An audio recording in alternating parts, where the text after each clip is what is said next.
It's bloody good to see us. Now, you'll have to excuse me here. I'm using my other camera because we're cracking packs. So I got the wide angle going on right now, which is something I still never get used to whenever we switch to these. Hello, everyone. How are you all doing? Who we got going here? A lot of lovely people. How's it going, Lumi and the early gang? Or right on time gang? I see Arana. How you going? Ultra Katsu, thank you for 102 months. Did That's someone say pack cracking? Oh, absolutely. We are doing it, absolutely. Thank you so much for the 102 months, Drikatsu. Ari's here as well. I don't know if we're going to easily be able to have an Ori time right this second. Sorry, Arana, but I will leave once we open up all these cards and we get back into blueprints. We'll have Ori time before we do that, alright? Deal? It's good to see you. Thank you so much. Rikatsu, thank you again, dude. It's good to see you. Who else we got?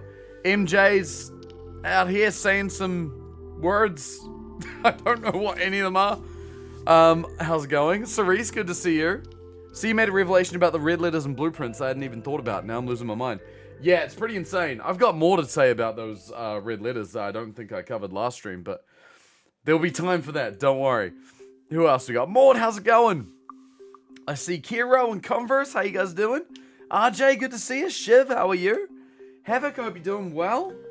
What's cracking? Packs. A lot of them. I've got a bunch. It's exciting. And T-Rexes, what's up? Good to see you as well. Welcome back, by the way. Good morning, good night. Yeah, good morning, good evening. It is the evening here now. Currently 7:14 in the afternoon. Time to open some Ghost Flame Halo foils. I think I've told the story about how I bought a collector pack for a friend of mine because he helped me out with a big favor, and he pulled from that pack the Ghost Flame Japanese Ugin, which is kind of insane.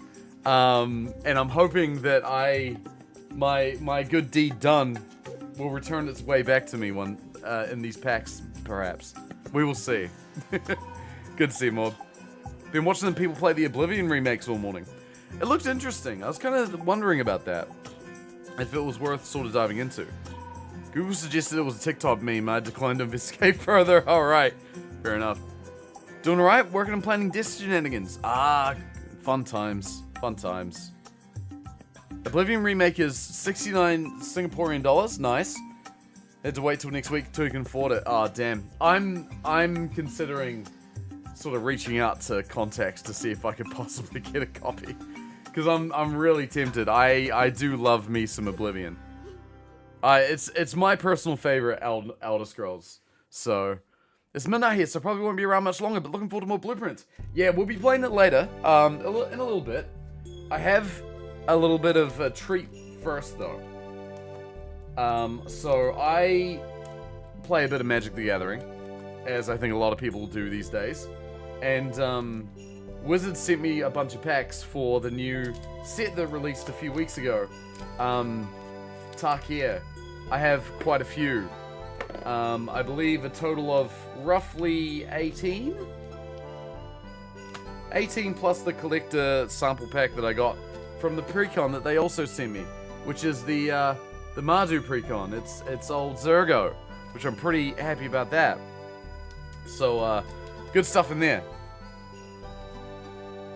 New Oblivion is kind of pricey. Yeah, it is. It's like 90 bucks New Zealand, which is not cheap. But, I mean, honestly, for a remastered version of a game that is very near and dear to my heart, I'd probably grab it. Technically, it's new Zergo, not old Zergo. Right, yes, because lore. I get you. They have DLC in the infamous Horse Armor in the remake. It looks so pretty with the engine update. It does look good. So, is it Oblivion that's using a new version of the engine?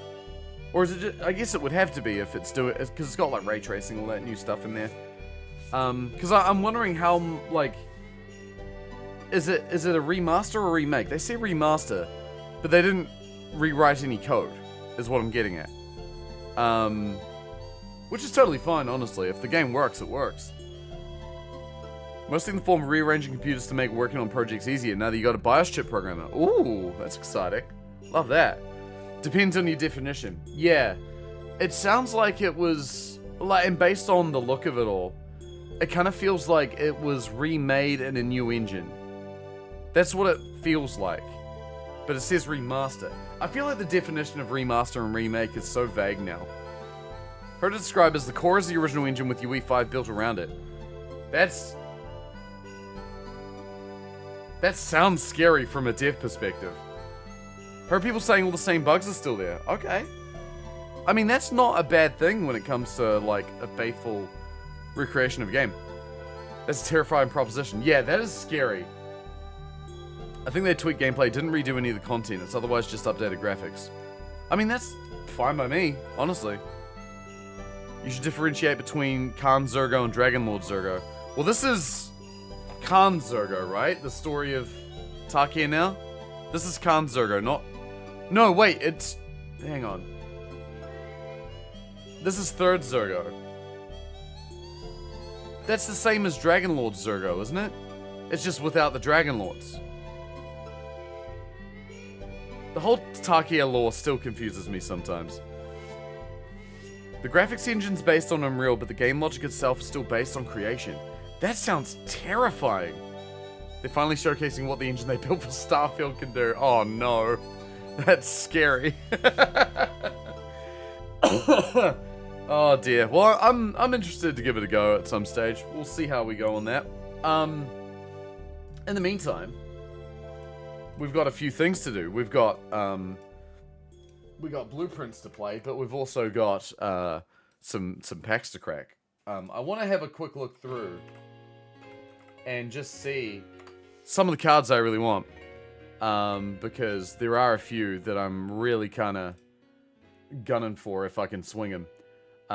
Let me just pop open the little scene so you can take a little look-see at some of the cards I want. This is number one. This is what I want. Halo Foil Ugin. I'll also take a Halo Foil Elspeth, especially considering I got the Mardu Precon, because it works well with that. I'll also take Craterhoof Behemoth. Pretty much any of these, like, fancy foil cards I will take. This is the card that my mate pulled, except his one's in Japanese. Sweet Lord. Sweet Lord. That's a $500 US card. You got a single Ghost Flame card and a full collector box. Oh my god. That's crazy. I mean, I'm known to have some pretty good luck from time to time. So we'll see how that goes. Expansive Cardboard. That's right. I'm excited. All Out Assault would be really nice. That's a card I would quite like. Any of the Ugins would be great. It doesn't matter what kind of art. I'm not picky. Sarkhan would be kind of interesting. Craterhoof, Elspeth, and Ugin are kind of the main three that I'm after. There is the serialized Mox, which would be kind of sick. Oh, and also, for me specifically, I'd quite also really like, where is it? Nerif, so I can put it into my new deck. That would be kind of cool. Those are like the biggest ones. Stormscale Scion would be kind of cool. I've got a few decks where that would work really well. Full Art Lands is sick. There's a good handful of things I'd really like. It's the Aria of the Souls from Sona. Good ear. That's exactly what this is. Well done. That's a great guess. Great guess. Good ear. This Zergo would have been from the timeline with their Dragon Lords. Yeah, right. Yeah, Dragon Lord Zergo. You say that like I don't have Streamer Luck in my clipboard already for reasons. Yeah, but I mean, I've only got three collector boosters. And the sample pack from the Precon box. So, our odds aren't high, but that's okay. Dragon Eye lands are expensive in foil, even though I think they're trash. I like them. I think they're cool. I'm into weird looking lands like that. I think they're interesting. Should we just get into it, eh? I think we do. Let's bloody no, wrong one. Wrong scene. I want not that one apparently. This one.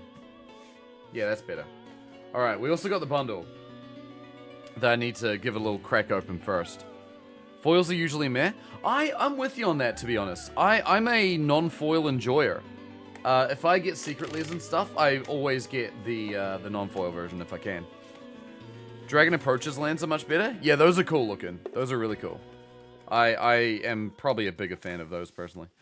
Oh, there's a crease in the sweet art. Sad. But look at that, it's a little Maru guy. I think he's about to have a bad time. But yeah, I got the Maru Precon, which I think is kind of the one I was the most excited to get, to be honest, out of all 5 of them. So I'm very happy about that. When they send their stuff over, we don't really get much of a say in what Precon we get, at least as far as I'm aware. I'm just very happy to receive whatever they give me. But I got the one I wanted. Pretty dice. Look at that. That's actually really nice dice. I like this one. He's sacrificing himself so he can exile the dragon. That is what he's doing. That's true. Alright, and then this is what's in the box. Packs. Packs, baby. Let's go. Fabulosa! That's a lot of months. That is a lot of months. Thank you for the 63 months. That's a hell of a lot of months. How you doing? It's great to see you. I hope you've been well. How's things? Here we go. So there's 9 packs in the box. And then there are... So 9 packs in the bundle. We've also got another 6 regular packs, 3 collectors, and the collector sample. So that's a total of 18 packs and 2 cards. So that's not a bad start. We'll start with the normal packs, and then we'll get into the fancy boys. But let me just pull this back a bit so I can observe a little better. That feels right. Camera's blocking the other camera, but that's okay. I also got these. Oh, there's actually a card in there. Hang on. 7 whole babies worth of months. That's wild. Auntie Mog, yo, thank you for the Prime sub. What a champion. Really appreciate that. Thank you. How you doing? Welcome back. Good to see you. So that's the bundle promo. Temur Battlecryer. Green, red, blue. During your turn, spells you cost 1 less for each creature you control with power 4 or greater. Interesting.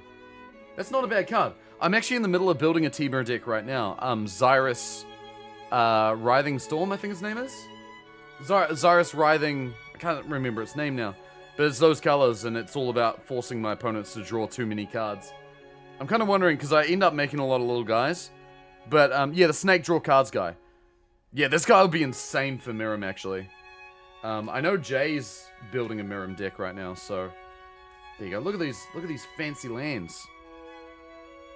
Yeah, these are cool looking lands. I really like these ones. The Dragon's Approach ones. They look fantastic. So they'll give you, what was it, one of each? One of each full art foil, and then every other basic foil. But then there's also the pack with the non-foils. Snakes win cards. Yeah, Xyrus is fun. It's going to be my Ian Malcolm 2.0 deck, because I built Ian Malcolm because I thought his ability was really funny. And turns out it's just bad. So, Xyrus is my my backup plan. Oh, that's backwards. Xyrus is my Ian Malcolm 2.0. And this is how you learn how to play Magic. Not actually. There's a lot of very good guides out there, a lot of which come with some of the big boxes and whatnot. I gotta say, shouts to the beginner box is probably one of the best things for learning how to play Magic, because it gives you a whole tutorial, whole video game tutorial, and it's really cool. Alright, so those are all of our regular packs. We got our collectors down here. They will come later. But now I think it's just bloody time to get into it. No mucking around, eh? Let's crack some packs. Find anything good? We're about to find out, because this is literally the first pack bunner. You showed up at the perfect time. Not well versed in MTG? That's alright. The simple version is, symbol down here, it's black if it's common, it's silver if it's uncommon, if it's gold when it's rare, and it's orange when it's mythic, which is the rarest type of card. So the rares and the mythics are usually the ones we're really looking for. These ones are there's still a lot of good cards in here. Champion of the Sun, I used this in my pre-release. It was pretty good. Agent of Kodis. Dragonback Lancer. I'm looking for the Mardu card specifically because I really want to upgrade the hell out of that precon that I got. So that guy, I love, the mechanic of these is really cool, by the way. When this guy attacks, you make a little 1/1 guy that is also tapped and attacking, and then on the end step you just sacrifice them. So you get a lot of triggers for when things die, because your own things are dying, and then you get a lot of benefit out of that. That's the idea. There's a special purple, but most sets don't have that one. What?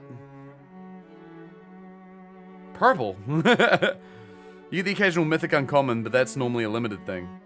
Mythic Why do I feel like you're saying silly things?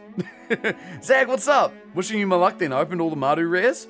Yeah, so, actually, I did 2 pre-releases. One was Mardu, one was Sultai. And the Mardu pre-release I actually got a lot of good stuff. Oh, the Uncommon's mega busted. I see what you mean. Oh, the time shifted cards. Yeah, I forgot about those. That's a generally good card. Destroy a dragon. Or 3 mana destroy something. 1 mana destroy a dragon. Each dragon you control enters with an additional counter on it. This feels pretty good for a dragon deck. 1/5 reach, put target card from graveyard on the bottom of the library. That's not bad. Whenever this creature attacks, you may pay 1 and a white. If you do it in Duels 1. This did well in my Mardu thing. 5 mana destroy dragon. Wait.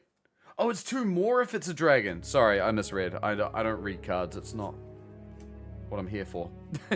Defibrillating current. Yo, Mardu cards. Let's go. Deals 4 damage to target creature or planeswalker, and you gain 2 life.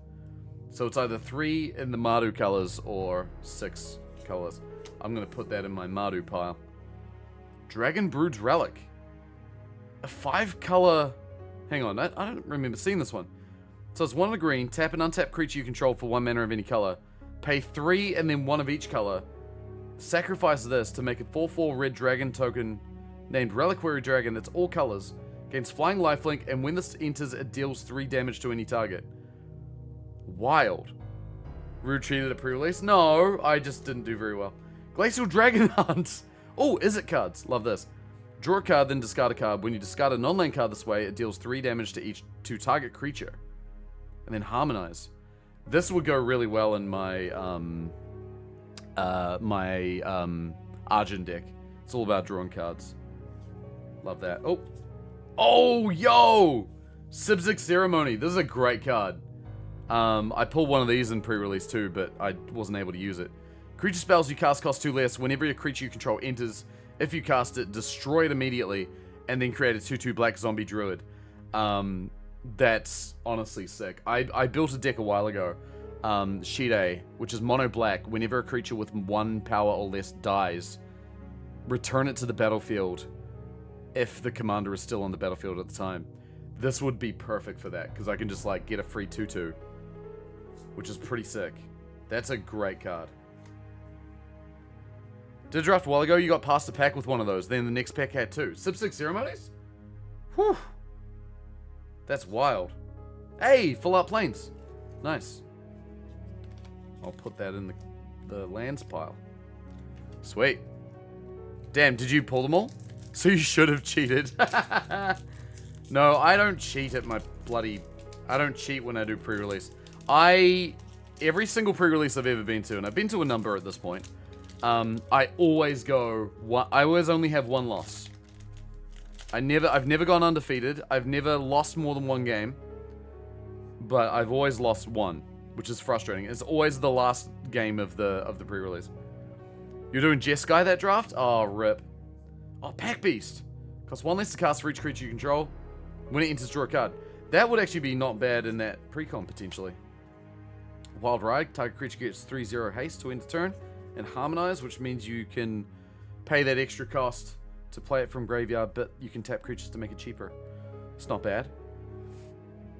Country Nurture when it enters in Duels 1. 2/1 lifelink. Sarkhan's Resolve. Choose 1. Target creature gets 3/3 to end turn or destroy target creature with flying. Seems like an alright little combat trick. Ringing Strike Mastery. This one annoyed the hell out of me during pre-release. When you enchant creature with it. When it enters, tap enchanted creature. It doesn't untap during its untap step, and you can pay 5 to untap it. That's a brutal bloody removal, or a good way of like shutting things down. We went shopping yesterday. I had the chance to buy tasty things to drink. Chose to save the money. Now I want tasty things to drink. Oh, Havoc. That's rough, dude. That's rough. That was me today. I got myself a little chalky milk because I really wanted one. Teamer 20 back. When this enters, draw a card, discard a card. Okay. Instant. Lightfoot technique. Put a counter on target creature against flying indestructible. Good little combat tricks. War effort. Creatures you control get 1/0. Whenever you attack, create a 1/1 red warrior creature token that's tapped and attacking. Sacrifice it at the beginning of the next end step. So that's the whole mobilized mechanic of Mardu. I'll put that in the Mardu pile. Dalkovan Pack Beast. Vigilance and Mobilize 3. A 0/4. So you attack with a 0/4 and make 3 1/1. I'll put that in the pile. Karakik Guardian. 6/5 Flying Vigilance Trample. It has hexproof if it hasn't dealt damage yet. That's wild. I wonder if you could do some really weird tricks with that. 6/5 trample, 6/5 Flying Vigilance Trample for 6 is pretty wild. It seems like it's quite good. It's a bit expensive for Commander, but like, well, it's Commander. You're gonna have mana. Alchemist Assistance. It's a monkey. 2/1 lifelink. Exile this from your graveyard. Put a lifelink counter on target creature. I like that. Dollar Cans of Sarsaparilla. Ooh, that's a good deal. I like that. I'm partial to a bit of sarsaparilla. Ooh.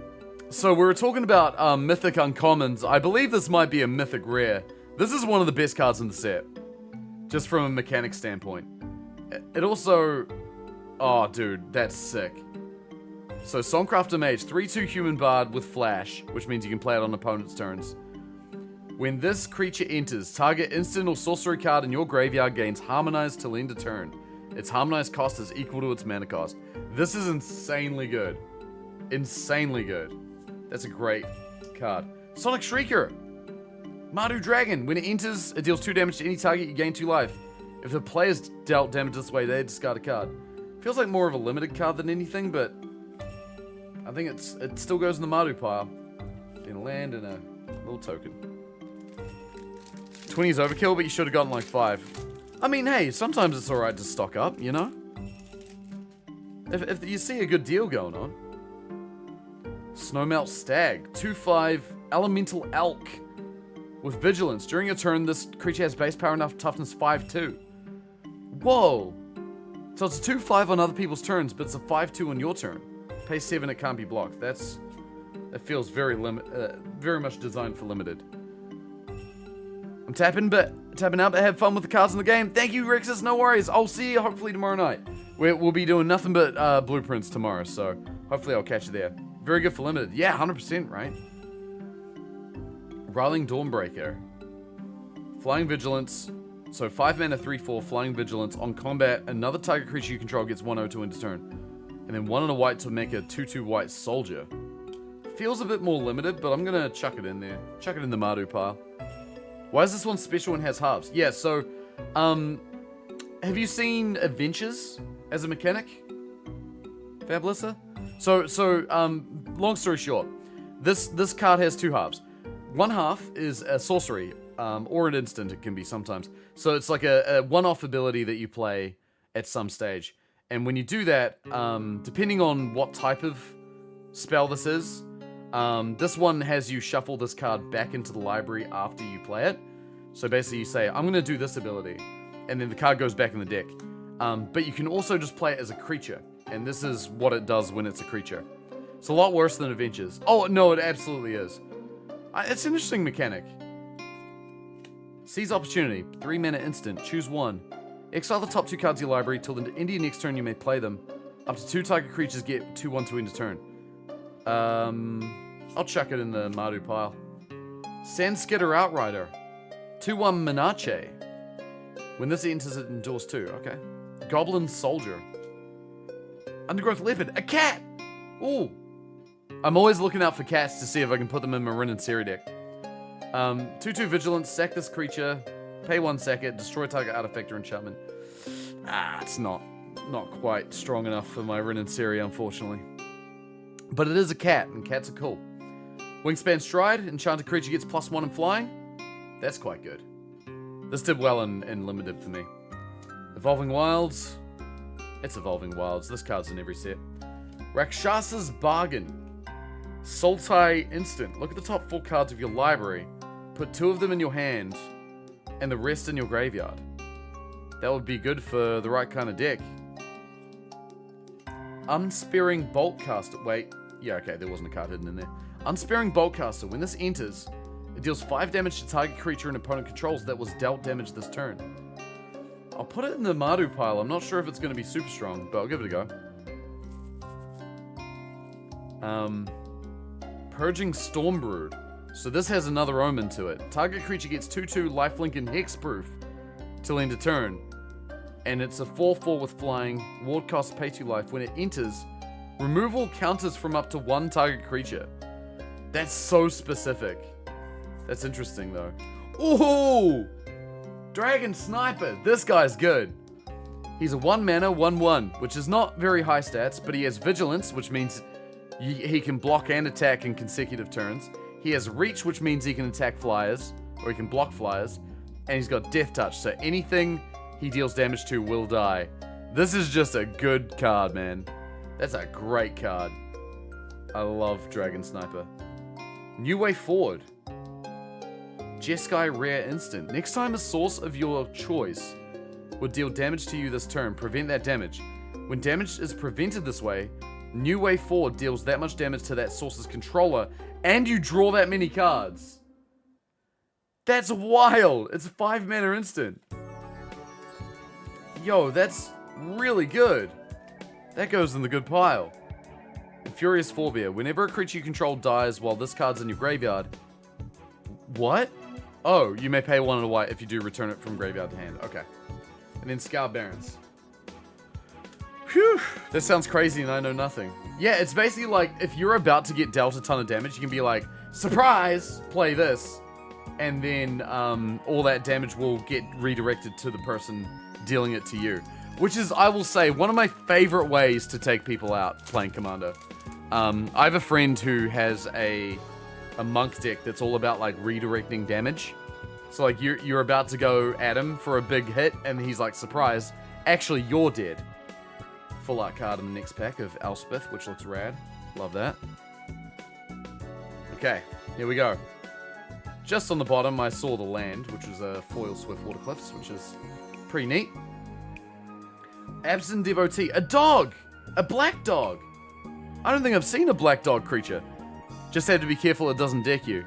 No, see, but in my deck it has Laboratory Maniac, so I want to deck myself out. It's great. A black dog. Taps for... Oh, it's mana filtering for abs and colors. Yeah, this is limited as hell. But it's a good dog. Pat the dog. Trade Route Envoy. Another dog! Pat. When this creature enters, draw a card if you control a creature with a counter on it. If you don't draw a card this way, put a counter on this creature. That almost might work for my Kudo deck. My Bears and 1/1 counters deck. Maybe. Focus the Mind. Cost 2 less to cast if you cast another spell this turn. Draw 3 cards, discard a card. That's going straight into my Arjun deck. By the way, whenever I play my Arjun deck, Arjun is a red-blue commander. Whenever you cast a spell, put your hand on the bottom of your library and draw that many cards. That's what the ability does. And almost every time I play that deck, I lose, and I am the reason I lost. I always, like, take myself out more likely than someone else is going to take me out, and I love it. It's such a, like, roll the dice deck, and it's my favorite. Mardu Devotee, same as the dog, but except it's Mardu colors. I don't think it's super good for Commander, unfortunately. Meticulous Artisan. A Jin Artificer, 3/3 with prowess. When this enters, create a treasure. Okay. Love me some Gamba. Oh, man. Gamba's my favorite thing to do playing Magic, like when it comes to playing Commander. I like just taking stupid risks. It's my favorite. Namely because most of the time it seems to work out really well for me. Unburied Earthcarver. Pay 2, sack another creature, put a counter on this creature. That was good and limited. Aggressive Negotiations.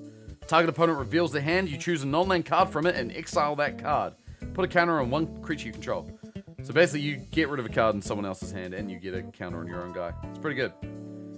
Dragonstorm Forecaster. A 0/3 blue, pay 2 and tap it. Search your library for a card named Dragonstorm Globe or Boulder Born Dragon. Reveal it, put it in your hand and shuffle. It's very interesting.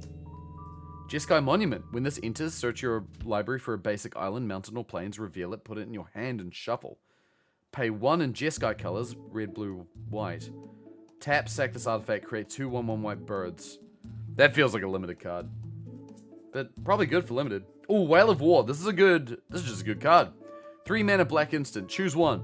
Either creatures your target opponent controls get -1/-1 to end the turn, or return 2 target creature cards from your graveyard to your hand. That's a good card. That's just a good, solid card. Unsparing Boltcaster, we've seen you before. Ooh, Areni. Yo, okay. It's the Temur Dragon. The big Temur Dragon. Happy with that. And Reigning Victor, that's going to go in the pile. That's a decent pull. The sad thing is, I already have one of these. And it's the only big dragon I've pulled. So if someone wants to swap for the Mardu Dragon, I'm all ears. This is a good card though. 8 mana, red, green, blue. Flying and protection from white and black. So white and black cards cannot affect it. When this enters, it deals X damage divided as you choose among any number of target creatures or planeswalkers your opponents control, where X is the number of lands you control. Solid card. Happy with that. That's not bad. Has anyone who's playing at the moment, are there any like big Tarkir cards you guys have been looking for? Because I've described mine, but I think it's the same ones that everybody else is after, to be honest. I'm kind of just like, oh, dog, pat the dog. When it enters in Jaws 1, I love the dog designs in this game where it's just a guy with a dog head. By the way, I think it's great. It's my favorite. Devoted Duelist, a 2/1 Goblin Monk with haste. Whenever you cast your second spell each turn, this deals 1 damage to each opponent. It's not bad. Considering making a Tival life gain deck. Oh, I lied. Sorry, I did also pull Tival, the Sultai Dragon, right? Yeah, I did pull that one. Life gain would be fun. I reckon that'd be a cool one. I had a funny idea today. You know Sauron the Dark Lord from the Lord of the Rings set? Its ability is like whenever an opponent casts a spell, amass Orcs 1. So the idea is that you amass a giant Orc army and then just like rip someone's face off with it. I thought it would be really funny to build that as a changeling deck. So every creature is a changeling. Because changelings are every creature type, therefore they are also armies. So I can just constantly like buff all of my individual little guys. I think would be hilarious. And then whenever an army deals damage to a player, you can discard your hand if you do draw 4 cards. And so use that to get like Laboratory Maniac. And then just win the game by dicking myself out. Or have it be a Grixis graveyard deck or some weird shit. They're also allies if you wanted to go that way. How would that work with Sauron? With a master, you have to pick an army if you have more than one. Yes, you do. But that's what I mean. Is that like, if I have a ton of armies, I can just go, it can be a Sauron go wide deck instead of a go tall deck. Which I think would be really funny. Allies are just busted. Oh, are they? Interesting. Nightblade Brigade. Oh, another Mardu card. 1/3 Goblin with Death Touch and Mobilize 1. When this creature enters, surveil 1. Roamer's Routine. 3 mana sorcery. Search your library for a basic land, put it on the battlefield tapped, and shuffle. That's actually not bad considering you can play it twice with Harmonize.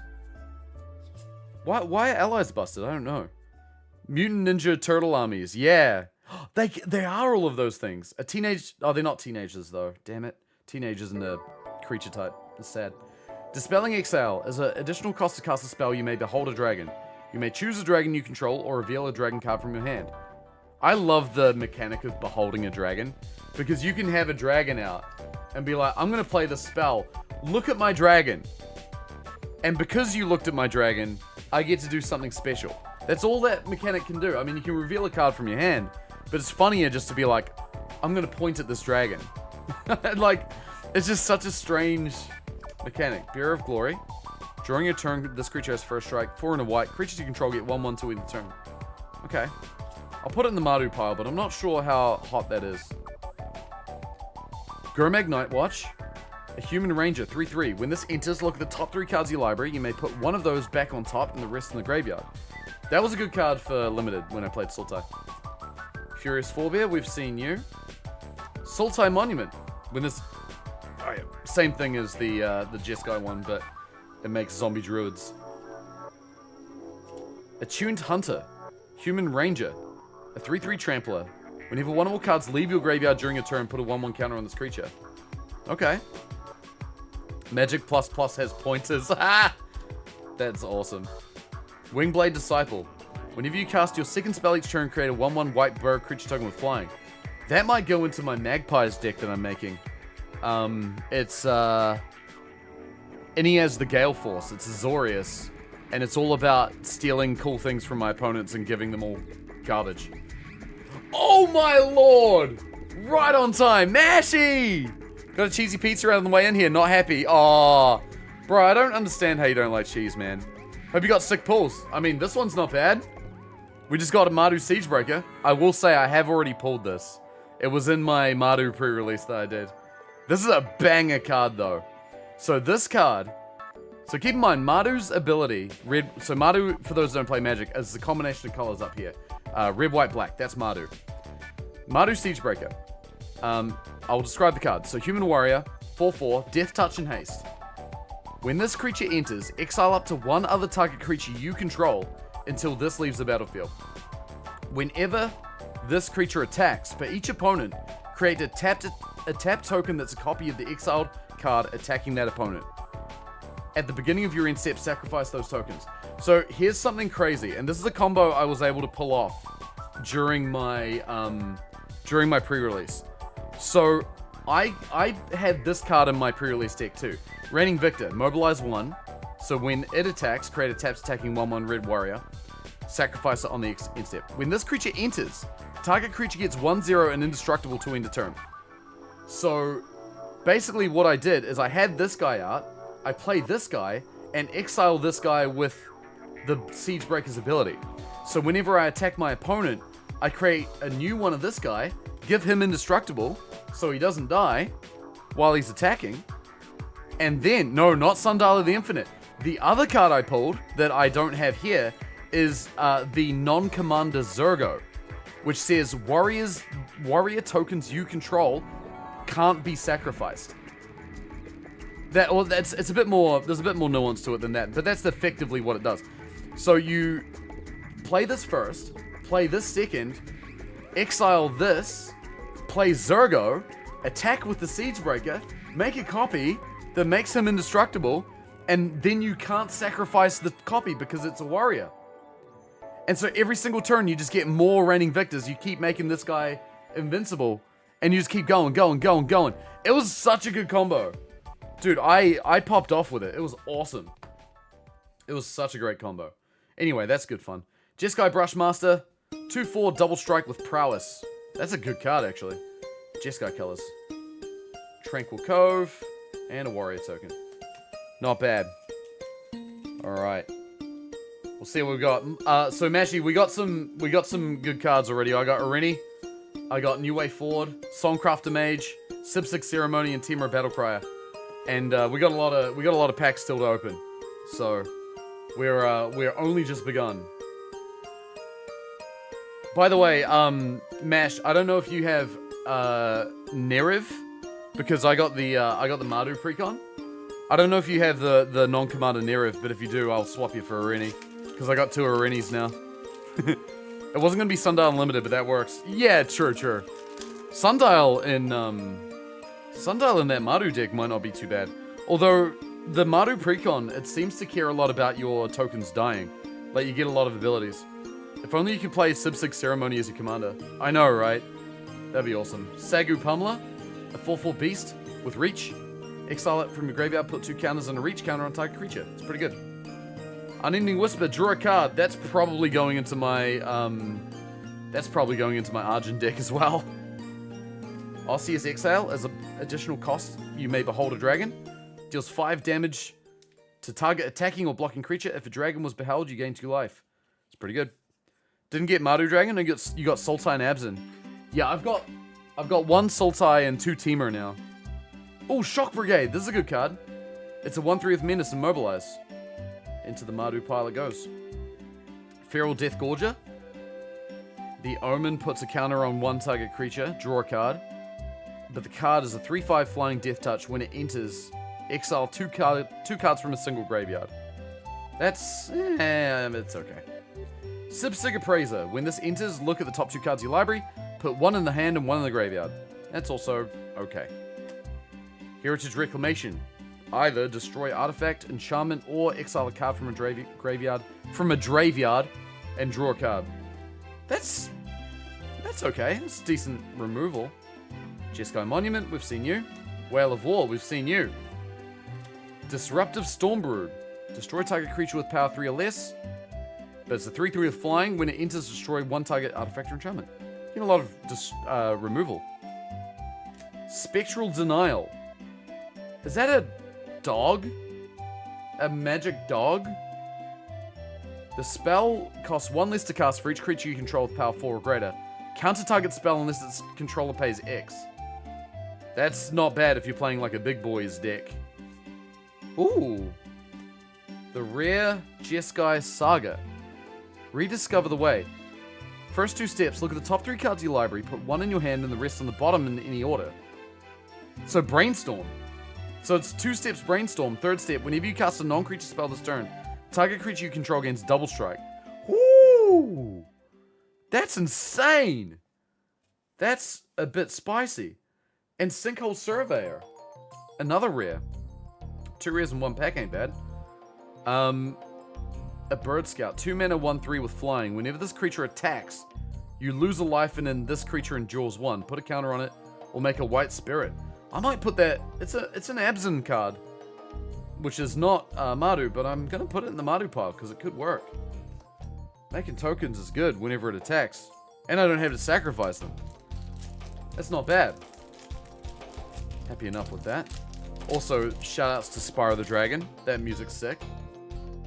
Alright, Sultai Devotee. I'm pretty sure there's devotees of every one of the clans. Ice Ridge Serpent. When this enters, return target creature an opponent controls to its owner's hand. Kind of expensive for that ability. Pack Beast. There you go, Mashi. Love the Devotee cycle. Really good design for the set. Yeah, it's honestly really good. They work so well in Limited. I wonder how well they work in Commander, but... I suppose, any kind of constructive format, like 60 card format, I can see it working well. Wild Ride. Kintry Nurturer. Summit Intimidator. 4/3 for 4 mana with reach. When it enters, target creature can't block. It's not bad. Spyro soundtracks were made by the drummer for the Police. Wait, really? That's awesome. Whoa! Why is this in the middle of the pack?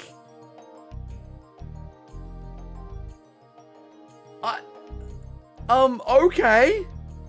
I would have expected this to be at the end. That's crazy. Yeah, there you go. Thank you, Illumian. Well, I mean, that's going right into Xyrus. Let's go. Misty Rainforest. They're special guests for a reason. Is that how that works? So the special guest can just show up anywhere. Surprise, it's a special guest. So this card, for those who don't play Magic, these are the cards that I think a lot of people are looking for in this set. They're what are called fetch lands. And the reason they're called that is because of the ability. They're a land. Each fetch land is 2 colors, so this one's green and blue. You can pay 1 life, sacrifice this land to search for a forest or an island, and put it on the battlefield. Which is a very strong card. Very, very strong. Because it's not asking for a basic land, you can just look for any forest or island. Quite often, you'll get a forest or an island that does something a bit more than a basic. That is an extremely good card. They bump a deck's power up more than a dual land. Yeah, I agree, honestly. That's so good, because it also helps filter your deck, too. That's a banger! I'm so happy about that. Jeskai Monument. I can't believe that showed up in the middle of a pack. How you doing, Fazbear fan? Good to see you. Welcome back. Do you play a bit of Magic the Gathering? If not, that's okay. We're going to be getting back into Blueprints as soon as we're done here. But we've got some packs to open real quick. Yeah, that's a banger card. I'm super happy about that. Bloomvine Regent. So, 2 and a green Omen. Search your library for up to 2 basic forests. Put 1 in the battlefield tapped and the other in your hand and shuffle. That's good, dude. That's really good. Whenever this creature or another dragon you control enters, gain 3 life. That's a good Mirim card. That's a good Mirim card. Wild Ride Foil. Scout Barons. Alright. Not bad. We're doing okay so far. They're not even as good in EDH as they are in Modern Legacy Vintage. Yeah, sure. I could totally see them being super good for 60 card formats. Not for my Mirim deck, it's not. Oh, really? Why not? It's a dragon. I don't play Magic, but you do play Lorcana. Oh, that's awesome. Oh, it's the full art planes. I've got quite a few Lorcana decks. I've actually never really sat down to play it, except for the one time. I would like to play more of it. I've got like, I think 4 decks. I really want to check them out. But I don't mind Lorcana. It's interesting. I like that it's different.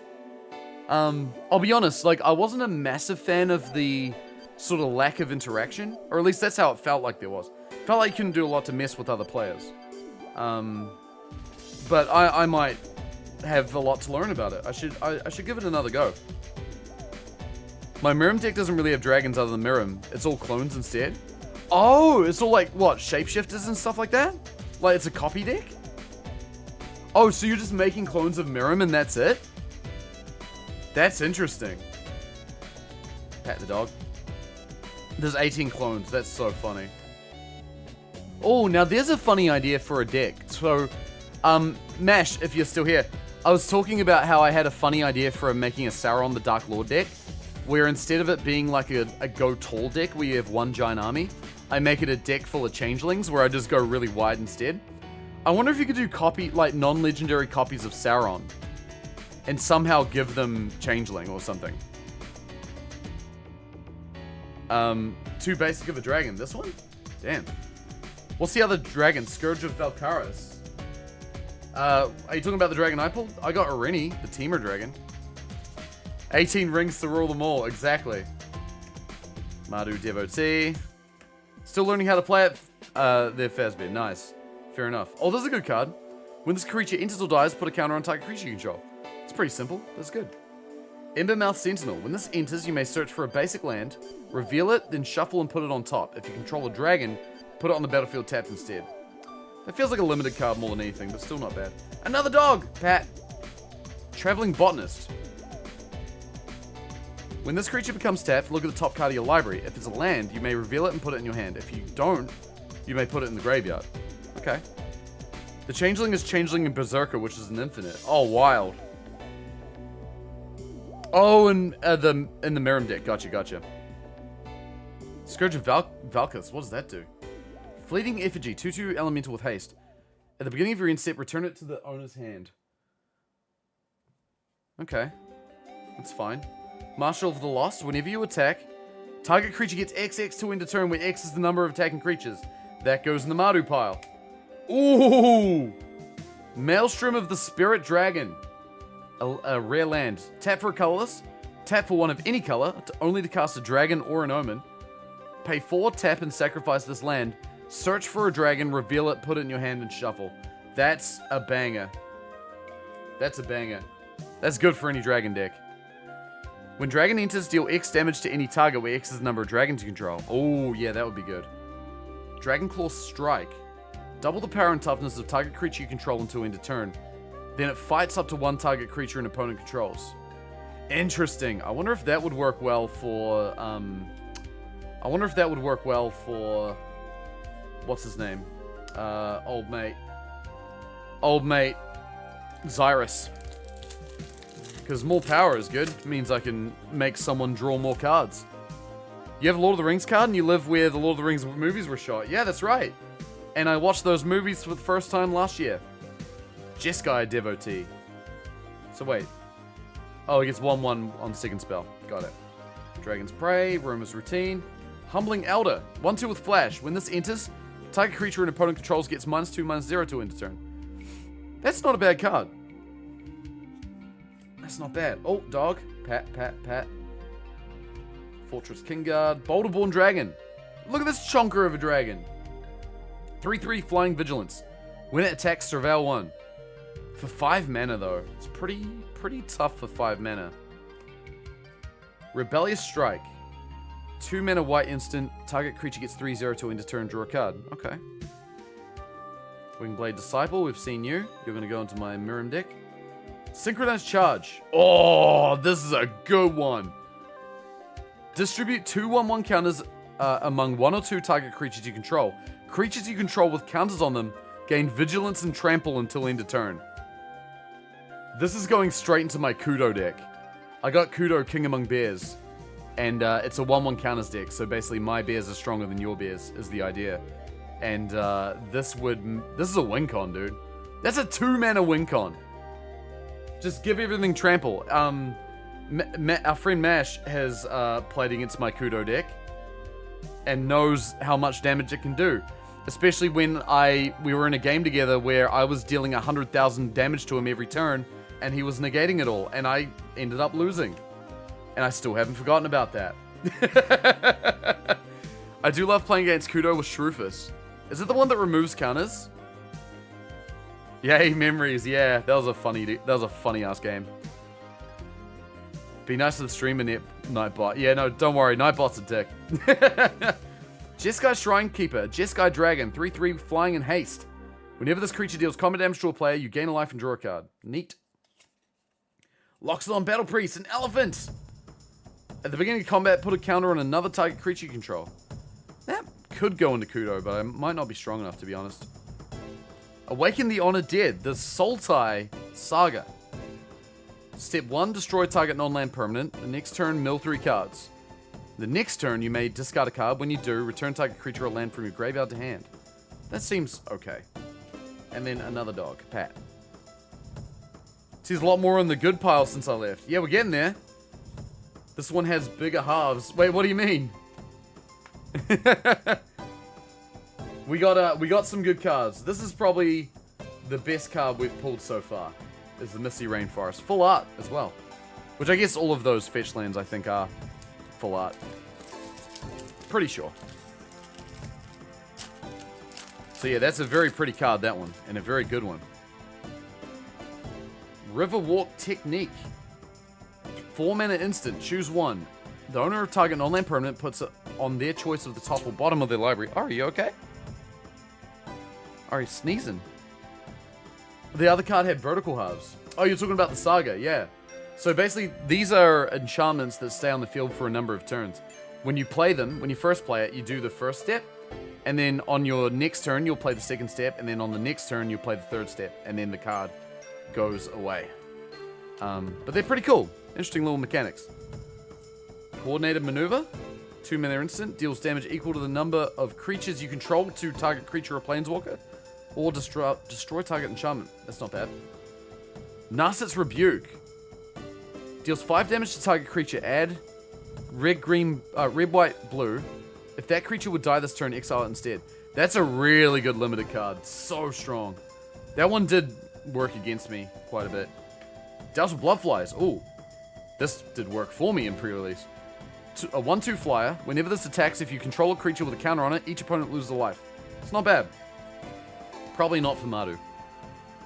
First pickable removal right there. Narset's Rebuke? Yeah, it's a great card. The Iridescent Tiger. Oh! I know the one you're talking about, but I can't remember what it does. Dustyut Earthcarver. 4/4 Elephant Druid with Reach for 6 mana. When it enters, it endures 3. Put 3 counters on it or create a 3/3 white spirit. That's not bad.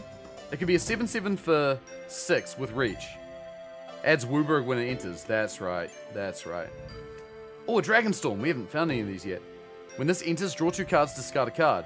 When a dragon enters, return this enchantment to your hand. The Dragonstorm cards seem quite good. Draw 2 cards, discard a card is not bad. That could go into my Xyrus.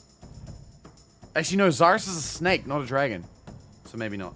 Nomad Outpost. Okay. Sage of the Fang. When this enters, put a counter on target creature. Pay 3 and a green, exile it from your graveyard, put a counter on target creature, then double the number of counters on that creature. Oh, that could go into Kudo. Roar of Endless Song. Yo, it's the Temur Saga. We're 3 for 5 on sagas right now. 1 and 2, create a 5/5 green elephant. And 3, double the power and toughness of each creature you control to end a turn. That could go into Xyrus. I feel like that could be alright. Swiftfall to Cliffs. And there's the elephant. Yo, look at that. That's a cool looking elephant. I like the art. You need the green one for Mirim, if only because I can swap out Explosive Vegetation for it. Yeah, true. Alright. God, I'm doing a terrible job at opening these packs. No idea what's going on, but I love your enthusiasm for every card. I just love this game, honestly. Like, RJ, Magic for me is like, it's a great excuse to hang out with people. I think that's why I like it the most. It's a fun game in its own right. But, I don't know, for me, I like it because it's a nice reason to hang out with people. I like it. Poise Practitioner, 2/3 Monk with Flurry. When you cast your second spell each turn, put a 1/1 counter on this creature and scry 1. It's a good limited card. Jeskai Devotee. Alicia's Legacy. This is a great card. Target creature you control gains Death Touch and Indestructible to end a turn. 2 mana. That's a solid card. That's going in there. Summit Intimidator. Dusyut Earth Carver. We've seen you. Riverwheel Sweep. Tap target creature, put 3 stun counters on it. Ooh, that's pretty good. So stun counters mean that basically for 3 turns your creature won't be able to attack or use any tapped abilities. Exile the top 2 cards of your library, choose one of them. Until the end of your next turn, you may play that card. That's solid. Yeah, that's a good limited card. Rite of Renewal. Return 2 target permanent cards from your graveyard to your hand. Target player shuffles up to 4 target cards from their graveyard into their library. Target player. So you could do that as well. So you return 2 of your cards to your hand, and then put 4 of your cards back into your library. That's interesting. Good way to get, like, some cards back, possibly. Aegis Sculptor. A bird! Oh, I gotta pay attention to birds for my bird deck. 2/3 Bird Wizard, Flying in Ward 2. At the beginning of your upkeep, you may exile 2 cards from your graveyard. If you do, put a counter on this. Okay. Hollow Merc Siege. Oh. These sieges are interesting. So this is the Sultai Absent Siege. When it enters, choose Sultai or Absent. So Sultai, when a counter is put on a creature you control, draw a card. Only triggers once a turn. Whenever you attack, put a 1/1 counter on target attacking creature against menace. These are good abilities that don't work in the color identities. Oh my lord, okay. We're cooking now. Ha ha! Alright, now I'm happy. Top mode is great for Hamo's Crash deck. Except... Oh no, it is. Yeah, you're right. Yeah, that would work really well for Crash. Shit, that's really good. We got Elspeth. That's insane. This card is ridiculous. So Elspeth is a Planeswalker. For those who don't play Magic, this is not a creature. It's a card that goes on your field. It has basically it's got what's called a loyalty counter on it, which is basically its life. Players can choose to attack the Planeswalker rather than your face, and it gives you special abilities. So if 1 or more tokens will be created under your control, twice that many are created instead. That's crazy. So +1, make a 1/1 white soldier. So that gives you an extra counter. For 0, put a 1/1 counter on each creature you control. Those creatures gain flying until your next turn. That's actually insane. And then -3, destroy target creature an opponent controls with mana value 3 or greater. This is, like, these 2 abilities are enough. That's so good. That is a huge card. That's a big pull. That might be bigger than the fetch land. Probably not. But still, it's a big banger. I'm sensing some streamer luck for some reason. Mate, I just get lucky when I pull cards. You see orange? Yes, orange is good. We like orange. It's more money than the fetch. Is it really? Hell yeah. Artisan, Absent Devotee, Piercing Exile. 2 mana green instant, you can behold a dragon. Target creature you control deals damage equal to its power to target creature or planeswalker if a dragon was behold Surveil 2. Shouldn't that go into the Mardu pile? It should. It should. I was just thinking about it because, like, there's a lot of decks that would work well in. Because the bird deck that I was thinking about making would also work because I can put counters on my birds. Although that said, they've already got flying, so maybe that doesn't help so much. But I do get double tokens, which that deck wants to do. It wants to make a lot of 1/1 birds. So I can give those to my opponents and then take their good shit instead. Riling Dawnbreaker. Lightfoot Technique. Monastery Messenger. The art on this is so cool. 2/3 Jeskai Bird Scout with Flying and Vigilance. When it enters, put 1 target non-creature, non-land card from your graveyard on top of your library. That's a good card. Any white token deck Elspeth's nuts in. Oh, I know what this is going in. It's not going in Mardu. So I am in the middle of brewing a Heir Apparent deck. Rin and Siri would be good too, actually, but no. No. Oh my god, it would be good in Rin and Siri. I already have like 4 token doublers in that deck. I don't need a 5th. But yeah, I know Mordarith, but I want it because it's funny. I'm gonna put it in that pile. It's going into Heir Apparent. That's where it's going. What kind of a token player are you? What do you mean? Oh, not going for as many token doublers as possible? Just pull more Elspeths, problem solved. Dude, don't say that. You know I will now that you said that. Oh, Mystic Monastery, nice. Hang on. I want to organize these in a way where we can see the big pools better. I think that's what we want to do here. Enough token doublers. You should be ashamed of yourself. Well, I've already got, like, Anointed Procession, Doubling Season, Caretaker's Talent, Parallel Lives. Those are the 4. There might be more. Those are the 2 big mythics. Those are the big pools. Oh, and Arini. Was that the big mythics so far? Yeah, that's them. No Mondrak or Ojatak. No, only just because, like, I built the deck based on, like, it was based on it was the Secret Lair Precon. And then I added some cards based on, like, just pulls. So I pulled Doubling Season and Caretaker's Talent and Parallel Lives. So, how to token double a stack if at all? 2-3-4 or 2-4-8? It's 2-4-8. So yeah, it gets out of control. It's great. I do need Mondraco and Ojatak though. Gomek Rakshasa, 5-5 with Menace. When it enters, target creature an opponent controls gets -2 to end a turn, and target creature you control gets +2 to end a turn. It's pretty good. Zurgo's Vanguard. Star 3. Mobilize 1. Its power is equal to the number of creatures you control. It's a dog riding a spider, Pat. That would actually work really well for Rin Series, speaking of which. That would be a very strong boy. Exponential Shenanigans, beloved, yeah. The only sad thing is that deck doesn't have blue in it, otherwise I could put in Extravagant Replication and make copies of my Doubling Seasons.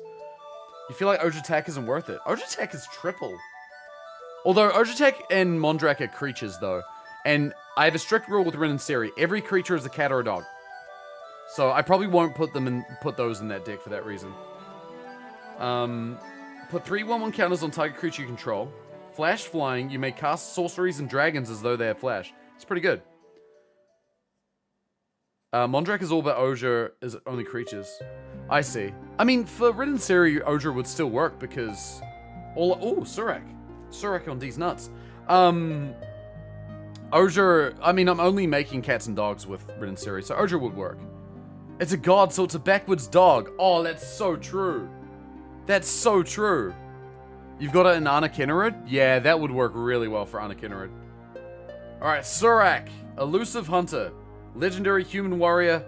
A 4/3 for 3 mana. This spell can't be countered. It's got Trample. Whenever a creature you control, or a creature spell you control, becomes the target of a spell or ability an opponent controls, draw a card. That's pretty good. And Baron Step Siege. It's the Abzan Mardu Siege. As it enters, choose Abzan or Mardu. Abzan, at the beginning of your end step, put a counter on each creature you control. And Mardu, at the beginning of your end step, if a creature died under your control this turn, each opponent sacrifices a creature of their choice. That's going straight into the Mardu pile. That's awesome. That's a great pull. Surak's hilarious, because if you just die with it if the opponent has Norkish Bowmasters. Wait, really? Oh my god, you're right, because it would go infinite, wouldn't it? That's the best siege? Yeah, I think we've got 4 of the sieges now. Seize Opportunity. Sandskitter Outrider. Undergrowth Leopard. Remember that Mardu mode doesn't work with Mobilized by default. Oh, because it's at the beginning of end step. Wait. Are you sure? At the beginning of your end step, if a creature died under your control this turn, each opponent sacrifices a creature of their choice. You get to choose the order of your triggers. So you can choose to sacrifice all your warriors, and then the Mardu mode would then trigger, right? So dumb. Least favorite thing about the step, intervening if clause. If a creature died under your control this turn. Oh! Ooh! Oh man, that makes me sad. Yeah, Nah, I don't like that. Stormplane Detainment. When this enters exile... Okay, that's just good enchantment exile. Came back to more golds. Oh yeah, we've been... I mean, there's a gold in every pack. At least one. Sometimes there are two.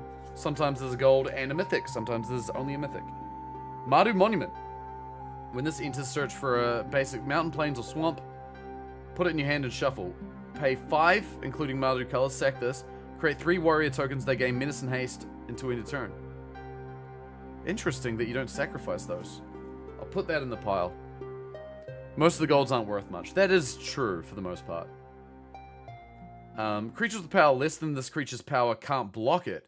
As long as you control a creature with a counter on it, this creature gets 1/2.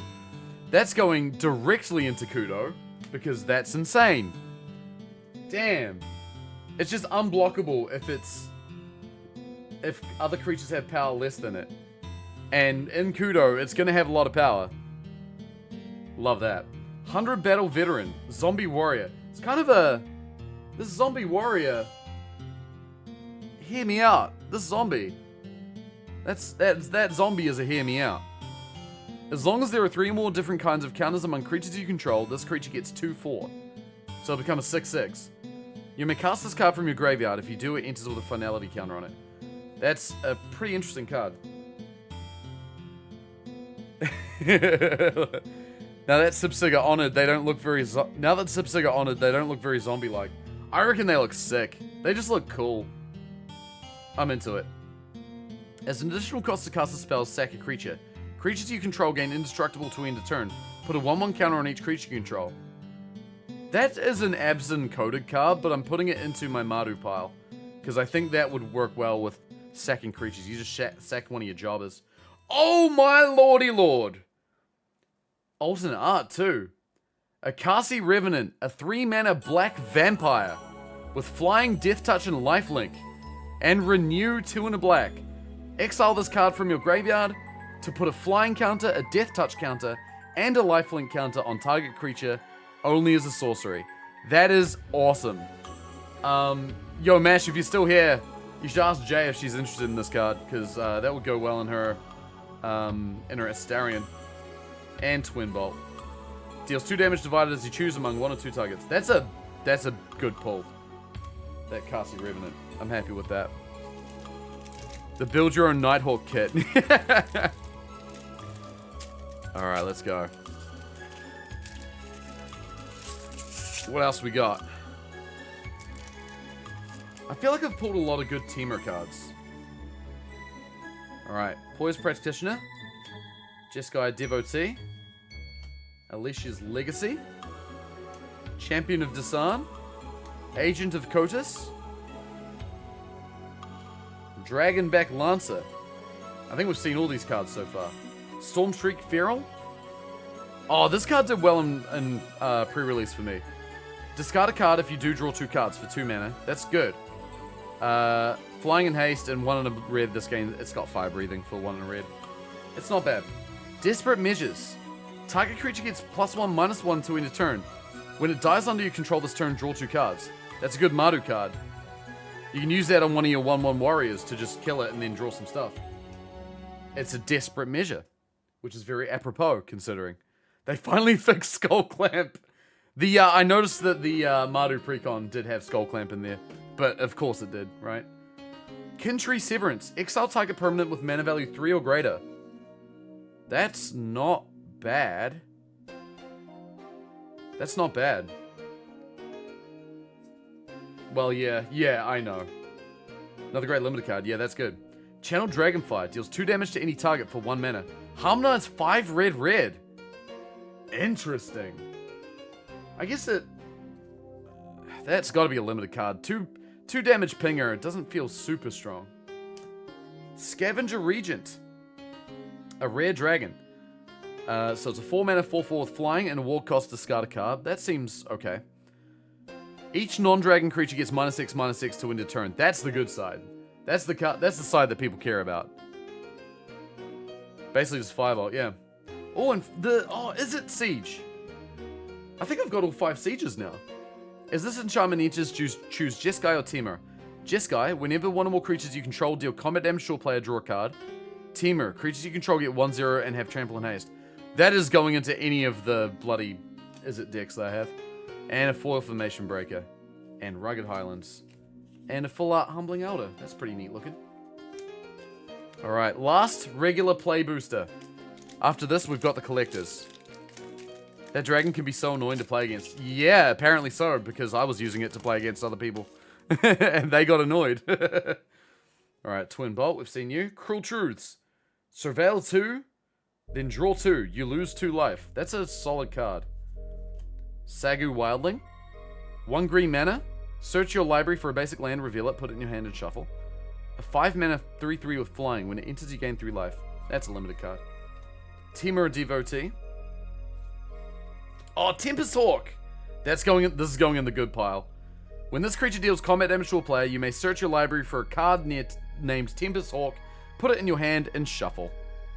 A deck can have any number of cards named Tempest Hawk. Temur Worst Devotee? Yeah, it's a Defender 3/3. That's not... I mean, it's 2 mana, I guess, but still. I'm putting that in the good pile, even though it's a common. I know that's worth a bit of money.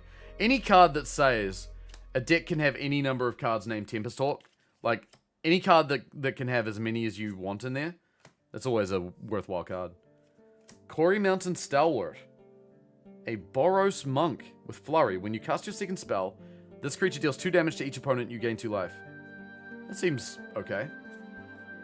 Abzan Monument. I think we've got all the monuments now, too. Constrictor Sage. Oh, it's a snake! When this enters, tap target creature an opponent controls and put a stun counter on it. Pay 2 and a blue, exile this card from your graveyard, tap target creature and okay, and do it again. It's a stun guy. I don't know how I feel about that. Unrooted Ancestor. A 3/2 flash, Black Spirit Cleric. Pay 1, sacrifice another creature. This creature gains indestructible to end a turn. And tap it. I see, you use them as a blocker. That's pretty neat. Ooh, Fellothar, hello. Legendary Human Warrior, a 3/3 for Abzan colors and trample. Whenever this enters or taps, you may sacrifice a non-land permanent. When you do, put a 1/1 counter on each creature you control. That's crazy. That's good. Fellothar did heaps of work for you in draft. Yeah, I bet. Twinkle Downtown, what's going on? Appreciate the lurk. I got some... I have a mate that we just got into Magic, and he got the Abzan deck, so I think he might be very interested in this. Oh, Sarkhan! Let's go! 2 rares. Love that. Oh, yo, Ataku, good to see you, by the way. Morning, Rube. Gotta leave as soon as you start BP, because I want to play it myself, but want to stop and say hi. All good, no worries. Thank you for being here, Ataku. Sorry, I was a bit slow there. My apologies. Works exceptionally well with any Mardu cards. Oh, the Fellothar? Yeah, totally. Yeah, that's really good. When Sarkhan enters, you may behold a dragon. If you do, create a treasure.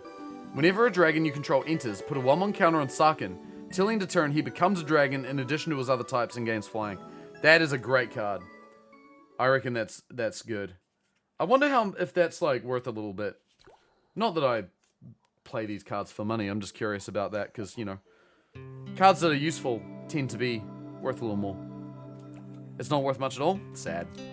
No beholding a man. No, unfortunately. Unless you have a changeling. And it's every creature type, so you could behold the changeling, and that would also be a man. That would be a human. Alright, we're getting into collectors now. I'm going to start with the sample pack that I got from the pre-con. It's only 2 cards. And a little extra thing. So only 2 cards. It could be something good. I got the squirrel pre-con from Bloomburrow, and the collector sample I had in there had the alternate art Dragonhawk, which is extremely good. So there could be bangers in here. Ordered a whole box of Tarkia. Oh, good luck. You got the nasty Elspeth in your bundle packs? Nice. I got my one. I'm very happy. How you doing, Sly? And Legolas, good to see you both. Jeskai Shrinekeeper, alternate art. Very pretty. And... ooh, full art Baron Step Siege. That's the Mardu one. That apparently is no good to me. But putting counters on each creature you control is kind of nice. Alright. That's okay. I'm not mad at that. But here we go. We're about to get into the pretty cards. So for those that aren't into Magic, these are collector boosters. They've got the real good stuff in them. The showcase frame is so nice and foil. Yeah, it is. The showcase frame is awesome looking. I love it, eh? It looks super pretty. I'm into it. But I believe in you getting some good pulls there, Sly. I reckon you're going to do just great. Alright, we got a bird on the bottom side. That's useful for me. For making my bird deck. Undergrowth leopard. I'm going to actually pop these into a pile over here. Not a fan of the clan showcase frame. The dragon one's sweet, though. This is the... Yeah, this is the dragon one, right? I don't mind the clan one. It depends on the card. Like, some of them look really cool. I like this. I like that it's got, like, the symbol on the back. I don't know. I just kind of like it. It looks striking.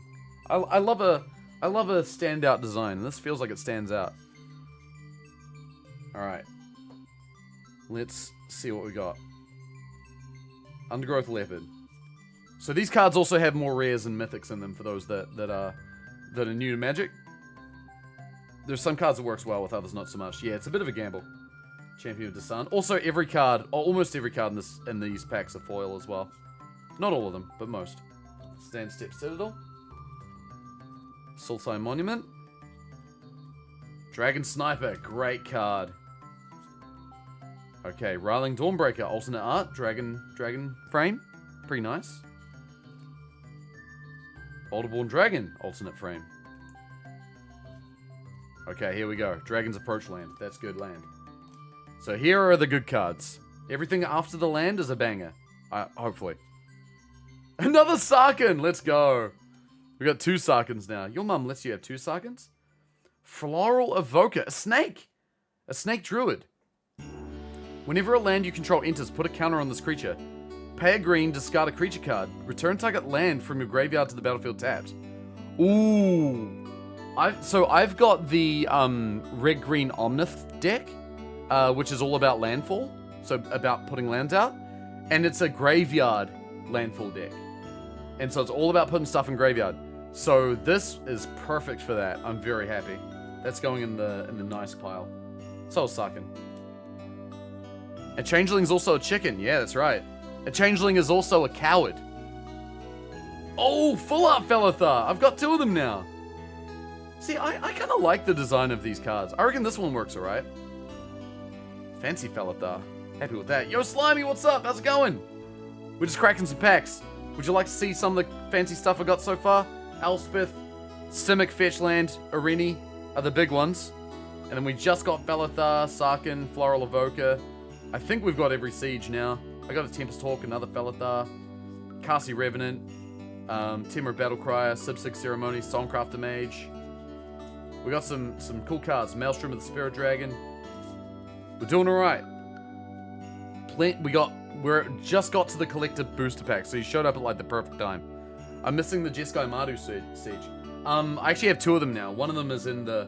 I've got a separate pile for the Mardu stuff, for the precon. Oh, is this? Oh, okay, Clarion Conqueror. Why is this the other way?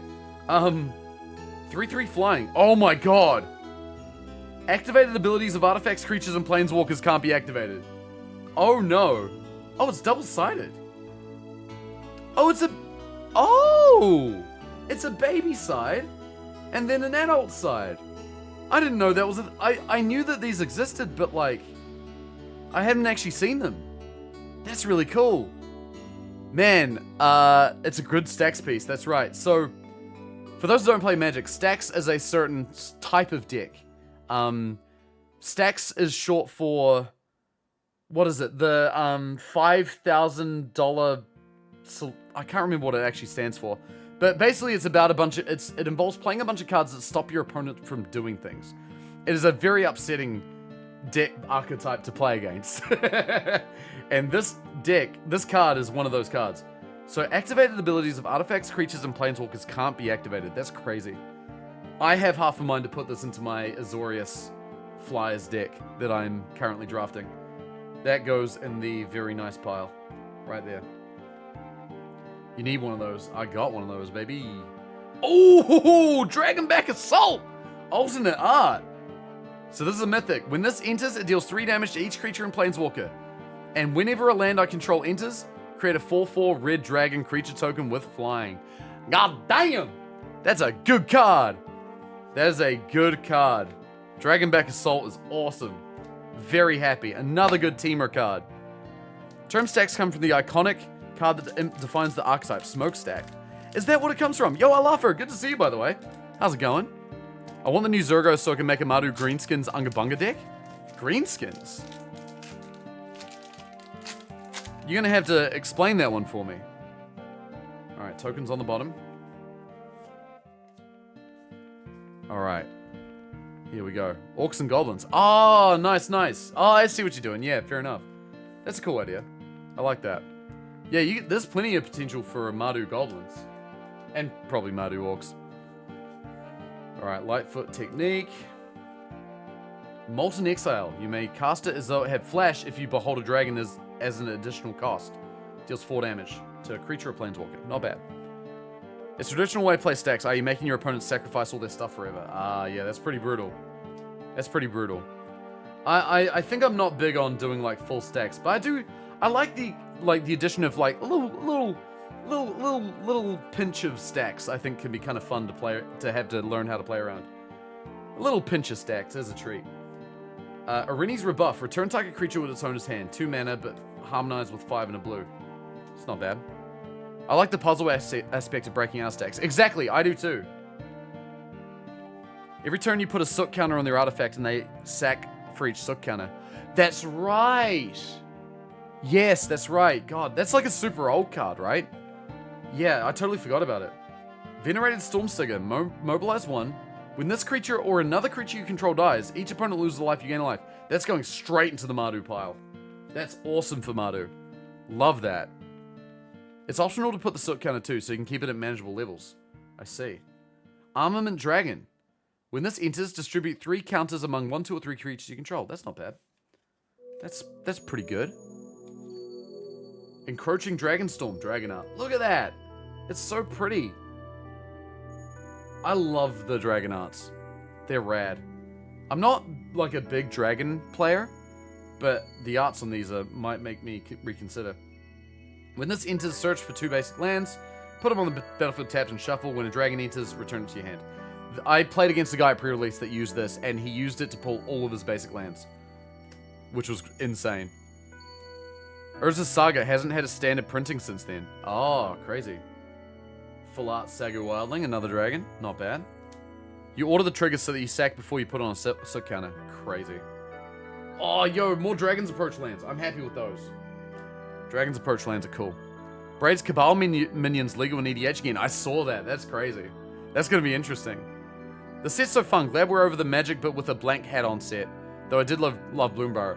I wouldn't count Bloomburrow as one of those sets, to be honest. That just felt like a good new set with a cool realm. I almost wouldn't count Duskmourn as that, even though it did have a bit of that in it. Duskmourn's kind of like half-half. Because like it feels like half of the design was like really good, and the other half was like very 80s horror movie-esque, which not huge on. It was like 70% hat. Yeah, it was a bit of hat for sure. Revival of the Ancestors. Step 1, create 3 1/1 white spirits. Step 2, distribute 3 1/1 counters among 1, 2, or 3 targets you control.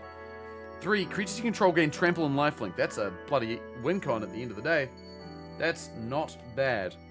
Have you seen the Big Lady Magic videos on TikTok? I don't know if I have. Ooh. Voracious Bibliophile, a 3/3 dragon.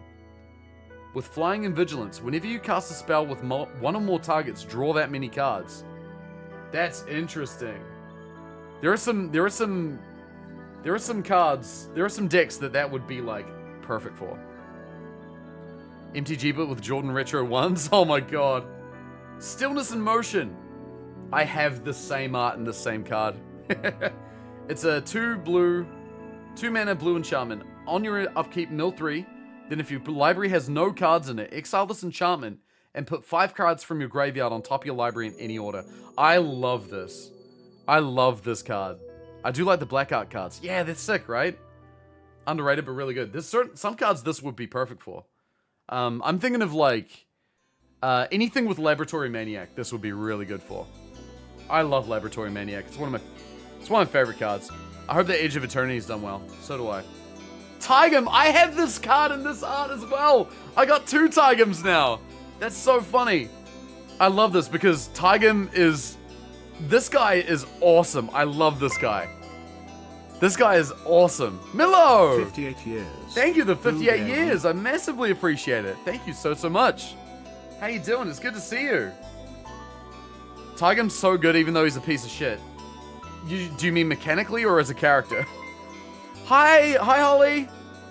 I hope you are blessed with good pulls. Thank you for the 29 months. I really appreciate it. Yo, Holly, I was saying before, I got a few cards that Brogan might like.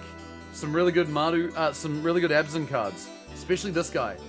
So we need to catch up whenever we see each other again, hopefully on Friday, and we can figure that out. His lore, he's not a good person. Oh, okay. Well, his ability is sick. It's your sign to commander it. Honestly, I really thought about it. I have a mono blue deck. It's Leonardo da Vinci. Okay, this guy's ability. He's a 2-mana 2/2.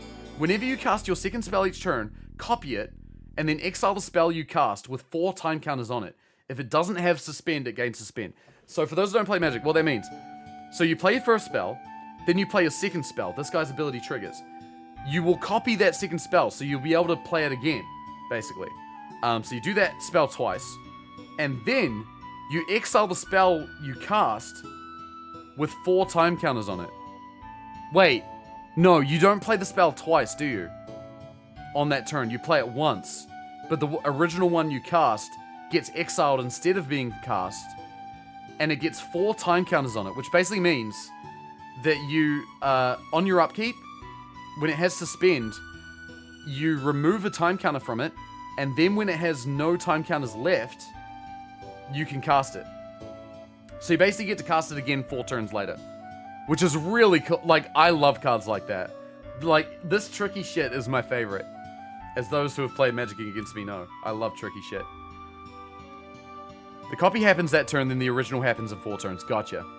If it's a creature, it'll get haste. This is... Wait. The suspended one will get haste? That's cool. You play it once, then again after the suspend. Yeah. Oh, we know. Yeah. How's it going, Holly? How you doing? How's your... how are you guys... Ah!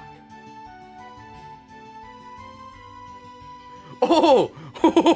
Did anyone see what that was? That's a big boy. That's Draco Genesis, ladies and gentlemen. A 8-mana red enchantment. You may cast dragon spells without paying their mana costs. Banger. Banger. Big banger. I might have to make a dragon deck. That's amazing in Tiamat. Yeah, we've got a mate who's building a Tiamat deck. I think he did pull a Draco Genesis. So that's pretty good for him. And now I have one too, and that's nice. Alright, monk token. And a copy token, that's nice. Not so good in Ur-Dragon. Oh, because the... Yeah, okay, I could see that. Yo, AP, what's up? You showed up just in time for the last pack. We're about to do some stuff. Tigum plus Impending was a fun one. Oh, yeah, I bet. That'd be cool. A card that goes well with Stillness and Motion is Portent of Calamity. What does that one do again, Slimy? Remind me. Tigum has 14 rulings on it. Just goes to show how edge casey it is. I see, the more rulings a card has, the more I want it as a commander. That's my rule of thumb. Olafur. And now I'm here gonna get a go-to card. That's right. Riverwalk Technique. Oh, Tempest Hawk. Banger. Mash mentioned pulling a second Elspeth, so I might get lucky. Mr. Pax, can we open them all again? Yeah, you got it. Worthy cost. This is one of the sickest arts in the set, by the way. There's an additional cost to cast it, sack a creature, exile targets creature or planeswalker. I love the art on this. It's metal as hell. Impending with Tigum is gross. Do the copies come in as full creatures? Oh, they do come in as full creatures. Oh, yucky. That's awesome. It has a worthy cost. It does. Yeah, that's right. A bot that randomly shouts out streamers we like. That's pretty cool. That's good. Alright, Snakeskin Veil. Put a counter on target creature you control, gains hexproof. This is just a good ass card. That's what we call a staple in certain decks. Krumar Initiate. 2 mana black human cleric with 2/2. Pay X in a black, tap and pay X life. This creature endures X. That's limited as hell. I'm okay with that. Last pack. Come on, chat. I need your RNG for this one. Oh, Rainbow Rejuvenator, Elephant Druid. When it enters, you may mill 3. Tap to add an amount of green equal to its power. That could go into old mate Kudo.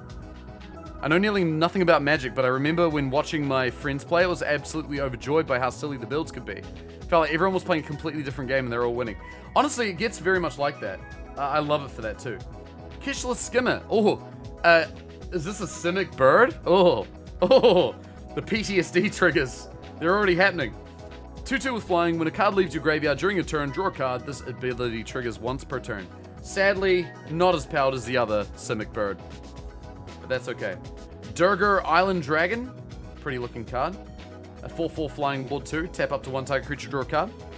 If you use all your streamer luck here, you'll have terrible RNG and blueprints. I'm okay with using all my RNG here. Keru Goalkeeper, a Sultai Dragon. 3/3. Flying. Whenever one or more cards leave your graveyard during a turn, create a treasure. That's really good. Renew to put 2 counters and a flying counter on target creature. That seems really good.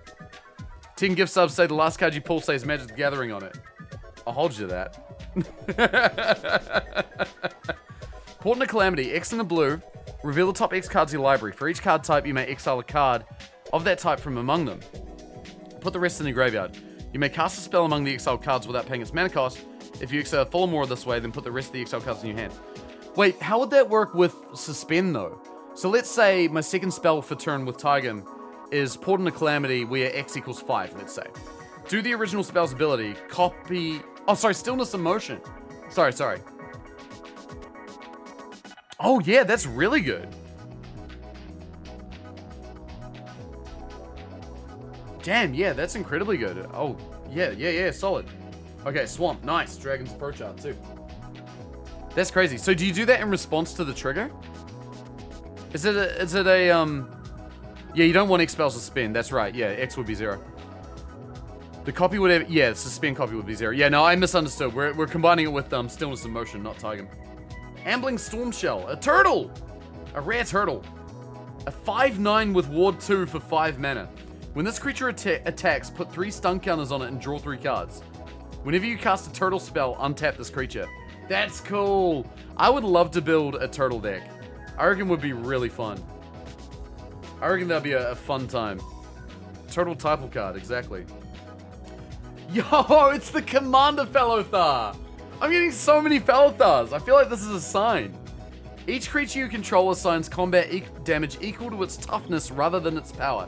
So this is a 0/5, but in combat it's effectively a 5/5. Creatures you control can attack as though they didn't have Defender. Pay 3, tap, sacrifice another creature, draw cards equal to the sacrificed creature's toughness, then discard cards equal to its power. A Fellothar the Steadfast. That's the 3rd Fellothar we've drafted. You're thinking of making a turtle deck. Would it be Alkalos? Would that be the commander? Looking forward to playing the turtle with Spider-Man stun counter shenanigans. Oh my god, yeah. Another Sarkhan. That's the 3rd one. Alternate art this time, though. 2 cards left, chat. Give me all of your RNG. Come on. I need all your RNG. It's going into these 2 cards. Gotta infuse it all. Infuse it all into these 2 cards. You need your RNG. No, it's okay. RNG is a free resource that can go to everybody. I'm putting mine into it right now. But it never works when I put my own into it. Put teens, mutants, ninjas, and turtles into a deck. Oh, for the teens, you can just do the survivors from Dustmourn. Alright, here we go. Pride of the Hulklade turtle deck. Oh, Pride of Hulklade's good. Alright, first card. Yo, that's a good land. This is a great land. This land enters tapped unless you control a mountain or a forest. Tap for a blue, or pay a blue, tap. The next spell you cast this turn can't be counted. That is really good. I think that's the best one in the cycle. Exactly, it is. That's a super banger.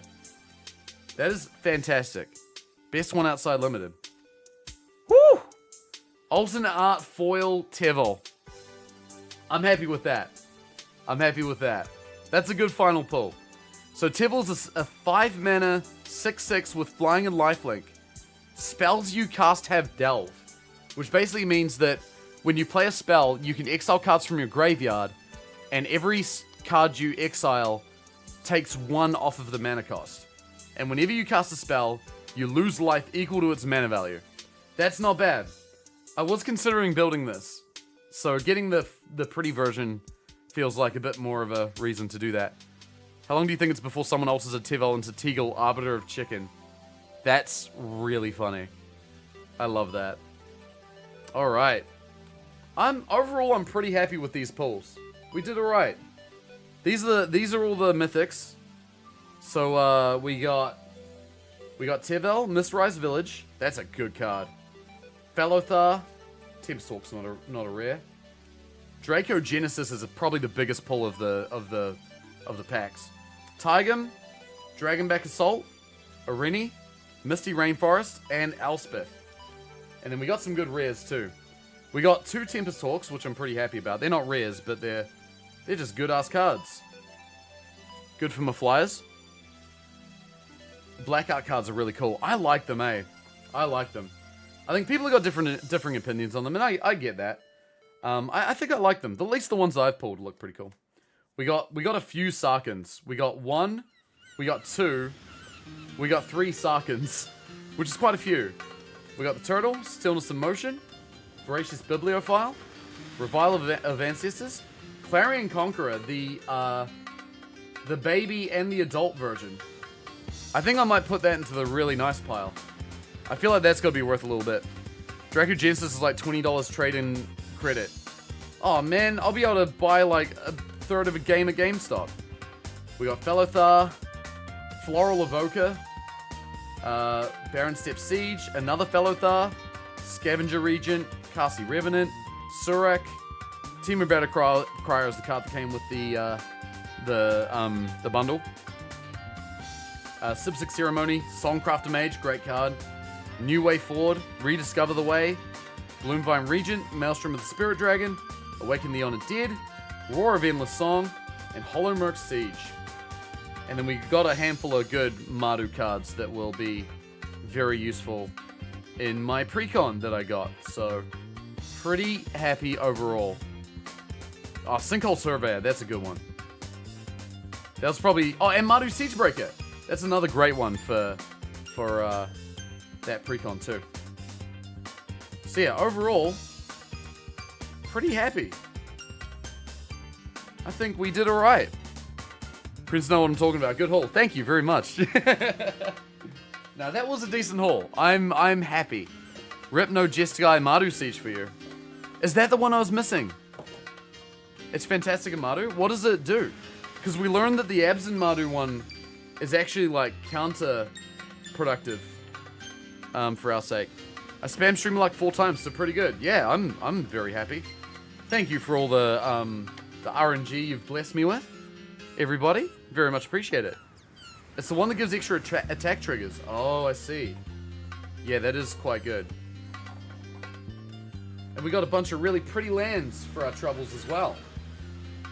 Well, quite a lot of lands, like the Dragon's Approach lands. We got a good number of them. I'm very, very happy. That was a good little haul. Bethesda gave the developers of Sky Oblivion the free keys for the Oblivion remake and wished them well. I did see that, which is awesome. Love that. That's really, really cool of them to do. I feel like... I hope that, like, other publishers take note of, like, the goodwill generated from that. And, like, use that as a good paradigm moving forward. You can pay 2 to share your pack luck at instant speed. That's right. That's right. Thank you, Sly. Oh, man. I forgot about that emote, by the way. The Ori Salute emote. I love that one. Bethesda finally recognizing they wouldn't be anywhere without mods. I mean, I think they recognize it. At least I would certainly hope so. Alright, that's it for Magic.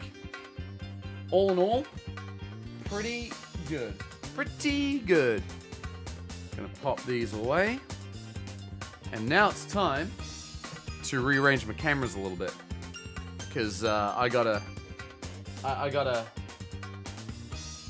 get this put back in the right place so that we can play Blueprints. Bear with me a moment there, chat. While I just sort my life out.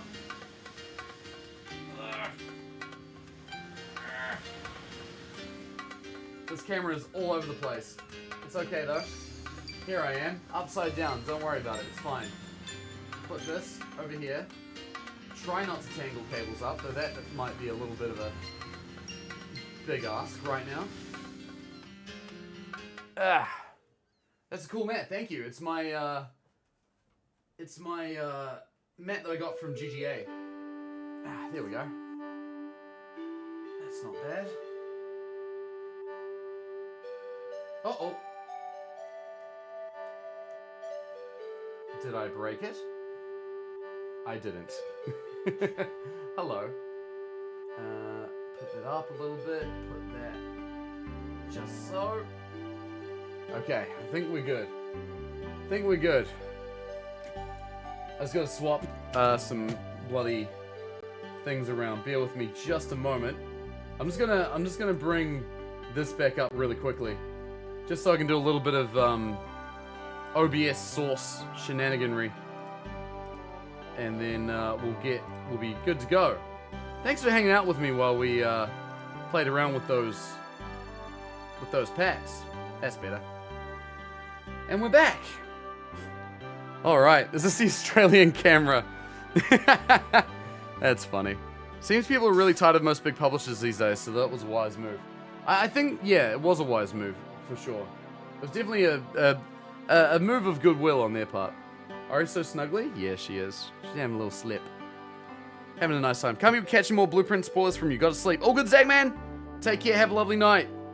Yep, we are about to get back into Blueprints here, so if you are thinking about playing it, and you want to avoid spoilers, I would recommend, if you need to head out, I'd recommend doing so. I won't be upset, I promise. Thank you for hanging out with me.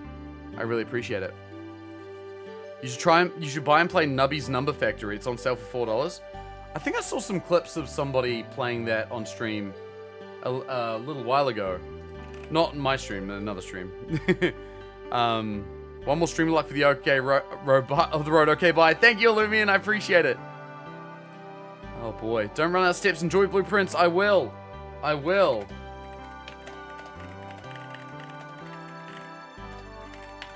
Alright, Blueprints. I've been looking forward to playing this game all day. I'm excited. Okay. I was watching Ko play Blueprints yesterday. He was solving a puzzle I think you haven't done yet. And I'm like, why is that solution? Oh dear. Yeah, there's a few puzzles that are like that. Okay. No wasting time. Let's get into it, eh? I think now's the time. No time like the present. Let's go. It'll hit you like Balatro did. You reckon so, Wyatt? Oh man, that's intense. Okay. I'm ready. I'm happy with those pulls. Day 38. That's what we're at. That's right. I think the day...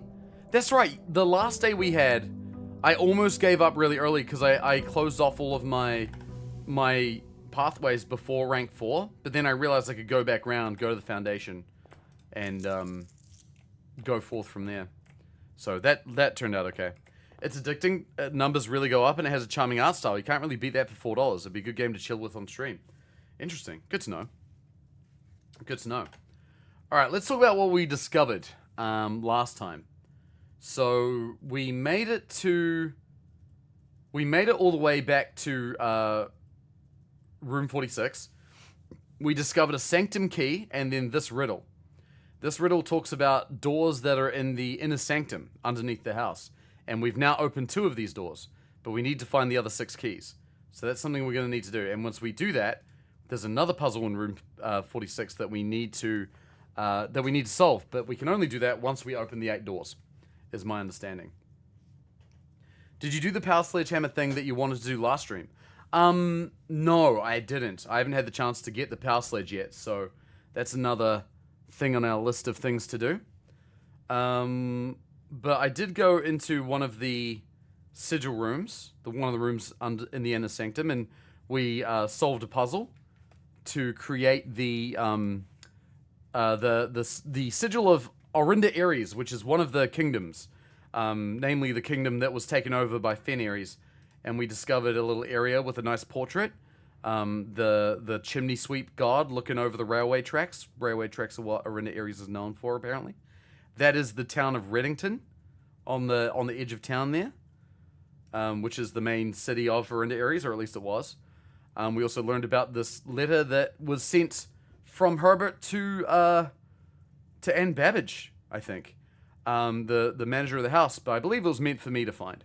Talking about how he went to 8 realms in 8 months, and he started in Orinda Aries.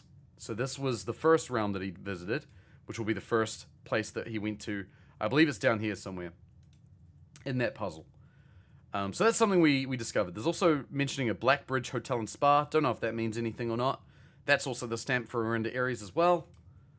We also found our grandmother's sleep diary, who talked about what happens if you call it a day in all the different bedrooms. And also made mention of the fact that the valet Hartley is a gambler. And also mentioned looking up at the stars. And looking up at the stars, the chambers, the ladies' chambers, has a big skylight, and we discovered in the ladies' chambers on a different day, we discovered a note, and I don't know if I have actually taken a picture of it. I think I did, but I can't actually remember now. There was a giant spiral saying, does it never end? That was the big thing that it said, a giant spiral. And it had little marks on all over the line. We also found the planetarium, which talks about the star schedule. So when you have a certain number of stars, these particular constellations will show up. And it also says that with 50 stars, a new constellation is spotted. I believe that relates to a constellation we've never seen, but we have clues to. I believe it's this, the Spiral of Stars. I don't know what it does, but I know that that's there. It certainly looks like a constellation. We haven't read about it in any books, but it is describing a bunch of stars in the sky.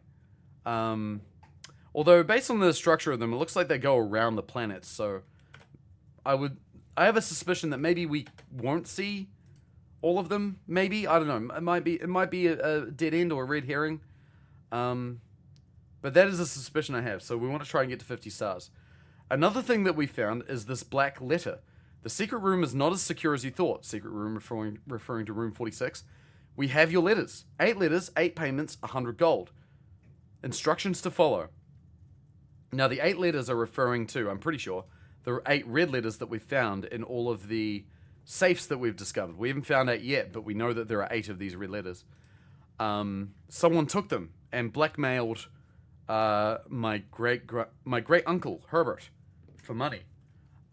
We have evidence of this because there's this note in the first of the red letters, which seemed to have been appended to the original letter itself, because the red letters seem to have been written at different times by different people and also addressed to different people, is something I learned as well.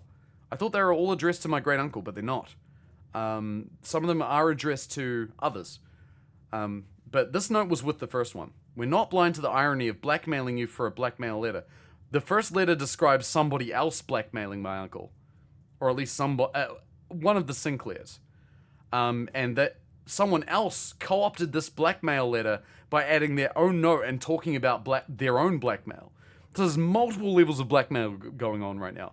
There's also a chance, because the 8th letter that we found, or the letter numbered 8, actually comes from somebody saying, thank you for giving into our demands. Here's an extra letter that we're sending you.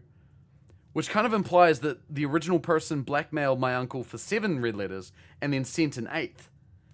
But the blackmail letter that we found in room 46 talks about 8 letters. So that kind of implies that this blackmail is not the same blackmail as was in the original letters. So I have a feeling that we are the person being blackmailed, not our great uncle. And that this is a new blackmail that's currently happening. That's my suspicion. Although we did enter this room a few times, and we checked the same drawer, and the same letter was there. So it says instructions to follow. I don't know if maybe there's some kind of cryptic clue in here somewhere, but that's currently what we know. What if you're the one doing the blackmailing? Oh, I didn't remember that I was blackmailing. Oh, no. I mean, who knows at this rate, honestly. There's just layers upon layers upon layers. We also found the crown of the blueprints that we've put into the code check, so we can get that back if we draft the code check later. That was in room 46. Back again, what is this game? This game's called Blueprints. It is a massive escape room. I think that's the best way of describing this game. I've streamed over 30 hours of it in the last week because I'm obsessed. It's one of those puzzle games that just has a never-ending rabbit hole of clues on clues on clues and discoveries on discoveries and layers on layers. It's very deep, this game. It was... I believe the main designer of this game spent 8 years working on it, which is pretty significant. I might need it. It's very good. It's very, very good. Extremely good. It's one of those games where it's like quite spoiler heavy, so be warned. But it is an extremely good game. Alright, so he did all the world building for it too. I suspect you would have to, if you want to, like, make the most of it, you know? Like, if you want to make the most of the puzzles. I'm gonna go for the shrine and get a blessing. I've got 26 coins now. We also unlocked the Cursed Effigy. Cursed Effigy? Yeah, which is in that box. So that's pretty cool too.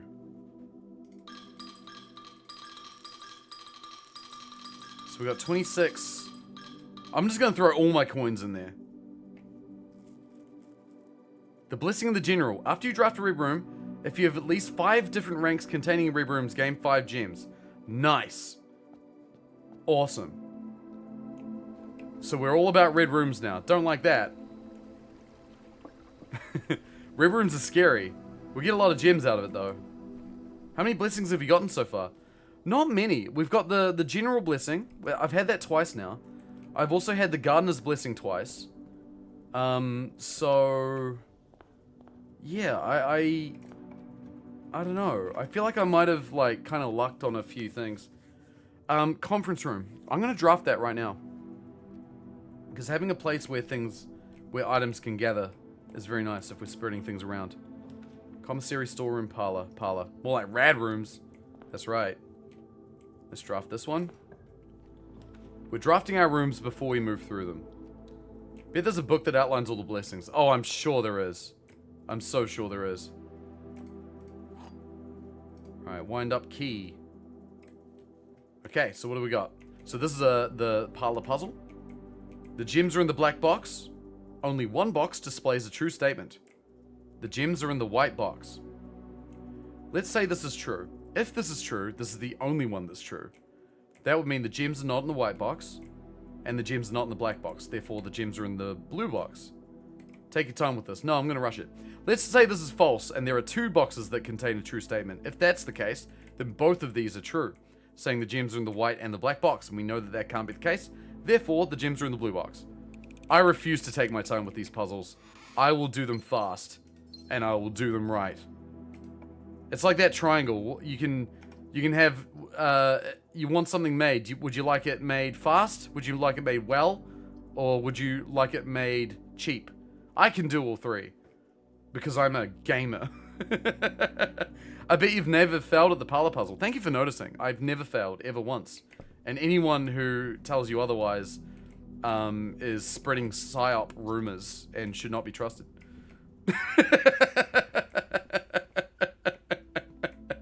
The confidence on this lad, exactly. Look, I love... one of my favorite things to do is to be too confident. It's really entertaining to me. Because it's really funny when it all comes crashing down.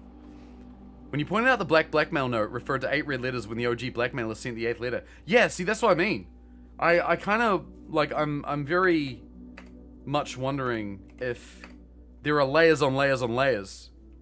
The logbook says otherwise. You don't know that. And you won't ever know that because I won't show you the logbook. Hi, Sammy. How's it going? It's good to see you. This game looks like it would consume your soul. Oh, yes, it will. It will. There'll be a lot that I'm doing that will probably, make no sense. That's because we're very deep in this game. Yes, this game is puzzle lasagna. That is a great way to describe this game. It is puzzle lasagna. That's exactly what it is. That's fantastic. Okay, we're going with the archives. We're going to draft red rooms. I'm going to play a risky game. We have the Blessing of the General for 4 days. I'm going to try and see if we can make the most of it. Let's see. It's doing that right now. Yeah, I mean, it's consumed my soul for the last week. Mentioning lasagna is making me hungry. Oh, baby. Lasagna sounds pretty good. Conservatory is also sounding good.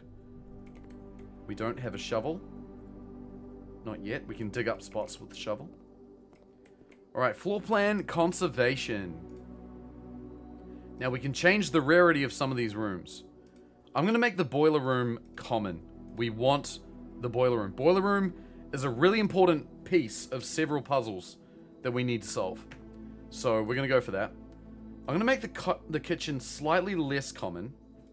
Just standard. East Wing Hall I'm going to make common. Because I think just having variety is a good idea. I think that's how we want to roll that. That feels good to me. At the point in my playthrough, I feel like I've broken through the bottom of the tray and the lasagna keeps going. Oh yeah, it's a never-ending lasagna. That is exactly what this is. It is a bottomless lasagna. Delicious. I have a weird question, but have you experimented much with the blessings? I have taken coins out of the shrine and got cursed. And I was able to almost reach room 46 on both those days, which is pretty funny. It's like puzzle roguelike. Yes, yes, yes. If you were to put it into a genre, puzzle roguelike would be a very apt description. I'm gonna risk it and go for the archive. Of course it was a dead end. That's so funny. That's okay though. We can go to the foundation and build from there. We've got some supplies. We've got steps. We can do it. It was a bit of a risky play on my part. I know that. And that's okay. Oh no, but the conference room is now separated from the rest of the house. Okay, I've actually just made this very hard for me. It's tested to see if you get the same blessing if you get the same amount.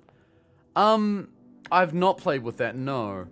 The last time I did it, I put in 22 coins, and I got the Blessing of the Gardener for 4 days. This time I put in 26 coins, and I got the Blessing of the General for 4 days. So, I'm not sure exactly how that all plays in together. But that is something that we did. So yeah, I think I want to play around a bit with, like, putting different amounts of coins into the shrine. Loving this new trend of what if game but roguelike. It's so powerful. It honestly really is. I love that way, that method of game design. What if this but this? Like, just mash these. Oh my god, I can't go up. I don't have the card key. Well, we're done here. Oops. I have been getting too confident with this game. But what if vampire but survivors? Exactly.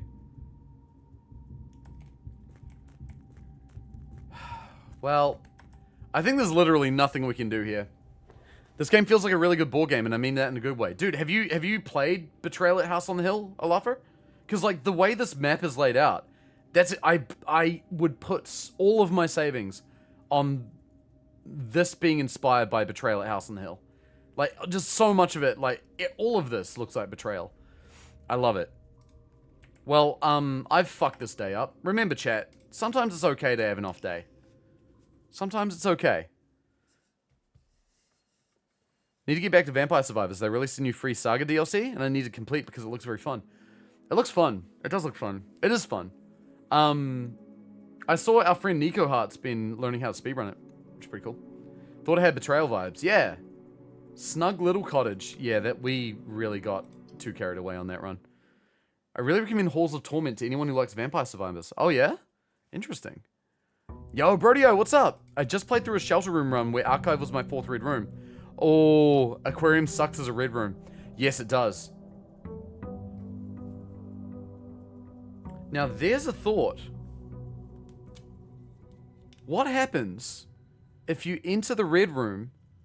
If you enter the aquarium while you're protected by the shelter, because the aquarium is a red room. I wonder what happens. That could be an interesting thing to find out. Because the aquarium is every color, right? It would negate nothing. But the trick is, think about the lavatory. I don't know if you've ever tried to go into the lavatory while it's been negated, but you know how the lavatory has nothing in it. If you enter the lavatory while you're protected by the shelter, there are items in there. There are I think 4 or 5 items in there. So, yeah, that's a thing. Schoolhouse. We could do the schoolhouse, try and go for the final exam. Imagine hearing about this game and having no context. Oh yeah, it's awesome. More dig spots or schoolhouse? Or tomb. If we go to the tomb, we get a bunch of coins. Now, coins could be useful for a few things. Because we are looking to get some books. I'm looking for some books. I think we'll actually open the tomb. And that will allow us to go to the antechamber. Well, it'll allow us to open the antechamber door reasonably quickly.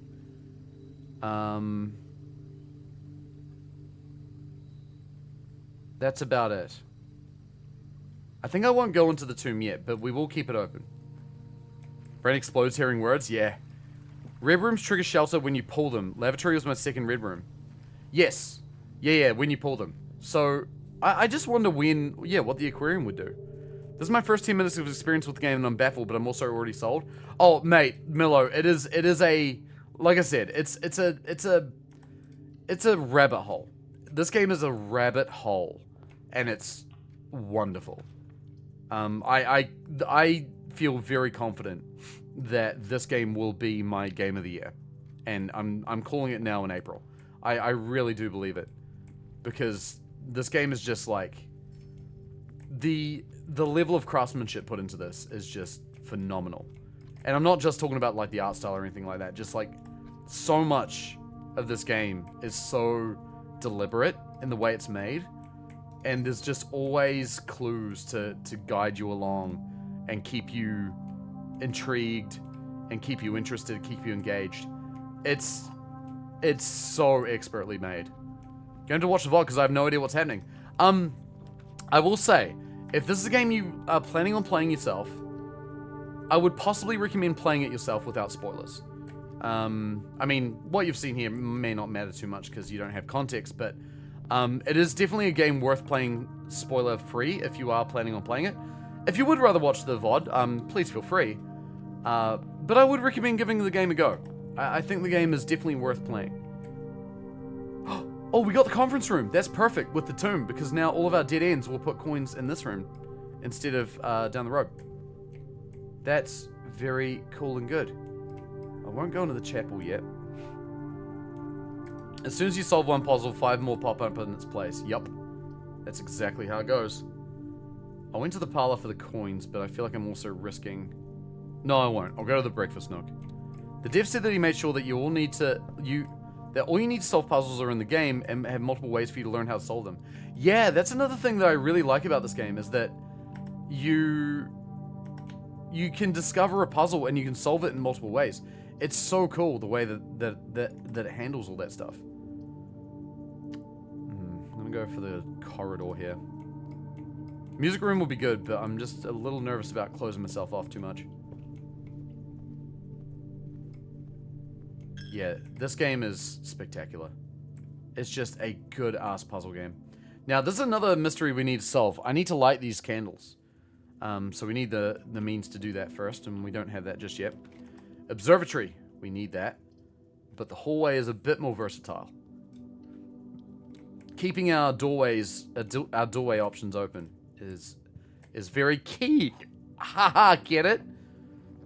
I hiccuped on myself. That's how terrible that was. Morning room. When you get super late, the game even goes out of its way to start spelling things out for you. It wants you to beat it. It wants you to get to the bottom. It really does. Like, it gives you plenty of, like, rope to keep you going. Like, you never... it's honestly so rare to feel like you don't know what you're doing. I'm going to draft the lavatory here, because it is a dead end. It's got nothing in it. But because it's a dead end, it will spawn coins in the conference room, which is really good. The upgrades are an awesome twist. Yeah, you can make the game your own. That's right. Passageway. It has to be the passageway if we want to move forward. It's a waste of 2 gems, but that's fine. Is there a plot? Oh yeah. Oh yeah. There's a plot. There's a real plot. Quite literally. In every sense of the word, there is a plot. Like, it is, yup. There are plots. There's multiple plots. Storeroom, bedroom. God, these are dead ends again. Okay. We're gonna go with this one. My storeroom has an extra key. I can see yours has an extra gem. Yeah, I went for gems. I found that, like, it's a lot, in my experience at least, it's a lot easier to find keys than it is to find gems. Oh, cloister's a good one. It's a room with 4 doors. Gives us the maximum options for moving around. I still haven't figured out this puzzle yet. Like, I thought maybe, like, there's, like, some buttons to press down here, or, like, a hidden lever somewhere, or, like, but, I don't know, man. Like, buttons up there, or, like, buttons over here. But, I don't understand. I feel like we'll find the clue to discover that later. But, for now, I have no idea. Let's open some doors. Right. I'll give you the basic, I'll give you the beginning sort of spiel of this game, the premise of the game. This game is, the story of this game is that you are a 14-year-old boy whose great uncle has passed away. And your great uncle, bequeathed this house to you on one condition, that you find the 46th room. But if you do some quick maths here, you'll find that there are only 45 rooms in the house. So the mystery is finding the 46th room. Oh, green room's got flowers. Oh, it's a gem-filled day today. This is good. Special flowers will give us gems. We like gems. That door's locked. I'm going to not go that way into the room. Just because we've got the corridor, and I think we could... I think we could get forward in the corridor without burning a key. Plus, I can pick up a bunch of keys on the coins on the way. Didn't even play as a 14-year-old. Yeah, you're playing as a small lad. You pick it up from a lot of clues in the story and stuff like that. So in terms of how the story lays itself out, does each room have a puzzle? Yes. Yep, to some description. That's exactly what happens. It's one of those games where you learn the story through, like, little tidbits of notes written around, and you kind of, like, have to piece things together that way. It's very cool. Oh, God, the way I'm drafting these rooms are horrible. But we're gonna go with it. I've got the lunch box. That's nice. Enjoy your lunch! Wait! This lady's name is Joya. Her name is Joya. It's not just a pun on Italians. Her name is Joya. That's why that's in white. She's one of the gods. That's her name. Joya. I bet you that's her name. I'm so sure about that. God, there's clues everywhere, dude. I love it. This is one of those games. Clues are everywhere. You might get it on sale. It's on Game Pass, and I don't know if it's still on PlayStation Network. But it is on Game Pass. If you have that. And if you don't, honestly, just getting a month of Game Pass is worth it for playing this game alone. That's how much I recommend this game. I love games that make you write things down. Dude, I had to get a second notebook just to organize everything that I wrote down in the first one. Greenhouse. More likely to draw green rooms. Do we get any benefit from drawing green rooms? Not really. I think I might just go for the closet. Although, wait. No, I will go for the greenhouse, because there's sometimes items in here that are helpful. There's also the lever for the south thing. And lots of gems! And the sprinklers are on! I don't know what the sprinkler being on does for me. But it feels very nice and peaceful. We got a lot of gems. Oh, and the watering can. Nice. I'll add to wish list. Sounds good. A second notebook. I just had to organize my thoughts. Because, like, I had too many, and they're all scattered all over the place. So, like, I've got my notebook, which has nice, well-written thoughts in it. I'm going to duck back in here to use the watering can. Can I use it in the same room again? No, I can't. It's unfortunate. I'm wondering, we learned that we can fill up the we can fill up the watering can in the kitchen. They had a full-on spreadsheet as well as a physical notebook. That's wild. I respect that. I wonder what the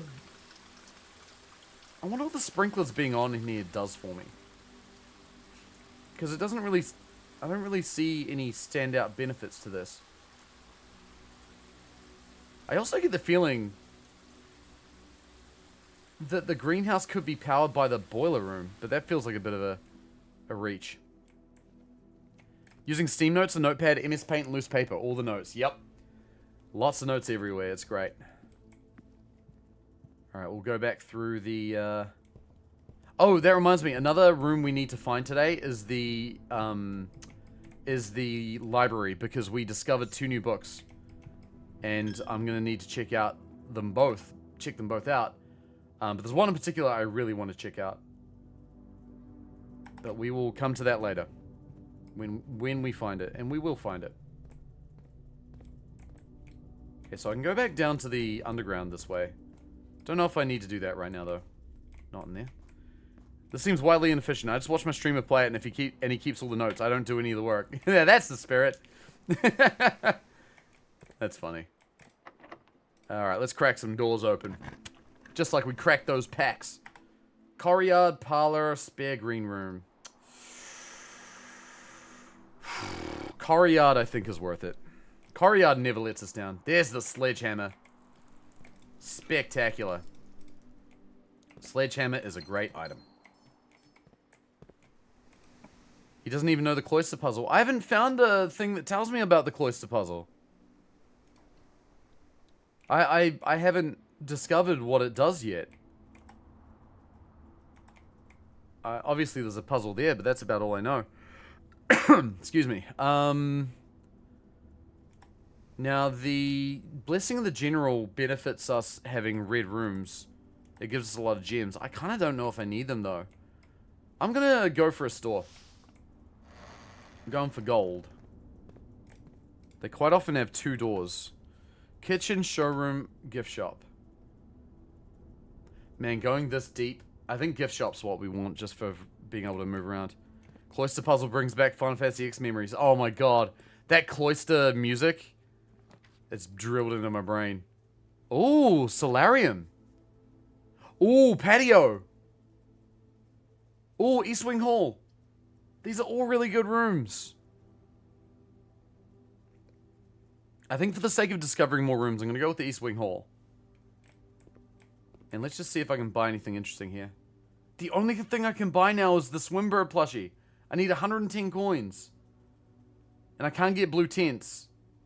I need to get 8 trophies. I've only got 3 so far. So that will be some way away.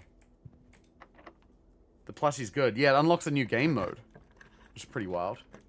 Veranda, pool, bunk room. The pool is currently drained. So we're going to go into the pool. Because I want these chests. Nice. Car keys, a gem. Oh, a compass. And a treasure map. Nice. That's actually some pretty good luck there. I think that's right. Okay. Is that directly below the room I'm currently in? It's 5 up on the east wing. 1, 2, 3, 4. It's literally this room here is where the... Oh, that's so good. The car keys were... Yeah, nice. Hang on a second. I just gotta check for items really quick. Okay, nothing here. Nice. That, dude, we got... Oh, wait, we don't have a shovel, though. Pump room, coat check. But we can't get the crown right now, so there's not much point. I need the boiler room. That's what I need more than anything right now. Oh my god, the shovel is right where the... Dude. The stream of luck. I'm telling you. The stream of luck is with us. We can dig now that we have the shovel. That was immaculate luck. Dude, I feel like this game blesses me with good luck a lot. It's pretty rad. Makes me a very happy lad. Alright. We got anything good in there? Whole bunch of coins! How many? 40. Okay. We might have a chance of getting that bird. Except for when you stole from God. Yeah, God wasn't happy when I did that. Library! It's not connected to another room, so I won't be able to get the gift shop. I'm gonna go for the patio. Then we can backtrack through some rooms. Get all of the coins and the gems that we just obtained. Archive key. Alright, hopefully we'll get plenty of good stuff. Because now that we got the shovel, we can go back to all the dig spots that we've discovered through the house. Feels like Ari wants something. Yeah, she wants attention. Ari? Hi, baby. Hi. How are you? Ari. Hey. Hey.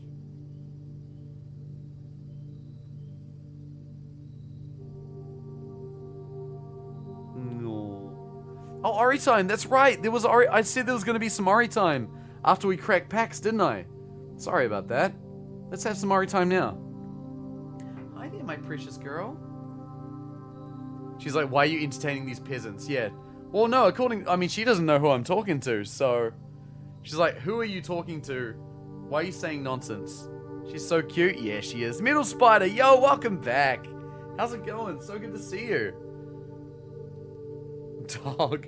Ari time is whenever Ari wants it. That is very correct. That's very correct. She looks like a princess? Yeah, it's because she is. Aren't you, my girl?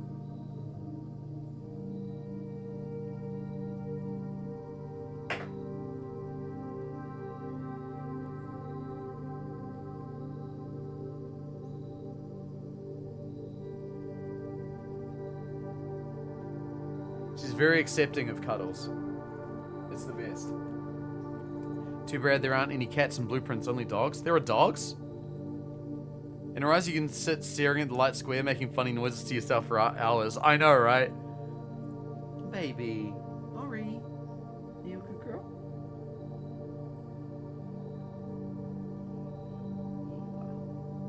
Precious baby. Oh, there's no dogs? Aw, sad. Sad times. Alright, a little bit of cheeky Ari time. She can sit here and peer at the world while we do our thing. Isn't that the way, baby? Alright, let's do this. Oh, there you go. You can still see her in the shot.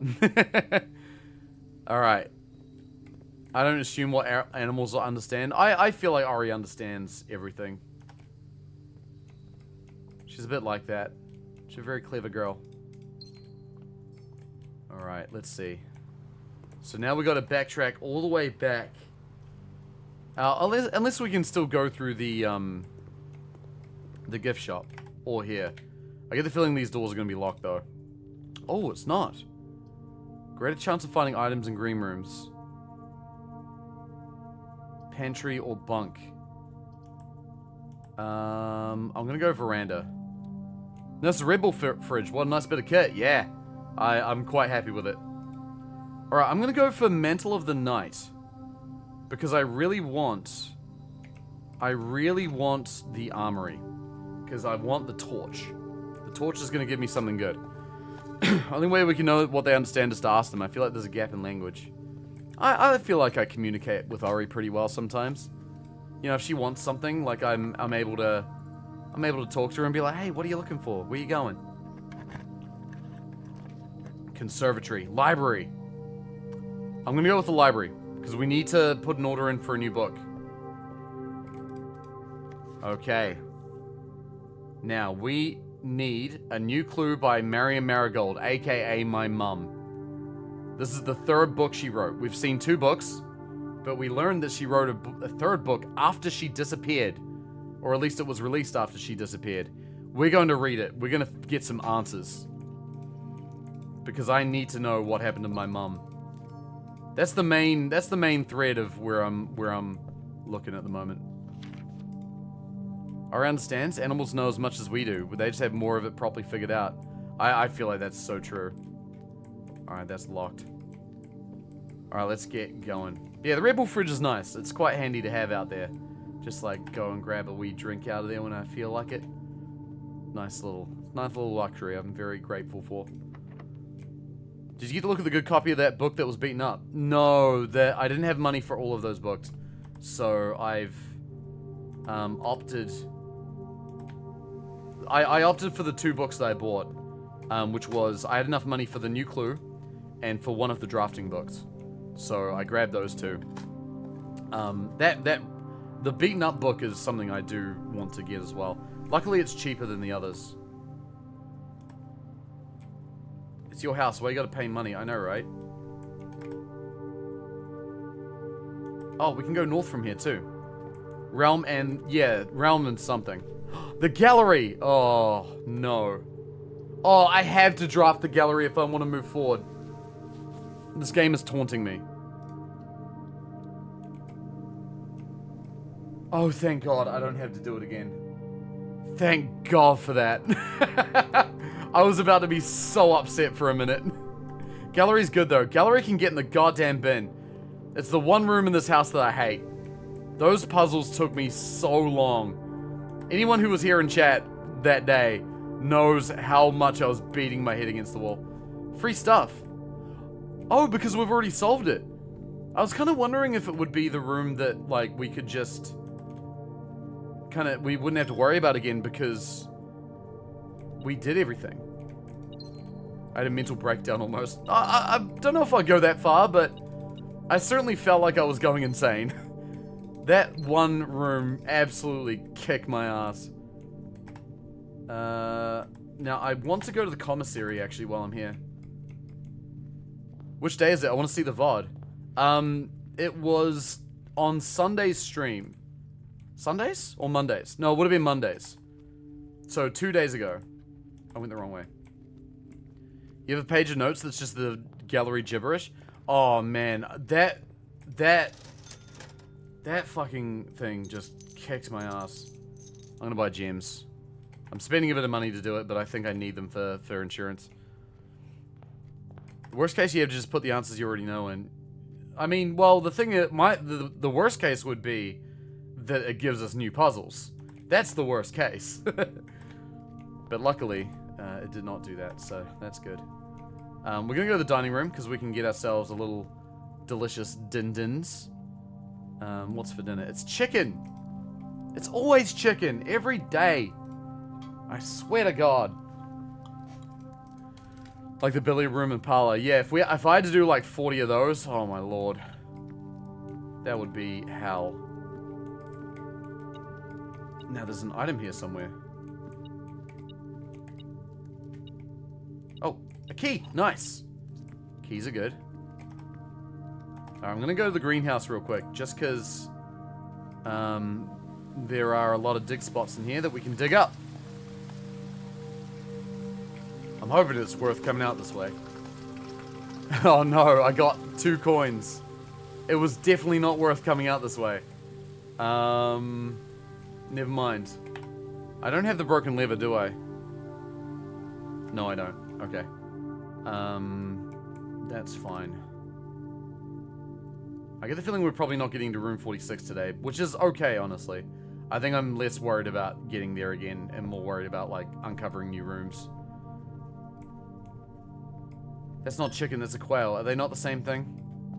What do the colors mean? So, different colors mean different things. So, red rooms... Oh, sorry, well, blue rooms are kind of like rooms that they have different abilities, but the like, there's not necessarily an overarching theme among blue rooms. They're just kind of like a bunch of assorted rooms that are useful. Yellow rooms are shops, so things you can buy stuff in. Orange rooms are hallways that connect to, quite often have like a lot of doors connecting to other rooms. Green rooms have a lot of items in them, quite usually gems. Red rooms usually have some kind of debuff associated with them, but they also are the most likely to have a lot of different branching pathways. And purple rooms are bedrooms, which usually reward you in steps.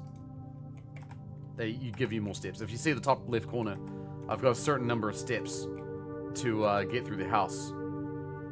And every time I walk into a new room, I lose a step. So when I run out of steps, then that's the end of the day. And I've got to go back and have another day. Where am I going now? I'm going to the gallery. And going through it and never stopping except to pick up whatever's in the thing. All north? Well, the problem is that I don't have the key for room... I don't have the key for... I don't have the antechamber key.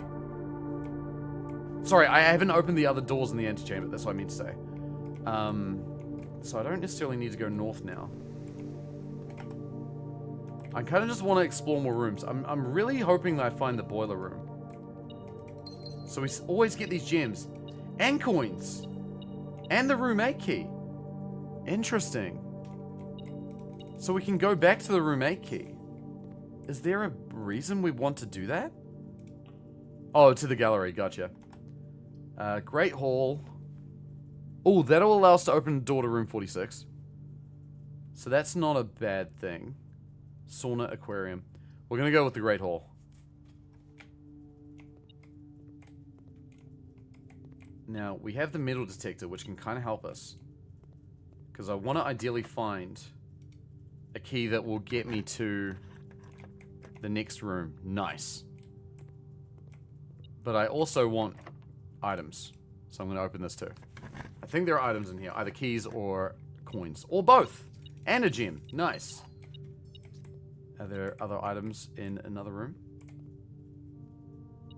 Using the metal detector to figure out what door has the items is one of my favorite strats. I love it. Looks like something I'll be sucked into for 8 hours straight and suddenly have 4 hours to sleep before I have to wake up for work. Oh yeah. Oh yeah. No, 1000% that is what this game is. Okay.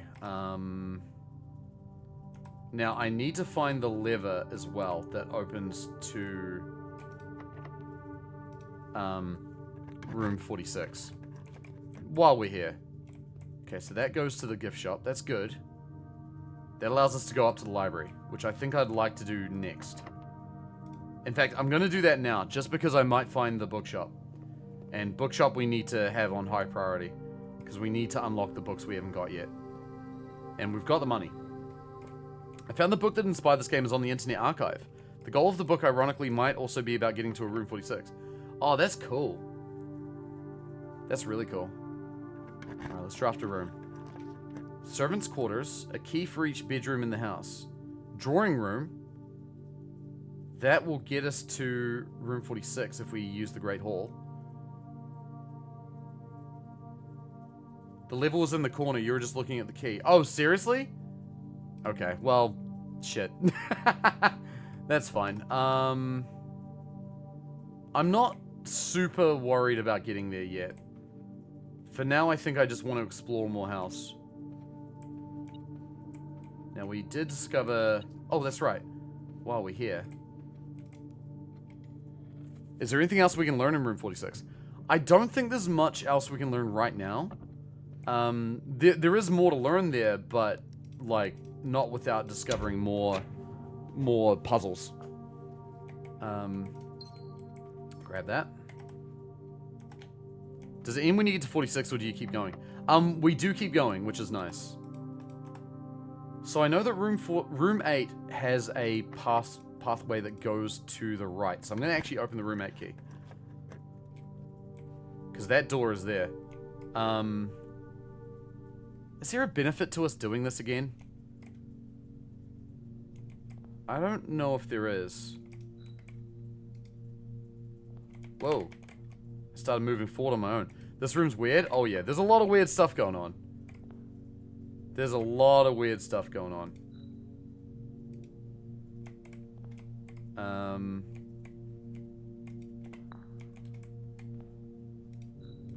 I remember playing around with this for a while, but we did figure this puzzle out before.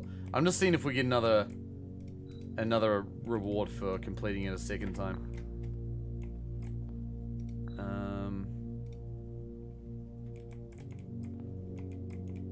There's a few that I can't remember where they go.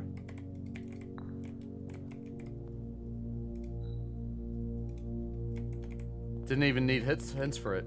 What, to solve this? No, I didn't need hints for this one. The someone was gluttony.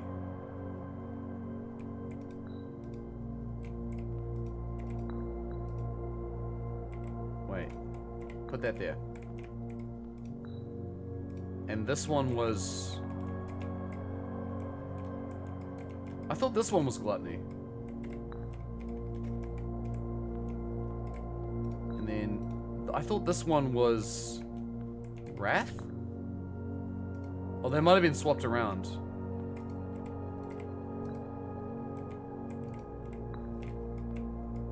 Possibly.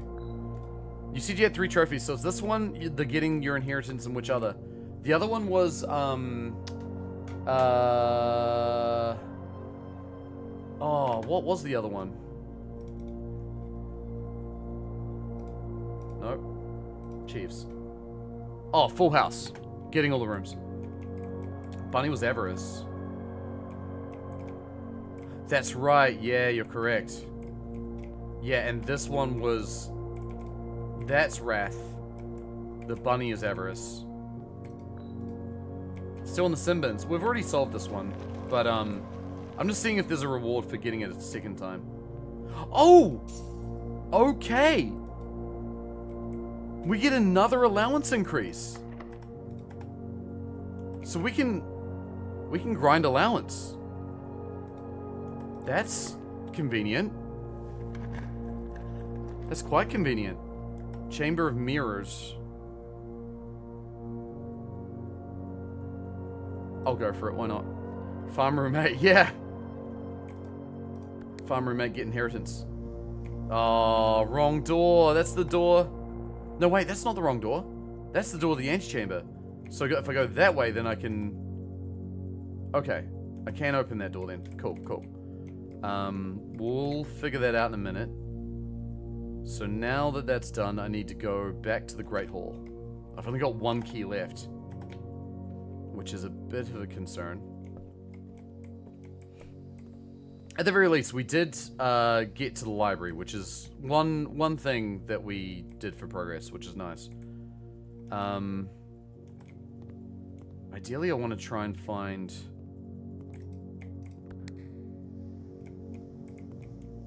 Oh, interesting. You unlocked roommate in the wrong room. No, it's fine, because I've got the trophy for that one already. So I don't have to worry about... I don't have to worry about doing it in a different rank again. Alright, green room observatory, I think is where we go. Hopefully we get a key out of here. We're at 25 now. Farmer's apple. 4 door rooms. Pair of chests. A key. And 3 steps. That's not bad. Halfway there. Oh my god. We need to find that planetarium if we really want to get to 50. Okay, cloister's good. Passageway is the same but cheaper, really. Den is free and gives us a gem and does the exact same thing. So let's go to the den. Drawing the den at rank 8 is crazy. Hey, Arts, yo. How you going? It's good to see you. Oh shit, that reminds me. Sorry, we didn't open the doorway to the Great Hall.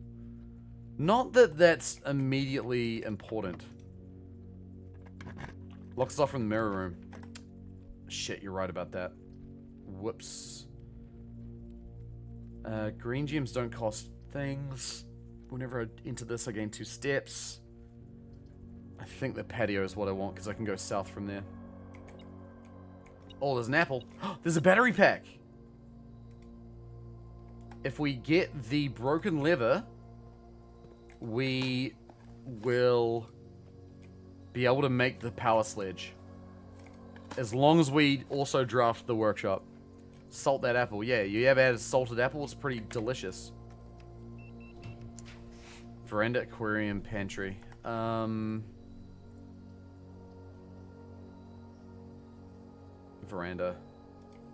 Veranda's the best one. How are you? Just been lurking for a while. Oh, I appreciate you lurking. Yeah, we're doing good. We're opening some magic cards earlier. Got some pretty sick pulls, which are exciting. Now we're just getting more into the game. 2 gems in here. I'm flush with gems at the moment. I really need keys. Keys are the thing I'm really lacking. Alright. With any luck, we'll be able to draft the rest of these rooms. Solarium's a new one. Problem is, if we draft it, we'll be locking ourselves out. Casino. Oh. Casino's more fun. That's right. We're gonna do it. We're gonna do it. Get some delicious coins. Yum, yum, yum. If we win big at the casino, we can probably use a lot of the coins here to go to the shop and get the bird. You're all locked down that side, though. There's one room we can still unlock.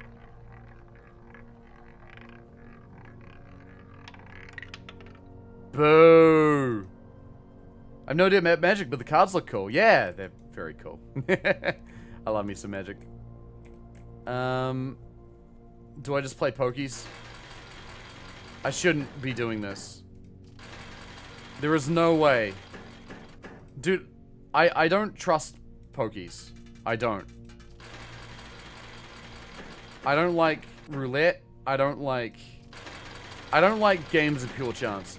Blackjack, this is a little bit of coke, but like blackjack, at least I feel like I have a choice in that, but this is all bullshit. Every time I spun the wheel, I hit the free spins or red. Yes, the free spins free spun red. Hate that. What's your best outcome here? 100 coins. It requires 4 things though. Oh, wait, we got bonus spins. Oh.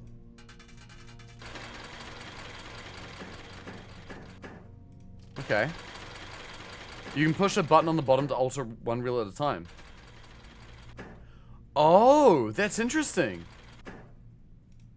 So I get a max of 3. Okay. That's good to know.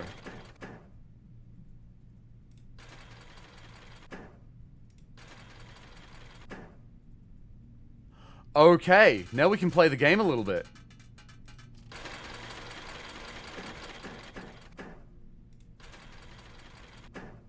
Nice. Alright, now I understand a bit more. Nah, redo that. Oh.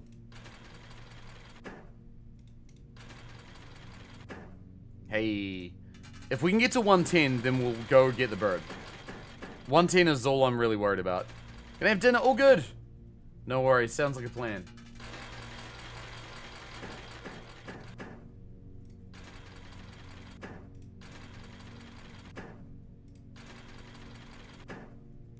Watch another stream play and they earned enough coins for 2 expensive books from the bookshop. Yeah, that's pretty good. Whoa, okay. If we...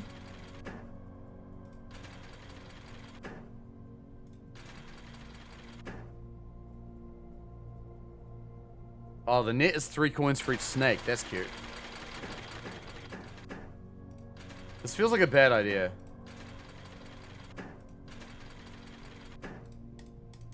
Feels like a bad idea, what we're doing. My brain's telling me, like, no, this is bad. This is bad odds. Because that was a net 0 there. I spent 3 coins to get 3 coins. Only took 45 minutes? Oh my god. So far you're profiting. That's how they get you. That's how they get you. Had a run with the mirror room, got you 2 volts, so you managed almost $200 without a casino. 200 coins, that's awesome.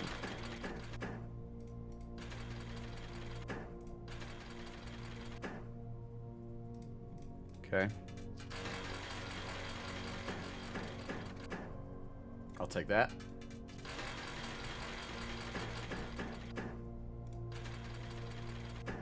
I'll take that. Getting a little by little. I'll take that too.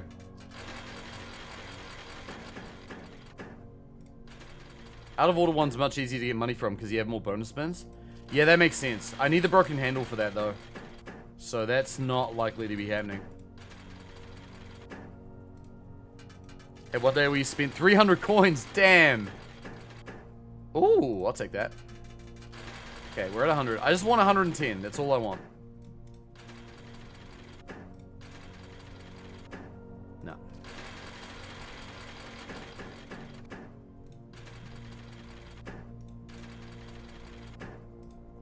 That's a net 0. I need a reward for when they're all dashes.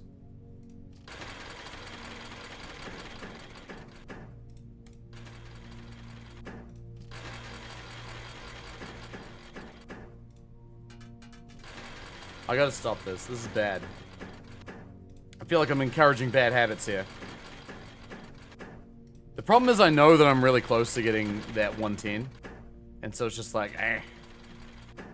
It's chewing on my brain. No. If I got a clover there, that would have done it.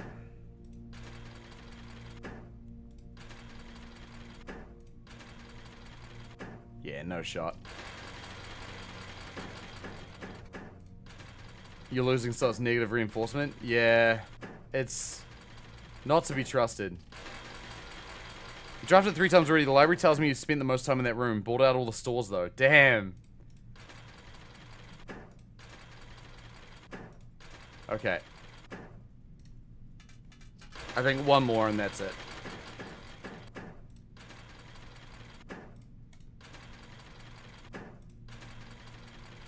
Yeah, we're done. I think it's a waste of time. Eventually. Like, at the end of the day. We'll be there for bloody forever. 99% of gamblers quit before hitting the big. That is correct. And I am one of that 99%. Alright, we want to redraft these. I really want to try and... Aha! Solarium. Yeah, we're going for this. This is a new room, so we can, hopefully, with any luck, find some lore in here. Oh. This room has a... Oh, it's got a puzzle box. And a coin purse. You're doing good. You should have quit where you're part of the 1%. Yeah, I know, right?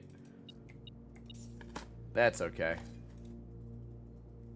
Alright. There's a note. Mr. Nogula. Oh.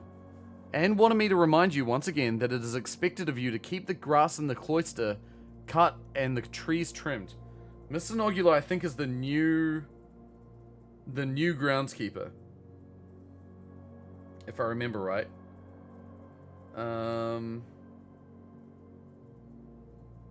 Yeah, new groundskeeper.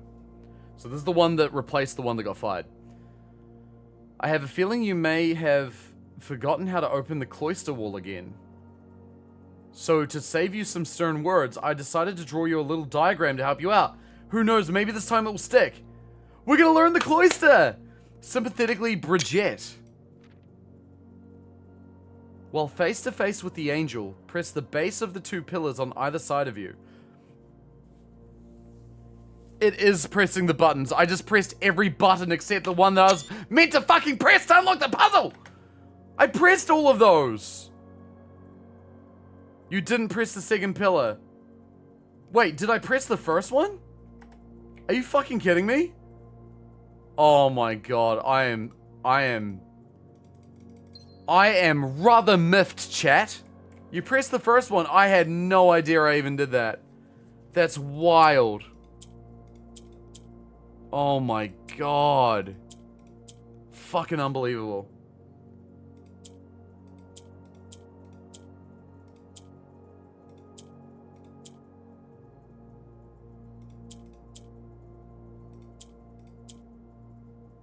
I'm stunned by that. I'm so mad. Alright, there we go. This is a nuance That's the nuance puzzle. 2 more allowance. I'm miffed, chat. I'm miffed.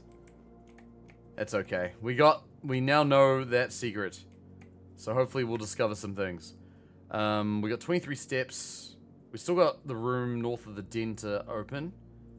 We can do that and get our way back to the cloister. Okay, good. So let's do that then. I really would like to stick around for those coins, but I don't want to sit there gambling all day. Okay. The den. And then north. It's locked, of course. Well, that's okay. With any luck, maybe we'll find some keys in the cloister. Because now we know how to get there. I have 0 keys now. Okay, get rid of this cursed room. Throw it out of the whole house. So we're going to face the angel. And then press buttons on the... Wait. Oh, I did it. Oh my god, we figured it out. Cloister puzzle. I'm happy. I'm very happy. Okay. Now we can dig a bunch of stuff. It was so good. You click the first pillar, it doesn't do anything. And then the second pillar, and then click everywhere else. Wait. Oh! Okay, we might be gambling again. Oh, more allowance. And a letter. And a... What is that? CXET. Take a picture of that. I'm unmiffed now. We now also have all the items for the, what's it called? We've got all the items for the power sledge, but we don't have the workshop.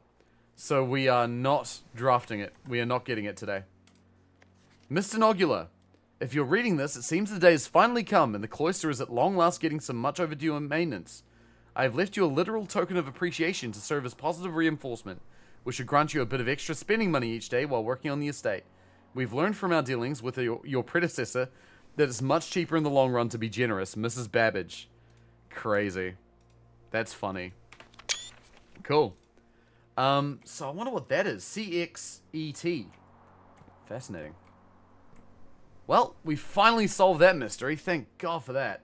Let's go back to the casino. Let's see how this broken lever does.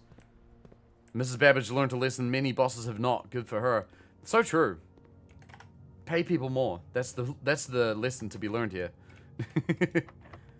Oh! Door to the antechamber. Not that that really helps us now, because the other door's closed anyway. So we're probably not going to worry about that. I think we'll probably just call it a day. Once we get our bird. I don't think there's much other... Not much reason to go further in the house. Or really, I don't think there's much way for us to go further in the house. Wait! That's not true. In the entrance hall, there are two... there are 2 chests. But I don't think I'm going to get there in enough time. So I might not be able to... I might not worry about it. Alright. Let's do this. So we get 5 bonus spins. Oops. We're gambling. Gambling. We'll see how likely we are to pull this off. The goal is to never go for big wins if you're already kind of like getting a net positive. So there's no reason to keep going there. Okay, the lucky clover is 10 coins. So that's actually well worth it.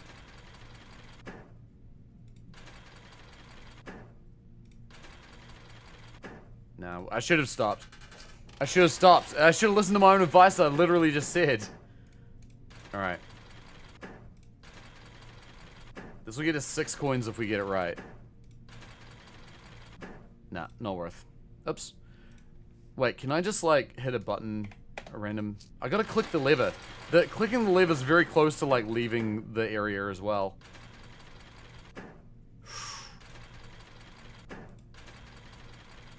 Yo, there we go.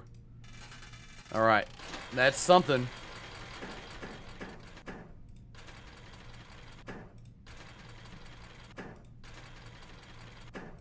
God, it's ridiculous. Look at me, I'm a regular kick streamer. I shouldn't say that. I shouldn't say that. Terrible. You can't say that, chat. How dare you? You can't say things like that. Please, think about your words next time. Rather than saying mean-spirited things. Clip it and show kick. I would not care. They know what they're doing. They know. Alright. Oh my god. Come on. Give me what I want. What I really, really want. I still lost coins on that because I spent 4 to get those 3. Yeah, they'll give you a sponsorship. What, can't say the truth now? Oh, funny. Oh, should we try and go for a leaf clover? It might be worth it, honestly, because if we do pull it out, that's 40 coins we'll win. Nah. You're not turning a profit so far. We are certainly not. I mean, this is really the only way we're gonna possibly get the coins to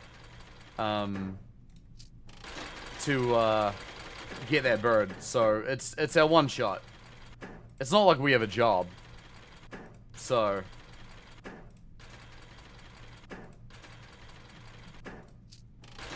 this is such a trick, man, because like the 5 bonus spins are such a juke. What are the price for crowns? So you can see. Oh, I'm covering it. Sorry. If you need to get all 4 crowns, not just 3, and the prize is 100 coins. It's when you bonus spin, you got to give up earlier. Yeah, I think you're right. Like for this, it would be 1 spin.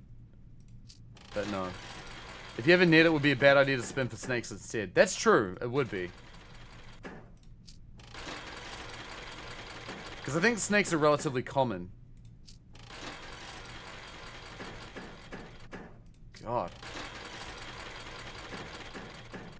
Oh, okay. Now it's worth going for bonus because that clover is good.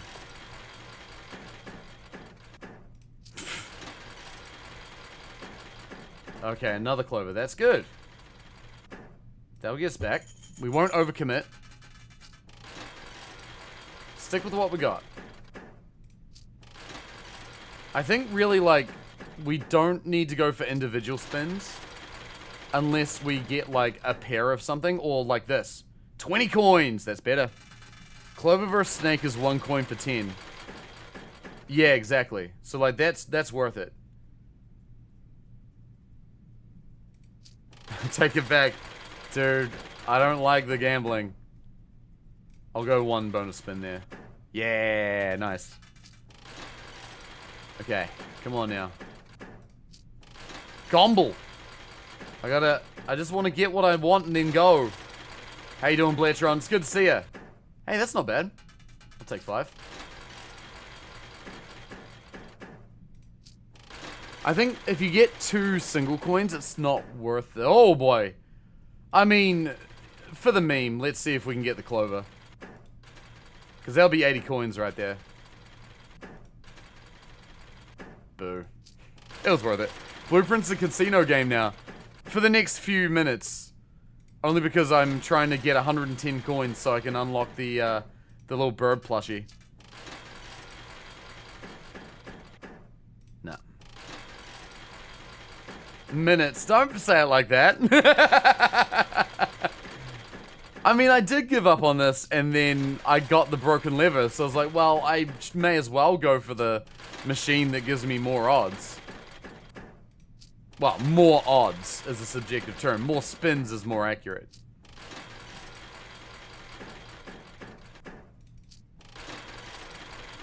I don't like it. I don't like it. The black lines are a negative or just a blank? They're a blank. So they just do nothing.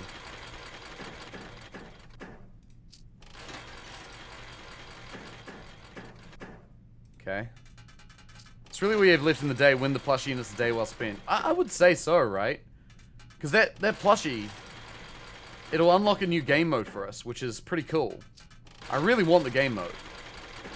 I'm being made to gamble now. The game's making me do it. Gamblers always quit right before their big win. Oh my lord.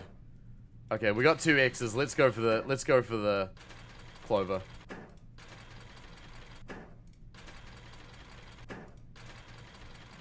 See, my luck doesn't extend to gambling. It doesn't. Reminds me of Wheel in Paradise. Early text adventure from the 80s. Machine was aptly named the One-Armed Bandit. Oh yeah. I mean, that is what this is. It's certainly a one-armed bandit. Taking all my money. Oh, Worm in Paradise. That's funny. Oh, we're down to 69 coins. Nice. God, we're gonna be here all day though, dude. I don't know. I feel impatient. There's a boss in the latest WoW raid named the One-Armed Bandit. Yeah, I saw that. Does it do like random things based on stuff? Because that would be a pretty fun raid boss mechanic. Come on. Got so many blank spots in this machine. You got something good in the wheel here just now. Nice, Pato. I wonder if there's secrets in the machine. I do wonder about that. Oh. Okay, that's good. That'll do. We are kind of just like hovering around a base level. I think I am a little bit down, which is, you know, understandable. That will happen. Probably not secrets, but there might be a ghost. A ghost, you say? 18 gems. Yeah, I got a lot of gems. I got the constellation that gives me a bunch of gems and green rooms. Woo! There we go. That's better. Alright, now we're up. I just need I just need that last little 10. God.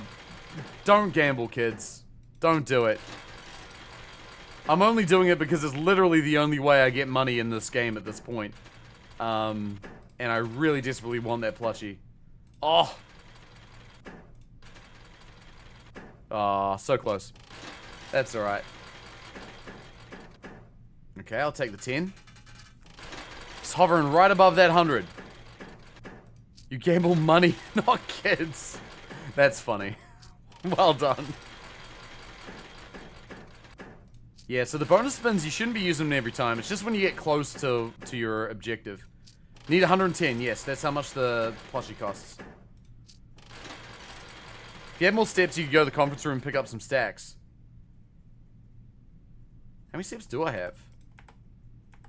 Yeah, I don't have enough now. Yeah, you're right. I could do that.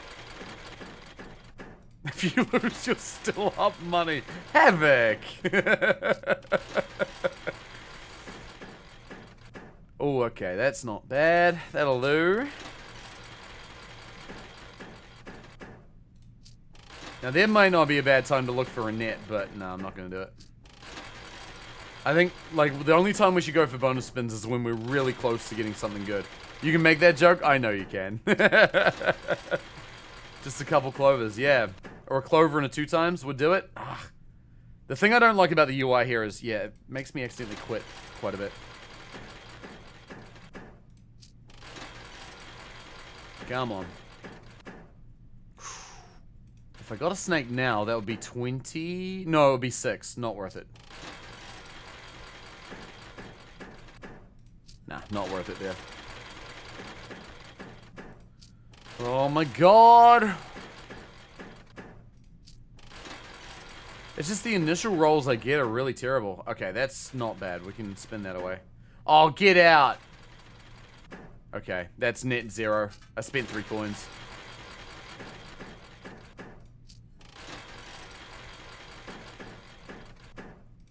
I feel like I'm regretting drafting the casino. Alright, 6 coins. That's fine. We're still not there. Oh! No! I spun again! It's fine.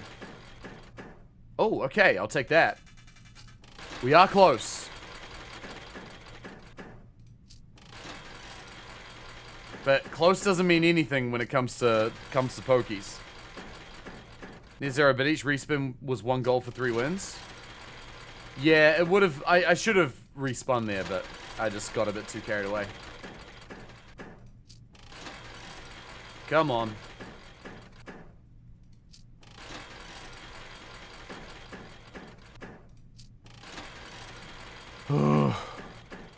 Hey, is that it? That's it. All right. Objective complete. We did it. Let's get the hell out of here. Is there anywhere else we need to go? I cannot buy any more keys. I can't really do much of anything else. So I think it's time. Rigged. I'm happy with that. When the fun stops, stop. Yes, that's very good advice. That's the thing about, like, casinos, though, man. Like, they're designed to just bombard the senses, right? So everything feels fun, even if it's not actually. Swimbird plushie! Oh, I actually only needed 109 coins for that. Alright, I've got the deer mode unlocked. Awesome. Now, if, with all this, I could actually run back to the conference room. Oh, man, I never got the fire device, either. That's frustrating. Oh, well, let's go back to the conference room, see what's in there. Bombarded senses is the opposite of fun for me. Well, that's the thing. It's just kind of like... It's just activating your neurons, you know? That's what I feel like a lot of short content is on YouTube these days. It's kind of like, not necessarily like... A lot of it's not necessarily like, the kind of thing where you... Are like, you gotta show somebody a funny video or whatever. A lot of it, some of it feels like, not all of it, but like some of it feels like it's neuron activation. I don't like that. In here. I got a lot of gems. I don't need more. A lot of gems, a lot of coins. I'm right next to the commissary, but I'm gonna pass out before I get there.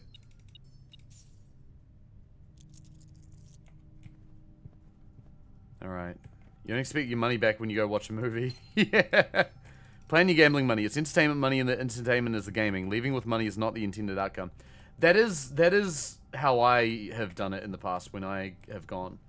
I'm like, my rule is like, be prepared to leave with no money. So only take in what you're willing to part with. Is, I think, a good rule of thumb in general. Oh, secret garden key! We could have had so much. We could have had it all. Khajiit has wares, the Fruitism has coin. I do have coin now. Sadly, I can't do jack shit with it because I am about to fall asleep. What happens if I call it a day in the entrance hall? Probably nothing interesting. There's a few movies I wanted my money back after. That's fair. That's true. Alright, garden excavation site. Oh, that's right. We have the tomb as well. That's why we needed the power sledge. Or one of the reasons why we needed the power sledge. Shame you can't order Uber Eats. Oh, to the Mount Holly Manor? Yeah, wouldn't that be nice? Wouldn't that be fantastic?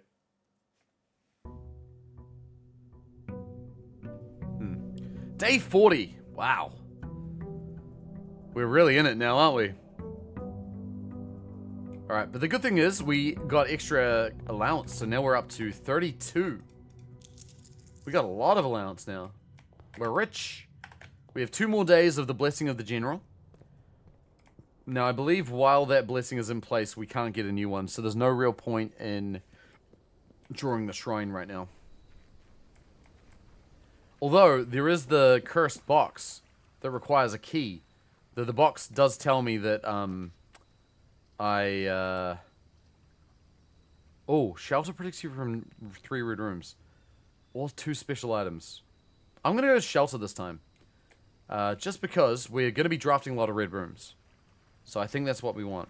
Also, we might be able to see what happens if we draft the aquarium while it's sheltered. It resets every day. Yes, the house resets every day. There's only one movie I wanted my money back after, but I got a free ticket to a later screening instead and just had a beer and went back later. There's a fire alarm and evacuation. Oh, that sucks. That's always a rough reason to, like, have to miss out on a movie. Conference room's good. And then what else? Breakfast nook. The power lines went down. Oof. That's brutal. Alright, let's go in here.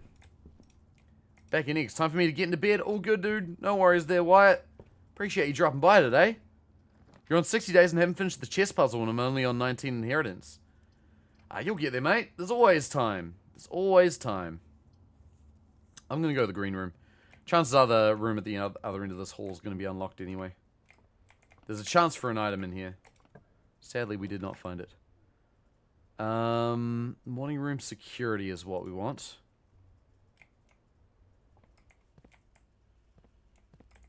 No items to be found. I don't have the car key, so for now, I'll set the security to be low and have it unlock when we open the thing. I feel like the odds of us finding keycards now is pretty likely, because we seem to have found them in almost every run we've done. The parlor, the storeroom. I'm gonna go with the parlor. I can never say no to a parlor game. Okay. Yeah, this is not the kind of game to measure yourself against others with, I think. Everybody progresses through it at a different rate. I think Grace came in earlier. I'm full from Grace. She came in yesterday and said that I think she reached room 46 on like day 14 or something insane, which is wild. I mean, sometimes you can just get lucky. I mean, she's good at puzzles, so I don't doubt that she figured a lot of shit out. But, yeah, you sometimes also just get lucky. All statements that contain the word gems are false. This box contains gems. This box is not empty. Let's assume this is true. If this is true, then this is false. And then the gems could be either in this box or that box, depending on if this is true or false. So that's an inconclusive result. So let's assume that this is false. All statements that contain the word gems are false. This is not true. So therefore, this one is true. This box contains gems. This box is not empty.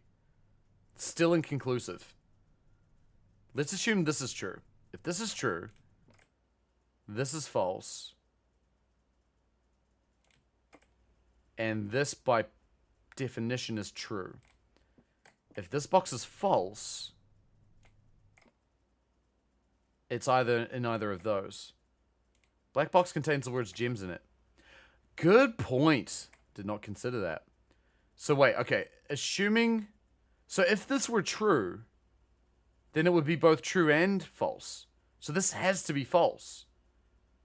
So that all statements that contain the word gems are true. This box contains gems, so it's in this one. Cool. Yeah, good spotting. I think the thing that threw me off is the fact that gems was a different color. I think that is probably what kind of, yeah, got me a little confuzzled. But that's alright. We did it. Good calling out there, chat. Alright. Let's go over here. Get ourselves a cheeky key. Cheeky keys are the best kind of keys. Maid's chamber. Now, we're going to be protected from the first 3 red rooms that we find. So, and we do want to draft red rooms. Because, yep, we're sheltered from this. This is good. Because finding more red rooms will give us more gems. Study. We haven't opened the safe in here. Oh my god, I wanted to find this room yesterday. But we never found it. Because I had a brainwave with this room after our stream on Sunday. Or Monday. After our stream on Monday, I had a brainwave. Because this door is unopened. This safe. We haven't opened the safe yet. So, if we remember the big clue, the big letter puzzle clue, I believe it says, if we count small gates, 8 dates reveal 8, if we count small gates, 8 dates crack 8 safes. If your brainwave is wrong, can I give my idea? Sure, we'll see how we go. Now, if we count small gates, I don't know how counting small gates works into this room, but I did think about this queen. The queen is sitting on D8, which sounds like the word date. But I was writing down all my clues the other day, and I realized D8 can also mean something else. D8 itself could be a date. December 8. It's the only month that begins with the letter D. And D8, December 8, that is a date. It's written in small letters. So that would be 1208, because it's American style. Yo! Okay! June. Oh, I'm happy. This is good. We've unlocked a new bloody letter. Letter number 2. December 8th. M. Be prepared for our plans to be set in motion in a month or two. It's all lining up and all of our hard work. I thought they said all of our lard work. All of our hard work is about to come to fruition. I have just learned that several members of the museum's guard are sympathetic to our cause. We suspect 2 more to be pure opportunists whose loyalty extends only to their coin purse. Your uncle has already agreed to let us use Mount Holly's flexible floor plan for a trial run, assuming the red print we have secured of the museum's closed exhibit is in fact accurate and up to date. Holy shit. We should begin these trials without delay once you arrive. If you can, within the next 2 months, fabricate some fiction that might alleviate us of the presence of the service staff. Until we meet on the shore of White Sands, Caleb. Oh my god. This letter has put a bunch of stuff together. Closed exhibit. The doors in this room are security locked.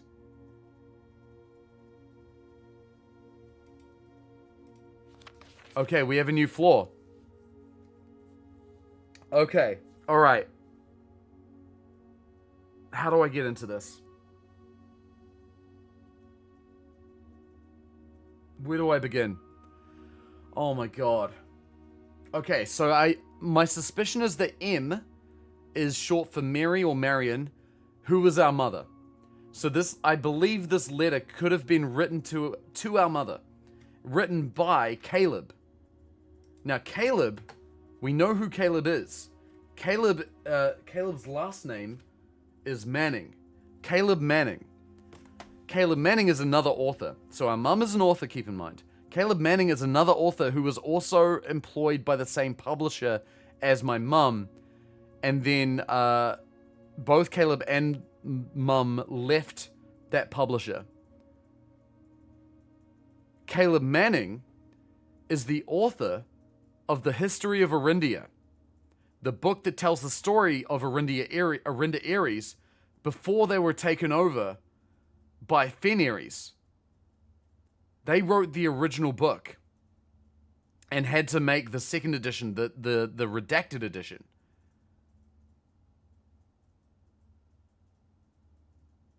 So Caleb was told to omit a bunch of information about Arinda Aries and then conspired with Mum to steal the red crown, the ruby crown of Arinda, from Fenris.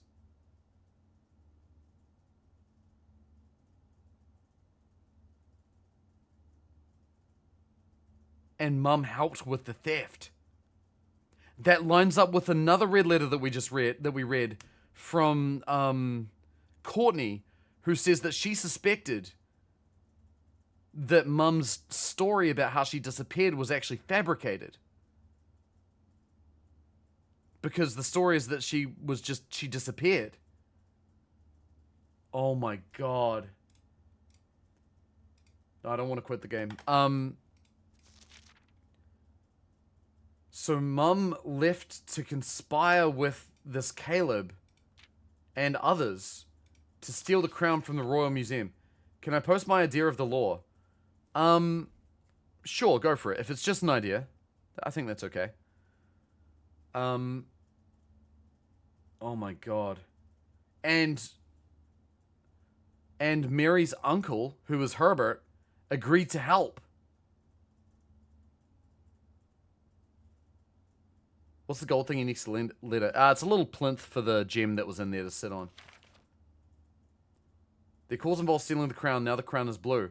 Well, we do know that because when we picked up the crown in room 46, the crown, it says specifically that it is the red crown, the ruby crown of Orinda, but it was made blue and inlaid with sapphires instead of rubies. We do know that that is the case.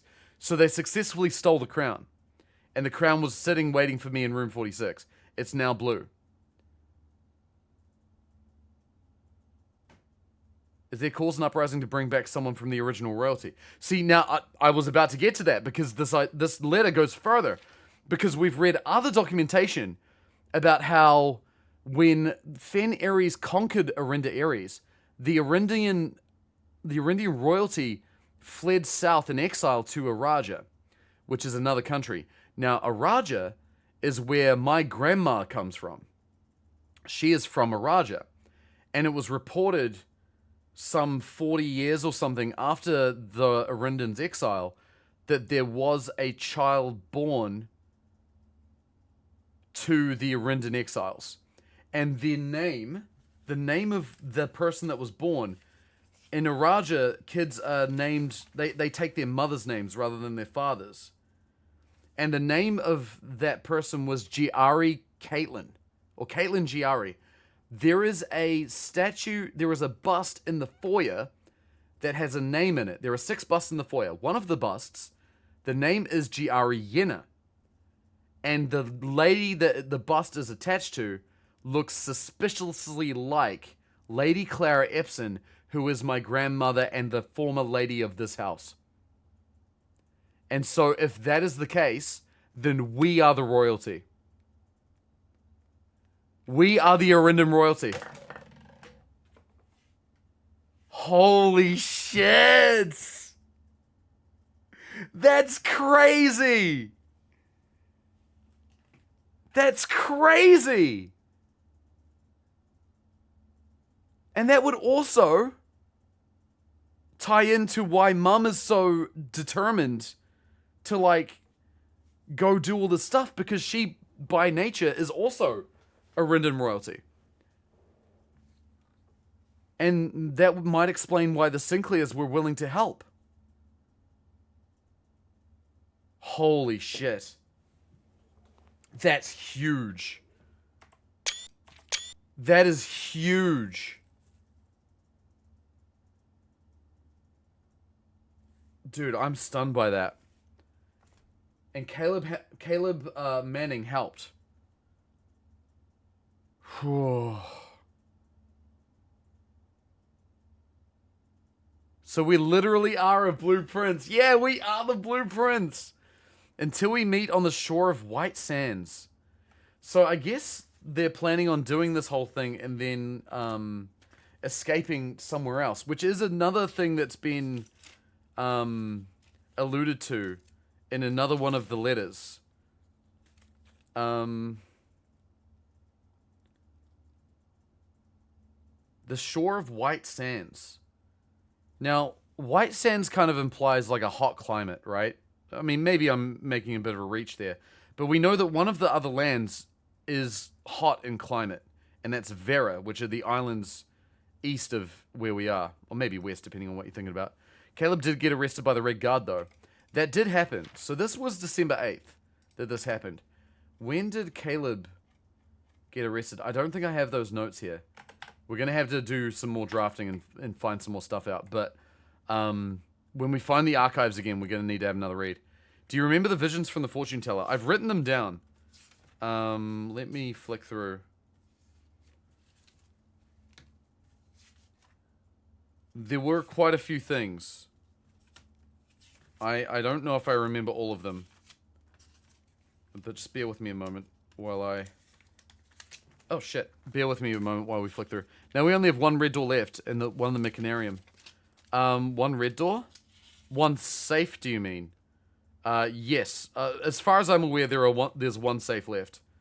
And it's the one in the drafting studio. Hang on, I'm trying to find my Alzara notes. They're in here somewhere. Okay. Calling it a night. All good, Shiv, no worries. Oh, and Havoc, take care as well. I'll catch up on the VOD tomorrow. Sounds good. I really appreciate you hanging out. Really means a lot. Take care. Okay, so I'm gonna look through these are the Alzara notes that I haven't, like, fully figured out yet. One mentioned a black cat with a red flag, and the flag doesn't stir in the wind. Now, I feel like the flag was red, which represents Fenris. The black cats are often associated with burglars. So I kind of wonder if that's referring to the theft of the crown. The flag not stirring in the wind, I wonder if that's something to do with the existence of Orinda Ares. Another part was a wrecked mansion and car. I believe that might be related to when there's a note in the shelter talking about how they had to hide while the Red Guard came by the house. I wonder if they wrecked the outside of their mansion or something. It mentions 8 letters written by 8 authors, but we're going to read only 7. We've now read 6. There was a note about somebody watching me. They opened a door that had no latch, and they took an item. There's a missing item I didn't take from the entrance hall. So somebody came to the house and took something, and I don't know what that is or who that was. It also talks about kids running in the forest in the courtyard, which might refer to the fact that this used to be a school to some extent. It talks about chair and generations. There's a specific image in one I'm thinking of. Can you tell me the image? Oh, there was a shadow in the red room, in the dark room. I remember that. If you can tell me what the image you have in mind is, without any context, maybe, I can see if I can piece things together. But besides the huge bomb sale that dropped, did we get any other clues? Honestly, we got a ton of clues just from this alone. This is huge. There was Simon standing on a white shore. I don't know if I've seen that one. We're still going to see if we can go to more Alzara puzzles. We'll definitely endeavor to do that. Alright, corridor, let's go. Wait, hang on a second. What did I have in the bottom right there? What's this? What is that?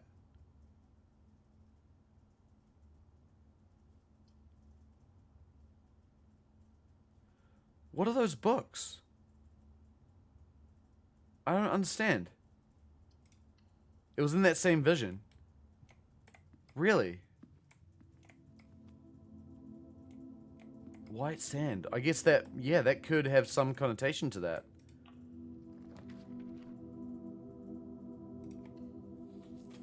I don't know what those books are doing. They just started appearing after we uncovered the study. Wasn't that the one with the red flag and cat? Yeah, I might have to... I don't know if I have a way of reviewing the things, which is a bit frustrating.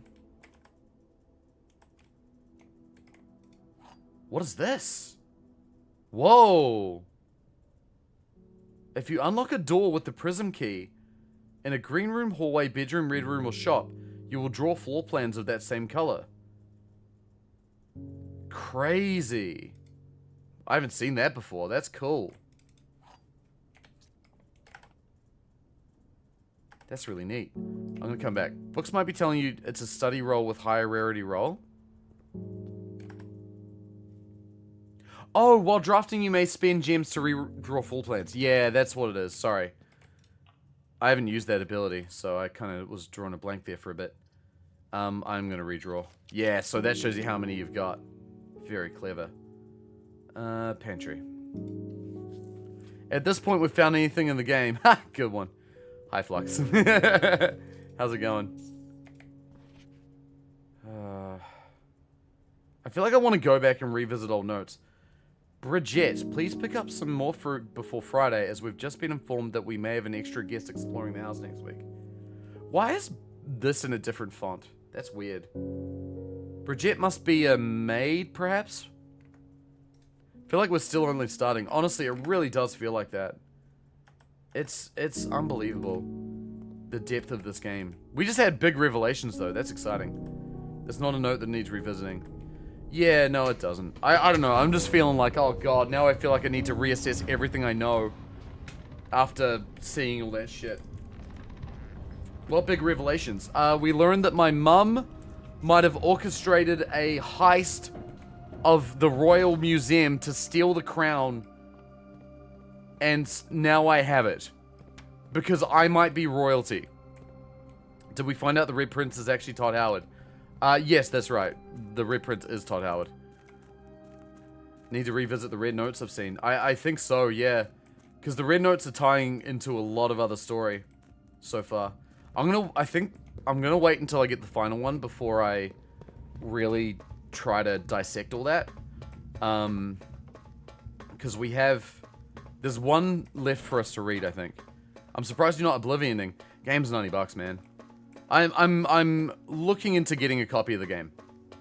If with any luck, I'll be able to grab it. But this game is still very much got our attention. Does the story progress even after the final room's been done with? Dude, we found the final room like 3 streams ago. So to answer your question, yes. Like that is like it's like in Hades, you know, when you complete a run, but you're only scratching the surface. It's on Game Pass. I don't have Game Pass at the moment. I should get that. Final room is congrats, you can finish the prologue. Yeah, basically. I need to get Game Pass. I really want to play Oblivion. I do love me some Oblivion. Alright, all the way back. I just thought maybe we do want to go into room 46 now that we've kind of learned a few things. Behold, in darkness, a doom sweeps the land. This is the 27th of last seed, the year of Akatosh 433. What a banger of a game Oblivion is, dude. Was that a Sanctum room unlocked? We've unlocked 2. I've solved 1, but I haven't solved the other. I'm still missing some information. That reminds me, actually, we did find a sigil, or part of a sigil, earlier. Here, in the Lost and Found room. See, these wavy lines, I know refer to, I think refer to heat. Things being hot. And the whole story about White Sands, I mean, you would kind of expect a place with white sands to be hot, right? So I'm thinking if maybe that's the, if that's the sigil for what's it called? Vera? That's my suspicion. Let's go to the office. Captain John Luke. Yeah, it's crazy that, old, Captain Picard is the Emperor in Oblivion. Let's go this way. Get the den. These are the closing days of the Third Era and the final hours of my life. What a game. What a game. Alright, let's do this. Close shut the jaws of Oblivion. Oblivion, I was about to say. Spread gold in the estate. Let's do it. Okay. Not that crazy. Colonel Ty is the Imperial Guard who tries to execute you in Skyrim. Huh? Colonel Ty? Wait, is that another character from Star Wars?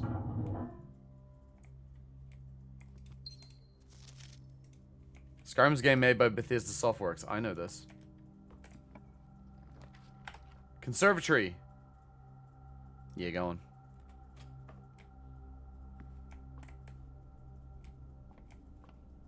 Alright. What do we got now? We got gems. Apples are delicious. And a key. Love that. 26. Colonel Ty's the exile in the revival of BSG. Oh, Battlestar. Right, gotcha. That's cool. Ooh, commissary. Ooh, planetarium. Nah, commissary first. We got coins. I would quite like to spend them. Sledge. Metal detector. Metal detector will be handy. I think we're buying all of these. The bad guy in New Vegas is Chandler Bing. Yeah, that's right. Oh, rest in peace.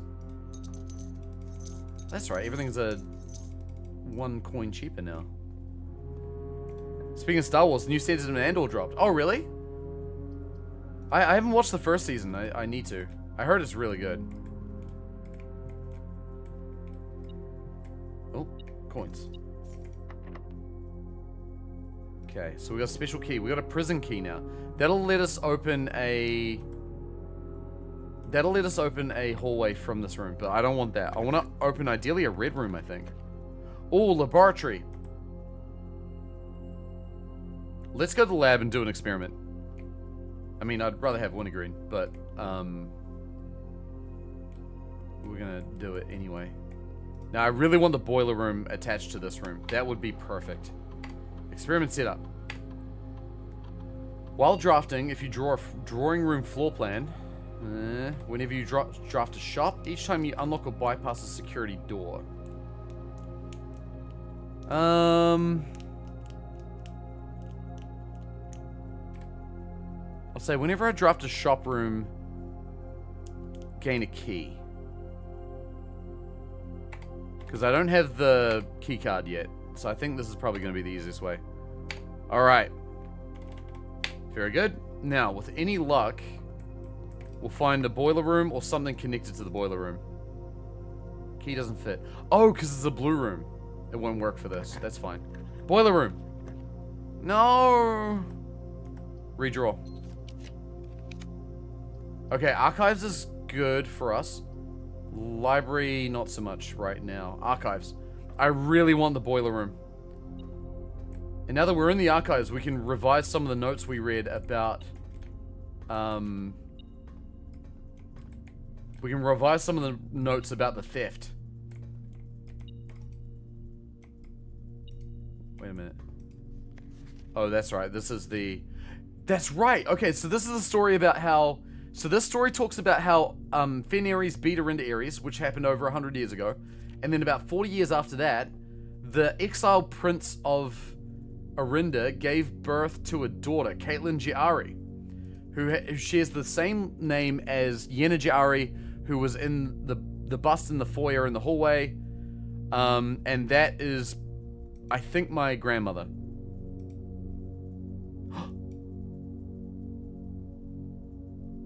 I didn't take a picture of this before. That's the Arajan sigil. We can solve that puzzle now. I don't think I took a picture of that before. Okay, good, good. That's another thing we've got. Alright. And then... No, keycard door! I can't go through that.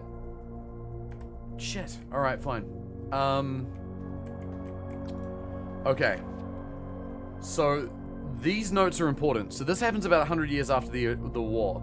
This is talking about my mum. She made her book Swimbird, got an award for it, used Marigold as a pen name to free her from the political associations that one might make with the Sinclair family. I feel like Sinclair family's perceived allegiance is with Fenris, but actually it's with her. She never considered herself a success. My son was the one that got me to start writing. I'd always challenge myself to never tell him the same story twice at bedtime, and so as we ran out of books we owned, my imagination had to take over from there. She elaborated in previous interviews that her debut book, Red Prince, is based on her son and his inflexible love of the color red. A statement has been held with much skepticism by the many pundits that viewed that book as a rather thinly veiled political critique of the Royalist Party and their unwavering blind loyalty to the throne. Caleb Manning and his publisher Philip White were two of the 36 names that appeared on a leaked dossier, naming them a person of interest in the Trinsdale bombing that killed 4 people last Tuesday.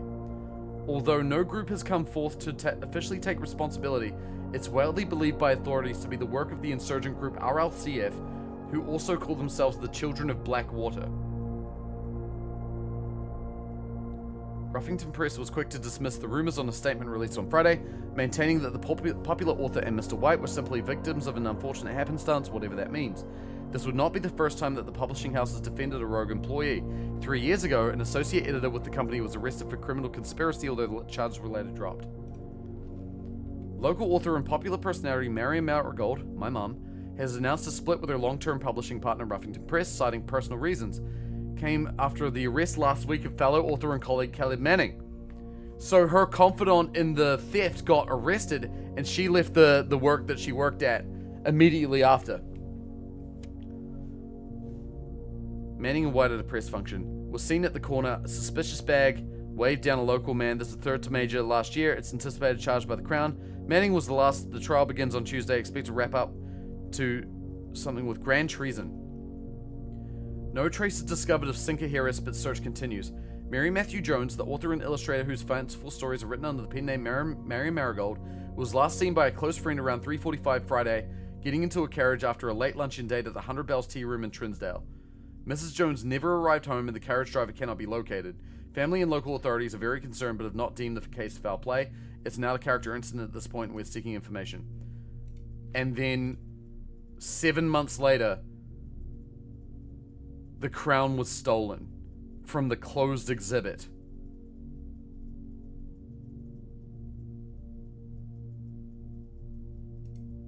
She did it.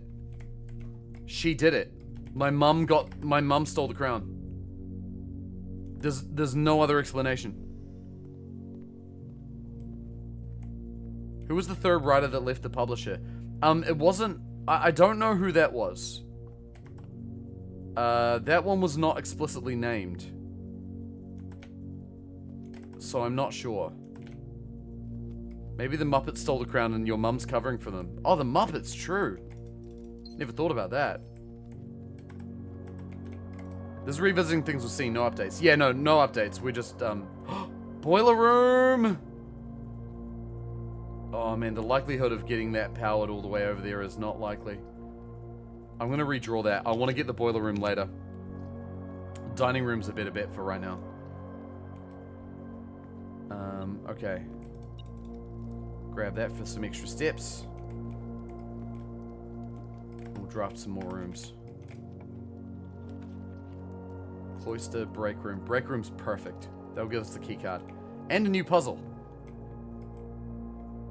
And we do love a good puzzle, don't we, chat? Okay. She stole the crown after she disappeared. Yes.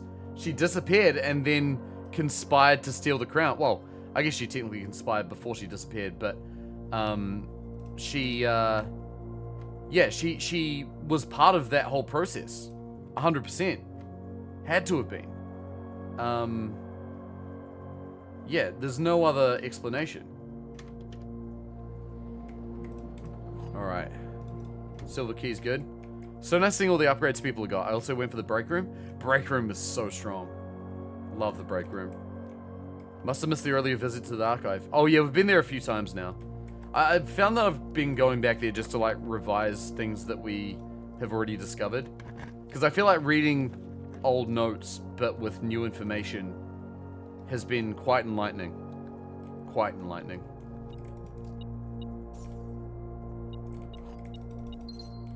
Okay. Can I ask a technical question? Wait, where are you finding these new thingies? Define thingies. We're finding a lot of thingies. Okay, courtyard for this one. Cool, that door's not unlocked. Well, that door's not a keycard door. Oh, speak of the devil. The keycard, beautiful. Now, I really want to try and draw the boiler room. I'm gonna burn all my gems rolling for the boiler room here. Because we need it.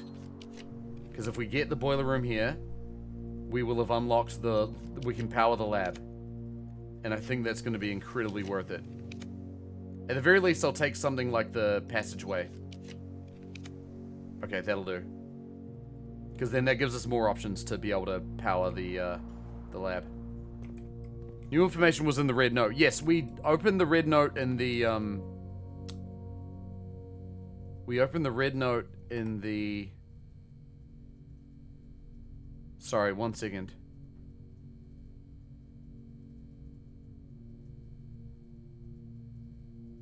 laundry room. If we go to the laundry room, we can get more things. I'm gonna do that. Because I really want... I really badly want...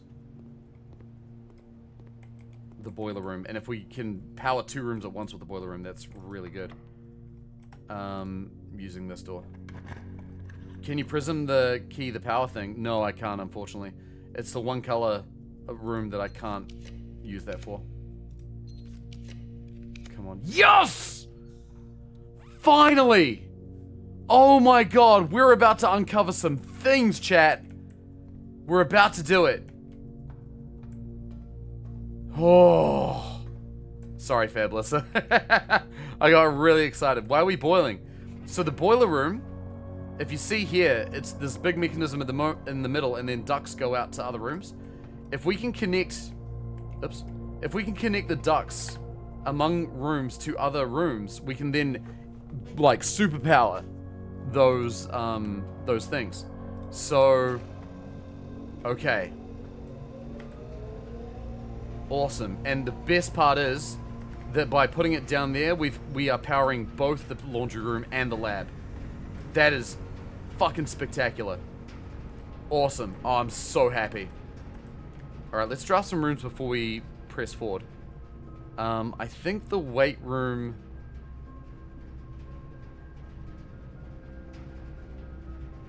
It's a little risky. That leads to a room of our choice. I'm gonna go with the weight room, because drawing more red rooms is gonna help us get gems. And if we get to rank 8, which is immediately after this, we can go to the dining room and get the food and eat dinner. No, this is okay. Furnace is good too. Believe in the strategy. Wait a minute. I think the weight room has ducts. We're gonna power the furnace as well. Rank 8. I want the knight. I want the armory. Okay. So, oh my god, we're gonna be able to power 3 rooms using the boiler room this run. That's so good. Okay, so now we need to go back to the dining room. I also happen to know that one of the meals from the dining room will give us bonus steps if we have drafted the boiler room. Sorry, the furnace. So if we get really lucky, we'll get a bunch of bonus steps out of it as well. Oh my god, that's it! It's the pizza! That's 30 steps. That was so worth it.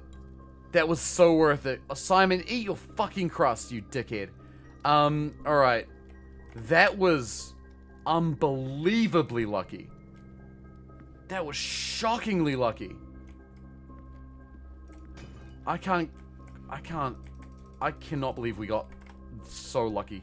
That's so wild. Stream of luck, indeed. I'm telling you. So yeah, you'll see as we go into a lot of these other rooms, there are a lot of ducts. See how there's ducts there? And see how they're glowing blue? It means they're powered on. And I did that by turning on the power in the boiler room. Okay, gymnasium. We can draft these rooms now. They're going to give us a bunch of gems. Because we've discovered because we've got the blessing of the general. After you draft a red room, if you have at least 5 different ranks containing red rooms, gain 5 gems. So we're going to get a ton of gems now. Oh shit, I stepped into the gym. I don't want to do that yet. Whoops. You had an STS run yesterday where I found Mummy Hand and didn't find a single power card in the entire run, not even in shops. Ah, shit, man. Well, I mean, the trick to that is that you got to go to the shoot room and then get the Whoopadoop. And once you get that, then there's a lot you can do. So I'd recommend giving that a go first.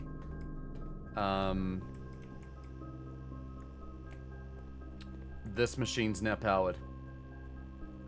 I can't believe we're about to finally figure this out. Okay, so there was a note that we discovered that was on this piece of table here. I'm not going to be able to read it again because I don't have the magnifying glass, but I did write it down. The clue was Push 3 up after 9. So 9. And then 3. Done. Oh, we're about to teleport. Oh. We get a whole cutscene. That's neat.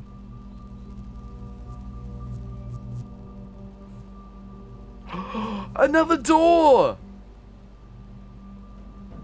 Oh, let's go, dude. That's awesome. I think that's the last outside door. The Black Bridge Grotto has been powered and permanently unlocked. Each day, you may access one offline terminal from the network. That's crazy! So, if we draft security, we can access the laboratory terminal without having drafted the laboratory. So we can just get a shit ton of experiments going. Black Bridge Grotto, that's something else too. The letter we found, Black Bridge Hotel and Spa. Is it connected to Arinda Aerie somehow?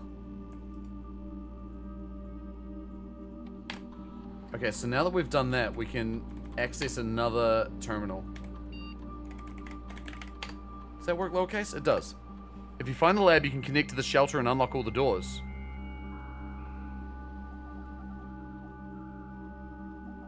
The shelter? I've already unlocked the shelter. Remote terminal access. The shelter's offline. May as well, I guess. Would you like to connect to this terminal using a Blackbridge connection? Yes. Oh, I've got an itchy nose.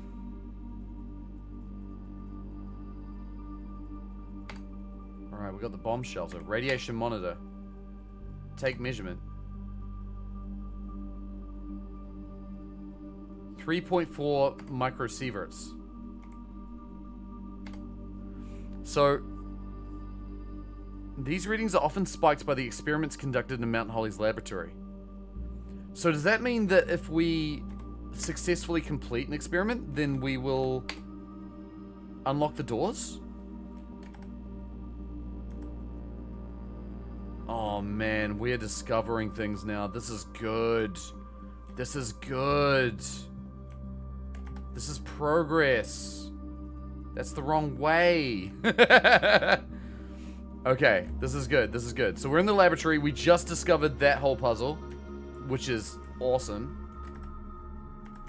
So I'm going to take a quick detour to the laundry room, because we now also have the super laundry unlocked. I can swap my steps with my gems.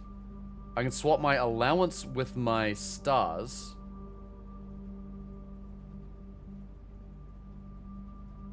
Now, if I were to do that, that would put me at 26 allowance and 32 stars. I think I want to do that, because we want to get to 50. So I'm gonna swap those. Little boost to our stars. I think that's a good thing. Wrong way, that's regress. No, that's good. We got... Yeah, that's what we want. I don't mind getting a bit less coin during the day. I'm more interested in getting the stars up. I think that's going to be really important. Okay, let's go this way. Turn the house into Chernobyl. And the doors are like, nah, bro. Dark room, aquarium. Aquarium counts as a red room drafted, so they'll give us more gems. Oh, if we use the prism key on this room, I wonder what will happen. Security, oh, okay. You can do a currency conversion. Yeah, you can. If you want more coins, just draft the casino. True. Oh my god, you're right. I didn't even think about that. This is a waste of a prism key. Do you have the foyer? No, I don't. Close exhibit. Oh, we're about to find even more now. We're at 27 gems. What the hell?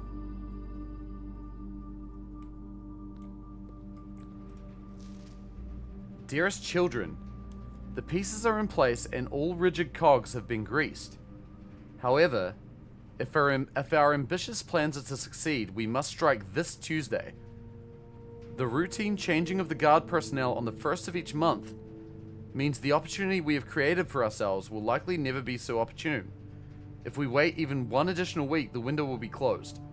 On Tuesday, there will be 3 royal guards stationed at Learson Hall, 2 of which will be wearing black gloves in lieu of the traditional white. We would be wise to sacrifice almost everything to avoid the white-gloved guard, striking only when he takes a recess. The 2 black-gloved guards have been instructed to bind, blind, and gag themselves to spare us the extra precious minutes it would take your group to execute that task on their behalf. However, that also means that once we reach the exhibit, we will truly be on our own. May the black shores guide us, may the black skies shield us, and may our fathers be proud of us. In arms, your faithful soldier, Pharaoh. Pharaoh's a name I've heard before, but I don't remember it. Oh, another box. It's a... Okay, this is a Fen Ares box. Oh my god, I just realized... Okay, I see the trick of this puzzle. It replaces all black squares with red squares, which is really symbolic. That's really symbolic considering the story.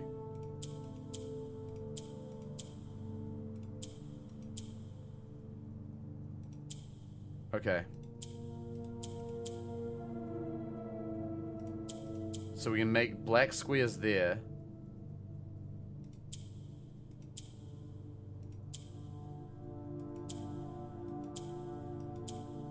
The yellow squares turn black when they're surrounded by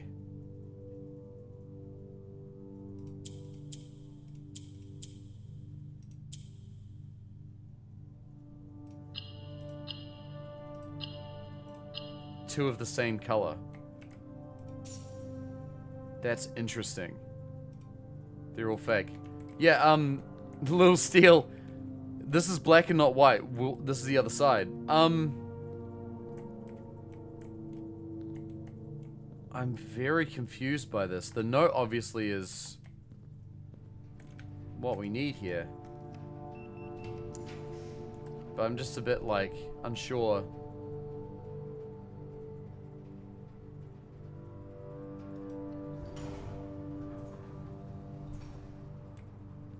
Other nights said white shores and this said black shores. Yeah, so black shores I think is referring to Arinda Ares.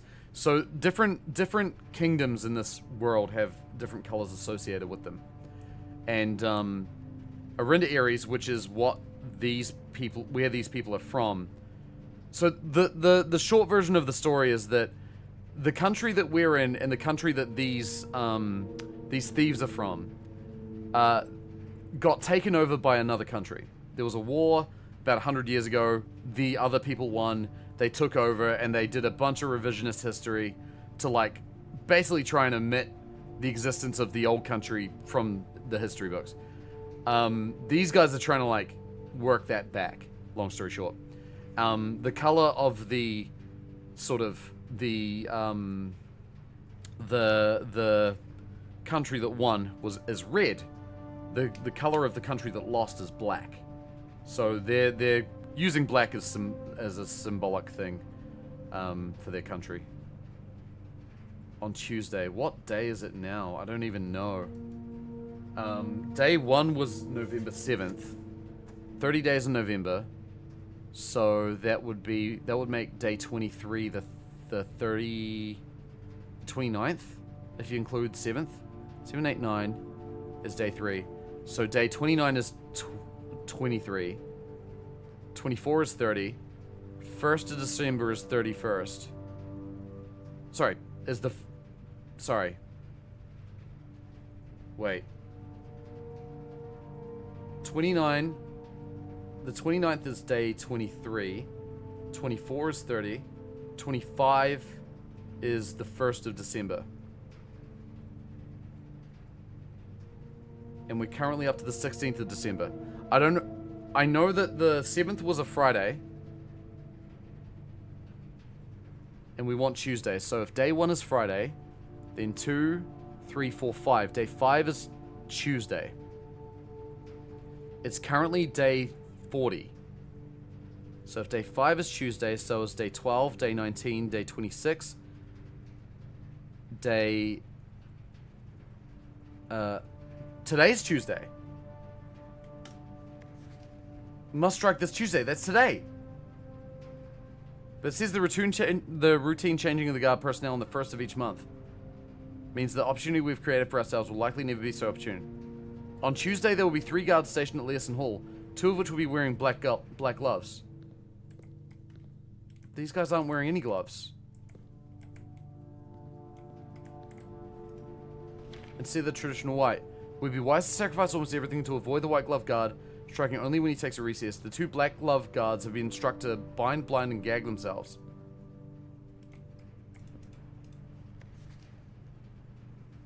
They're stationed at the hall. Is that not... Like, I know that they were trying to create, like, a facsimile for the heist. But I don't think I understand exactly how that should work. I'm going to the treasure trove here because I want to see what's in there. Is this room sort of symbolic? The theft has already happened. I just don't believe that there's not a puzzle here. You know what I mean? Like, there's got to be some form of puzzle for us to decode. I'm gonna step in here in the meantime. Symbolic of what was planned theft that has now already happened. Yeah, I just wonder if it was set up, like... Everything is a puzzle in this game. That's kind of what I'm learning. There has to be more of that room. That's what I firmly believe. Grab some coins. Open a box. So it's a white box with a wavy symbol on it.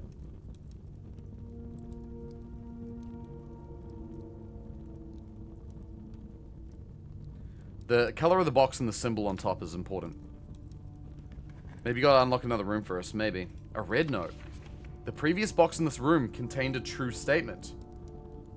Now we know that red notes are lying unless they're handwritten. So this one is telling the truth. The previous statement, the previous box, the note in the previous box said, the true treasure is not in the house. It was a green memo. In a blue box with a symbol of a sun on top. Previous box in this room contained a true statement.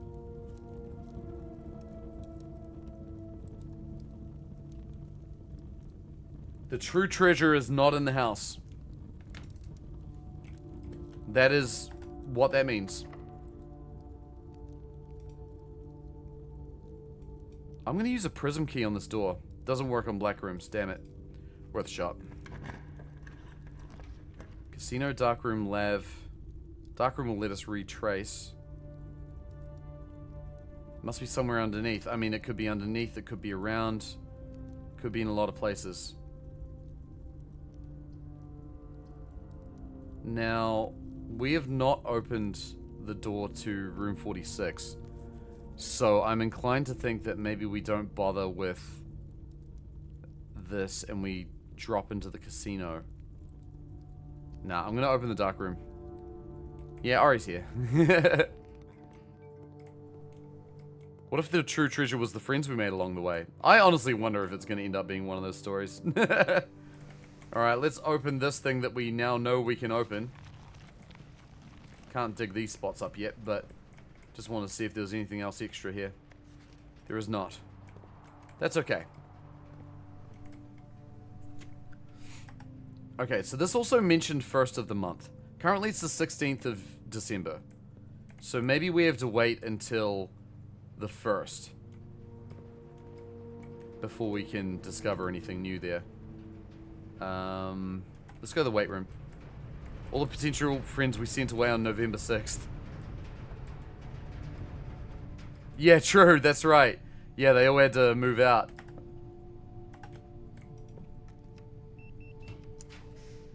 Okay, the foyer.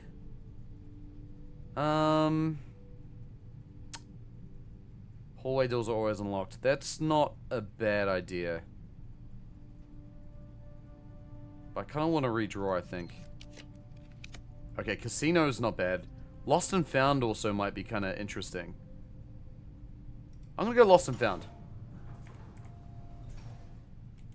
Now, before I do that, I'm gonna quickly redirect power to go to the furnace.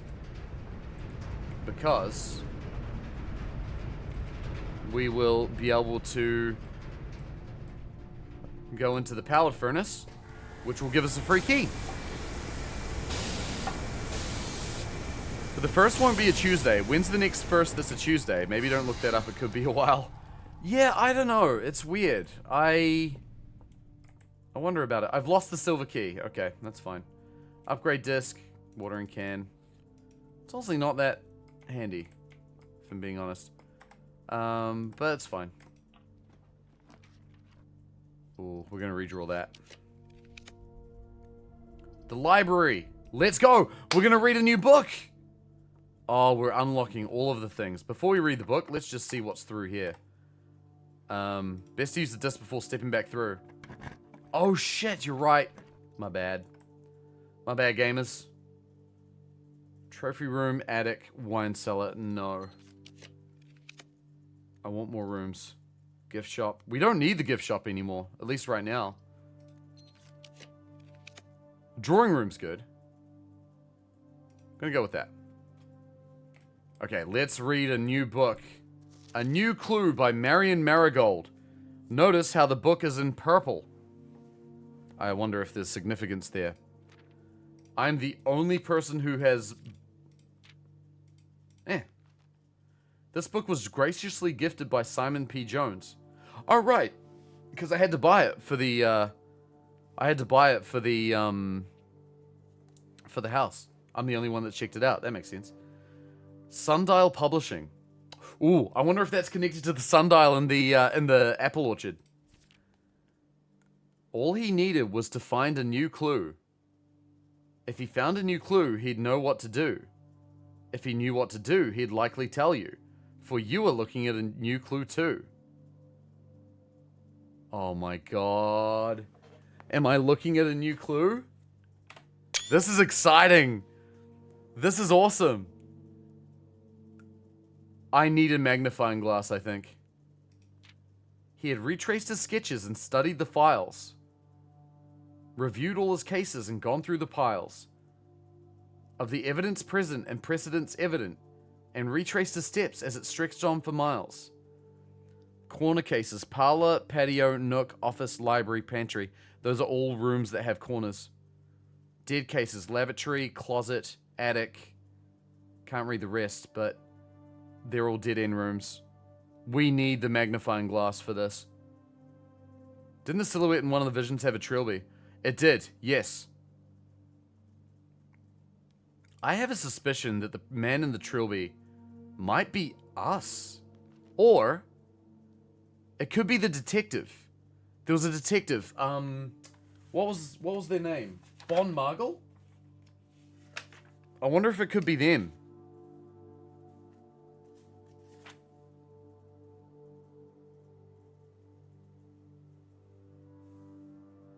Bon Margle. A detective for Fen Ares. I mean, they look like a detective. They're wearing red. I believe this is Bon Margle, possibly. He borrowed the redacted book. He did. He did. He had looked high and low in all of the rooms. He had searched every corner in each of the tombs. In this particular case, he had checked every space. There are things in the spaces there. I can see them. If he found a new clue, he'd know what to do. Sick. Oh. I can't make them out. They're too faint. I need the magnifying glass. He was with the Fen Ares police. That's right. There are clues on this page. I can see them 100%. Keep left. Stat castle. I wonder if this is to do with like that looks like a one of the chess pieces. There's candles with the lighting on fire thing. He looked and he looked under beds and in nooks. He questioned the maids. He questioned the cooks. It was already over when he spoke to the chauffeur, who told him new clues were found only in books.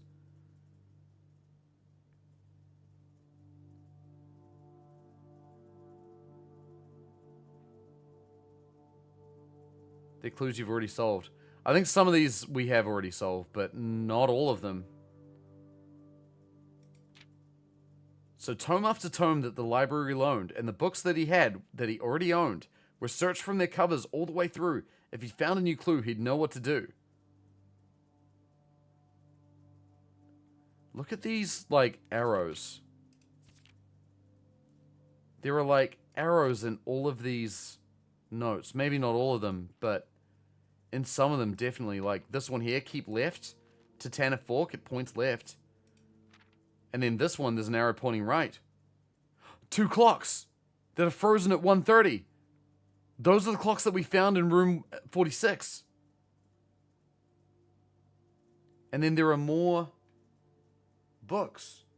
10 Decipher. It's red. Luna renamed. The pendulum was frozen that way, you're right. Uncle Orr. Draft the sixes. He changed all the letters and the lines that he found. He checked all the colors of the spines that were bound. He doubled the meaning of each seasonal greeting and found that the diction of each word was sound. Mary and Mary, that's the letter puzzle. Gates, gates. Right, right. Law equal word, jaw equal name. Is that to do with the conlang?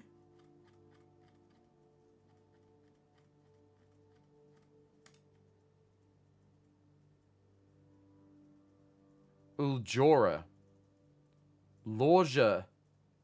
That's part of the constructed language. Dead end. Draft the sixes. Shifted extras. The fixed. The fixed stars.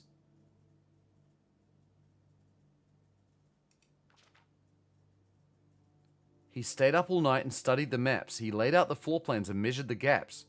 And if his directory was considered a trajectory, it was nothing short of a full mental lapse. This is the layout of the house. Yeah, those are all the rooms. A man obsessed, and Kaku too, they would say as he would wander through. The best medicine is not yet evidence. If he found a new clue, he'd know what to do.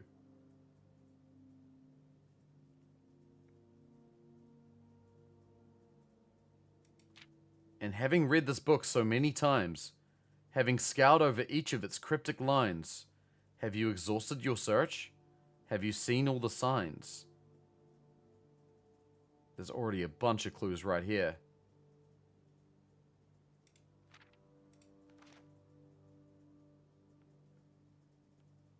I mean, there's a bunch that I can't even properly read because they're all dead end, major key. XYZ ABC. I've seen that before. Major. Some of this I can't read. Is there a word on each page? Yes, there is. Route. Depart. Keep left. To Tanner Fork. Dead end. There's a lot. Record each stop.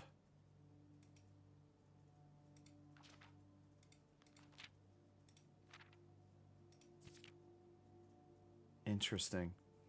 Or is there perhaps something new, something overlooked but now in view?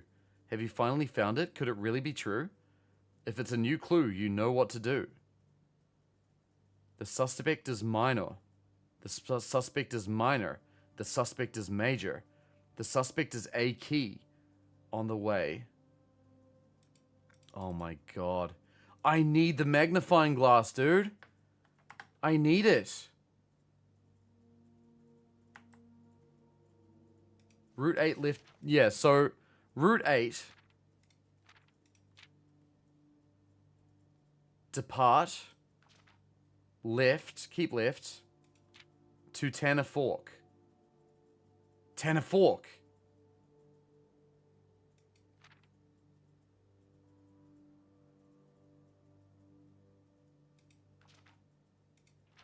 Record each stop. Tanner Fork is a place. And we've seen it in a note.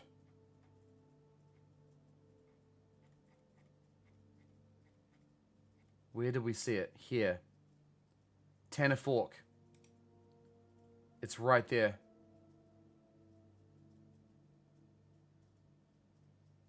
That's Tanner Fork. Route 8. Depart left to Tanner Fork.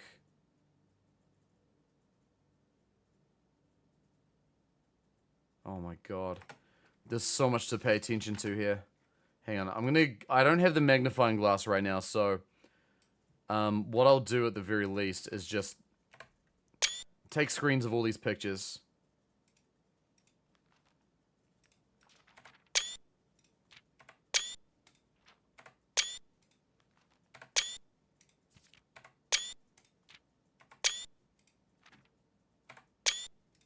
There's a lot that we haven't seen.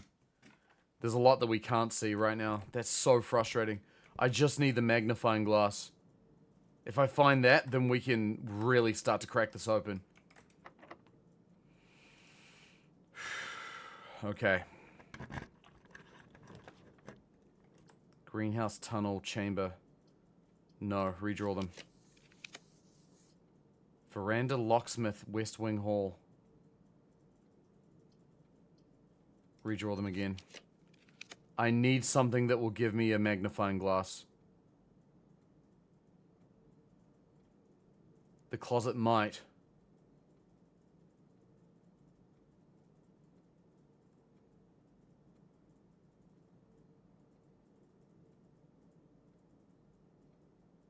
Can you buy a magnifying glass? It's not in the commissary, I know this. I need a store.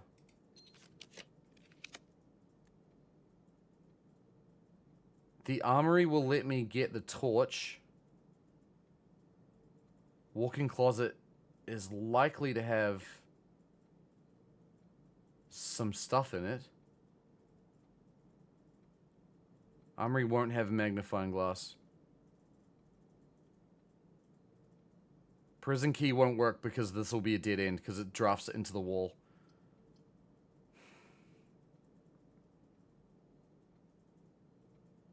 Believe in the Harley cards. Let's see if we can get the magnifying glass in here. That's no good to me. Oh, redraw. That's not the worst thing. Okay, those are the items we got. We can still redraw. We can redraw a lot here, actually. And I can go down to the gym as well. I have 13 steps. I'll lose an item going there and back, though, so probably not worth it right now. Try and pick the lock. Nice. Conservatory. We have seen the magnifying glass in that room before.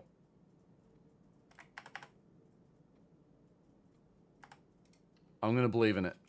Give it to me, please, for the love of God. Oh, nothing. Damn it. Okay, we have one room left. Full plane construction. Oh, the workshop. Make it common, please. Commonplace. Thank you very much. Rotunda. Let's make this standard. And then lavatory can be the rarest of rare. Get that the hell out. Okay.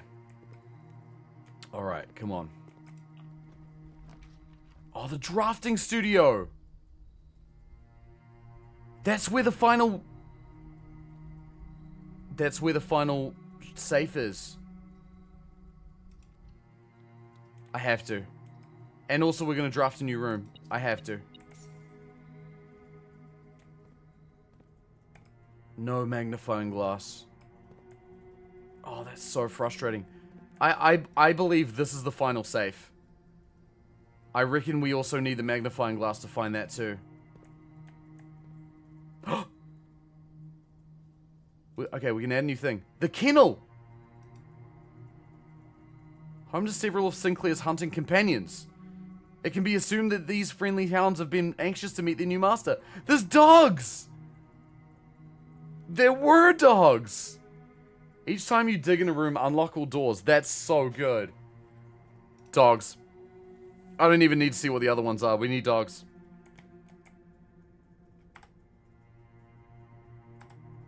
Oh, man. Okay. Oh, it's Wednesday. It's not Tuesday. I was one day off in my guess. Okay. So it's currently day 40. So day 39 is a Tuesday. So if day 39 is Tuesday, then day 40, 39, 40, 1, 2, 3, 4, 5, 6. Day 46 is what we need next. Okay. So on day 46, we need to go for the closed exhibit. Day 46, room 46, yeah.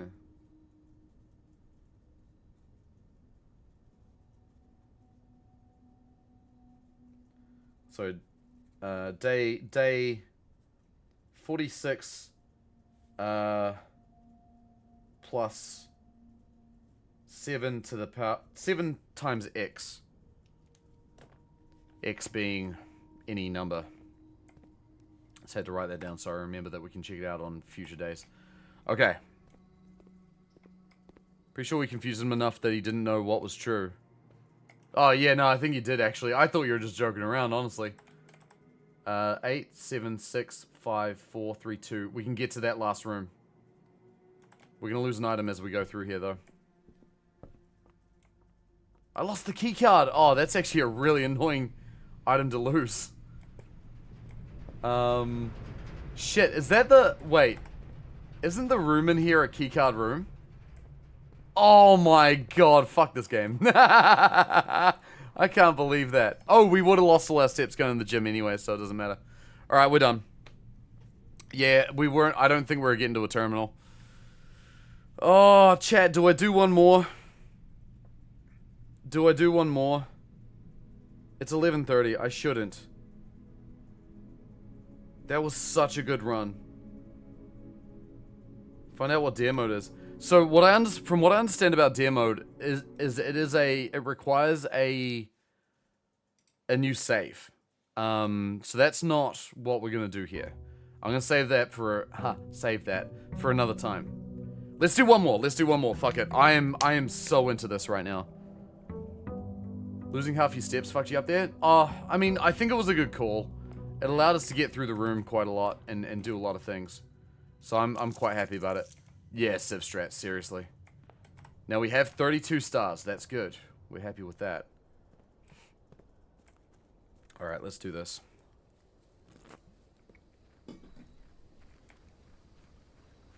The grotto. Yes, we can go there now. We've unlocked a lot of stuff here. This is good. I'm gonna go with the tool shed. I want items. I really want that power sledge. So we're already one item down for that. That's good. And we got the lockpick key, which is a very useful item. Alright, let's go to the grotto. God, dude, how is it that we're this far in and we're still, having huge revelations? This is insane. That might be one of the most, biggest days of exposition that we've discovered. How many times can lockpick be used? As many times as you want. It just has a chance of failing. So sometimes it just doesn't work. Whoa. One part of power sledge, but otherwise the worst items. Nah, it's fine. A small data microchip. It looks like it might be able to be plugged in somewhere. Insert. And I can take it out. It's an item in my inventory. which implies that I could lose it. So I'm going to keep it there. This motif we've seen before too, in the house. This is not what I expected.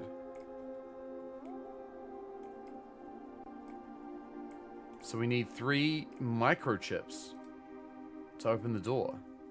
Blackbridge. Blackbridge Network Administrator Controls. Admin key? Not found.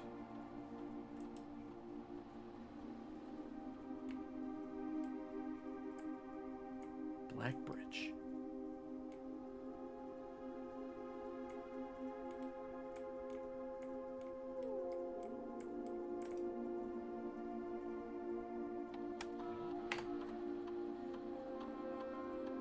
Major, minor. I don't want to make any uneducated guesses. I think we'll come back to this room. I expect the grotto to be something swamp adjacent, not super tech. Yeah, right? Same. It is weird though, like, there's a lot of old motif going on in this room too. It's a very strange, like, combination of things.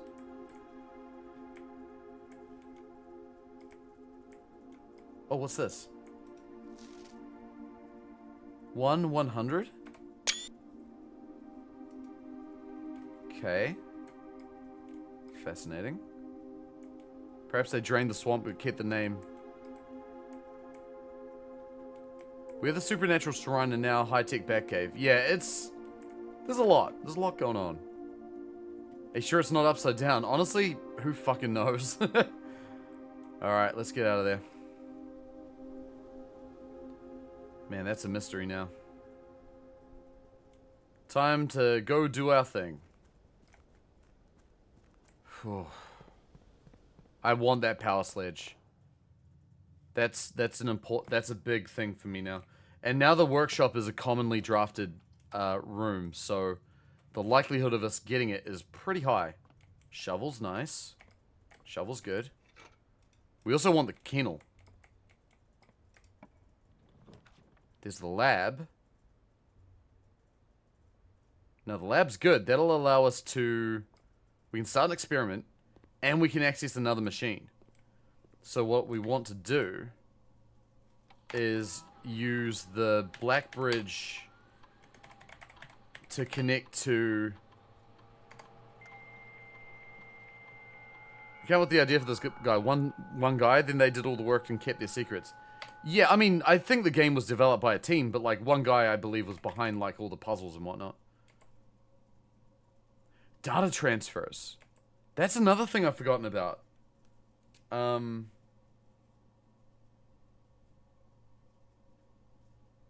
It's something we can't do. We must have to unlock that later. Alright, so now we want to access the shelter, right? So we access the shelter, then run an experiment. And then that hopefully unlocks all of the rooms? All of the keycard rooms? I screwed everyone so badly just before trying to do something specific. Yeah, it's interesting. Like, I feel like it kind of needs to be done in that way. 0.04 microsieverts. Okay, so we enter again. Now we're going to run an experiment. Each time you unlock or bypass a security door, when you draft a hallway from another hallway, each time you find trash while digging, that's a good one, permanently add a gold to your allowance. Add 3 aquariums, set steps to 40. We're going with gold. That's crazy good. That's crazy good. Set steps to 40 sounds crazy. That's good too. But I think we've got plenty of other means to increase our steps. We don't often get a lot of opportunities to increase our allowance. So that's what I'm going to go for. True money spinner. Yeah, boy. Alright, let's go this way now. Oh shit, check radiation. Oh my god, I already left the room. Yeah, you're right. Although I wonder if the way it works is that the radiation goes up when we successfully complete experiments. So like, the more that we find trash while digging, the higher the radiation goes eventually allowing us to access the thing. Connecting. Am I going to be able to connect to this again? I can. Okay, good. Alright. Wonder if the room's like Schrodinger's cat. Yeah, see, it's still really low. So we must need to do that thing a whole bunch in order to get the radiation high enough. I think that's our objective. I'll go with the dark room, because we want to try and unlock that general ability. Is radiation based off experiments completed? I think so, Riftpunk, yeah. Welcome, by the way. How you doing? Lovely to see you. This is risky, but I'm going to go with storeroom. I think the items are too good to pass up right now. Kind of wishing I went for an extra key in this room. What does the dark room do? Basically, all of the rooms you draft in there, you can't see what they are. So it's not a good room to draft, not a good place to draft rooms from. You ideally want to draft rooms into it. Key, twins, oh, chests, apples, rooms, key, gems. That's pretty good. That's pretty good. Now we don't need to draft a red room on this rank. So I'm going to go with the conference room. Which is also a good room to draw. So I should also go to the entrance hall and crack open these. Really could do with that sledgehammer. Nice, more keys. This is a good call. Oh, yo! Happy with that. If we get lucky, we might be able to buy another book. Alright. Anything interesting here? Nope. That's fine. This way. Oh, the den. Perfect. Look at that. Has all the right doors in all the right places. Grab the gem. Now. I think the guest bedroom's probably what we want just for the steps. Oh, and a gem for our troubles. Nice. Don't mind if I do. That's enough deep rough for tonight. I'm sweaty. Fair enough, Arts. So, you did that just to shove it in the corner. Yes, I just want to try and draft as many rooms as I can. I think a really good strategy for this game is to try and, like, do as much drafting as possible. Oh, the magnifying glass. Where were you yesterday?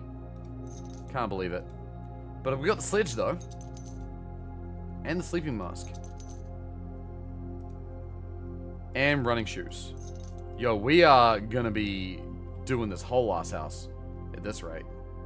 We got all the right items. We're gonna go back in here so I can get some sleep.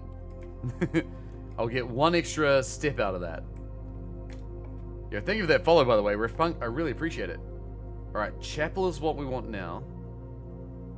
Because we got the blessing of the general. So we'll pop in here.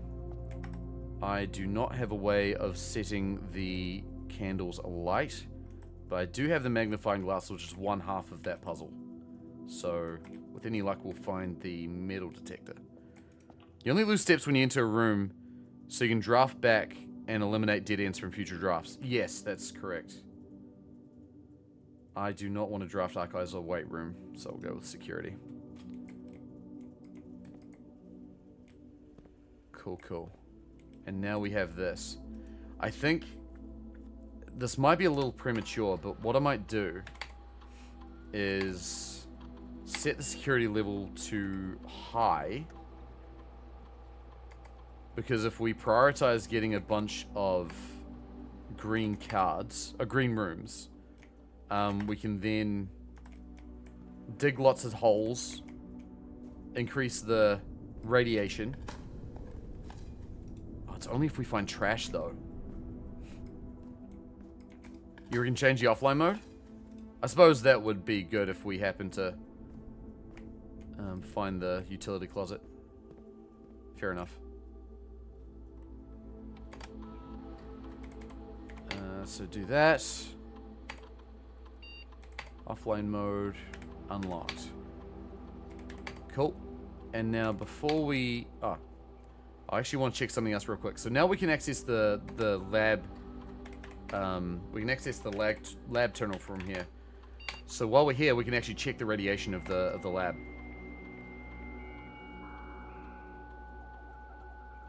Because if we... Because since we accessed the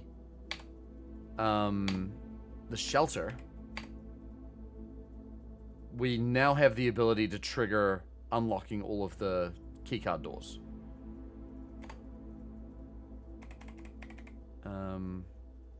Shit, no, wrong thing.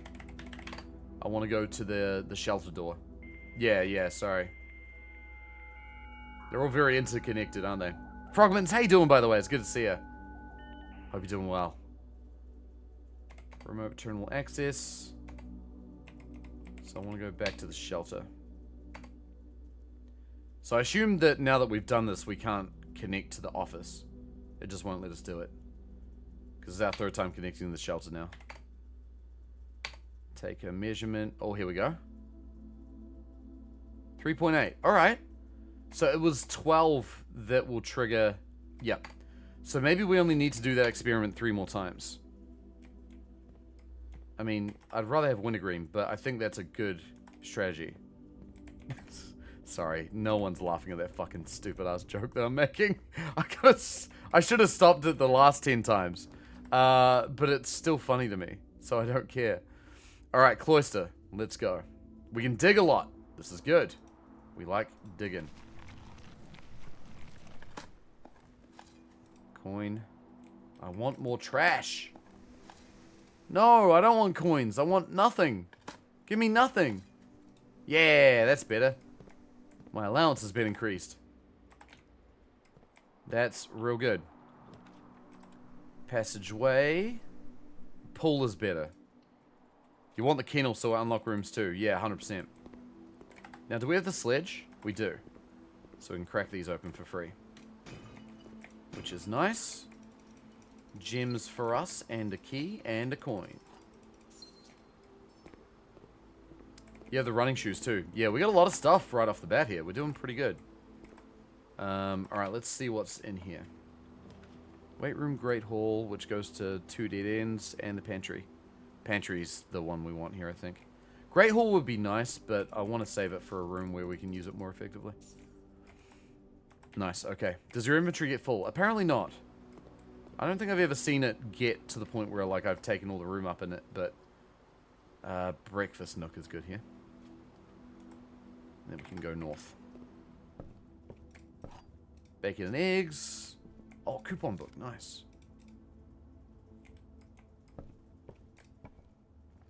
Boiler room. I'm gonna go with East Wing Hall. Only because the fact that the boiler room only has one other exit means that we're not likely to be able to make the most of it. I'm just gonna go with this. Because it connects our house together, it makes it easier to navigate. That's very important. Passage. Now, do we want to go to a specific room? I wouldn't mind going to another green room. So that might be the way to go. The more digging we do, the better off we go. Upgraded to Reading Nook. Gives me a potential second library for one-day book borrowing. Oh, that's cool. Greenhouse, aquarium, courtyard. With the greenhouse, we could use the lever to open the antechamber. But we haven't found it yet. I think courtyard's the way to go. Because there's more dig spots here. Someone told me the graphics became smaller if inventory fails to make enough space, so it's kind of unlimited. That's nice. Turnips. That's about it there. Alright. Let's try and draft downwards now. Passageway. Archives Great Hall. Great Hall's tempting. Do we have the metal detector? We don't. Lever in the greenhouse. That's where the lever goes, but it's not where you find it necessarily. Keycard. I don't have it. Shit. I really need to find more green rooms.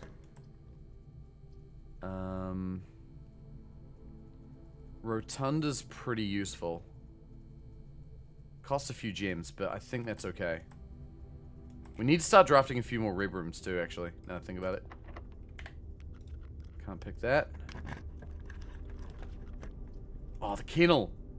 And it connects to the foundation! Each time you dig in a room, unlock all doors in the room. Yeah, let's go. Oh my god, there are dogs! Please tell me. Yes. Yes. Yes. You can do it multiple times. Yes. Game of the year. That is the only animated character they've added into the entire game, by the way. That is awesome. It was just dogs. You're my best friend. Hey, bub. There's so many dogs. Dogs everywhere. I can't pet all the dogs, though. Cat. This is another weird, like, arrangement of letters all over the place. Oh. There's something that dogs meant to go in there. Are you meant to go through? Is that how that works? I wonder if I can sledge that door open or something. Oh no, these guys all have their little cubby holes. But this one's open though, that's interesting. Kind of implies that one dog got out. Forget the player character, just animate the dogs. Hell yes. That's what life's all about. Alright, so we gotta go back to the rotunda now if we want to progress. Pat. Is that all that's in this room? Seems kind of... Seems like a bit of a... I mean, there's dogs, that's amazing, but like in terms of puzzle hints and whatnot, the cat might be part of a puzzle you solved.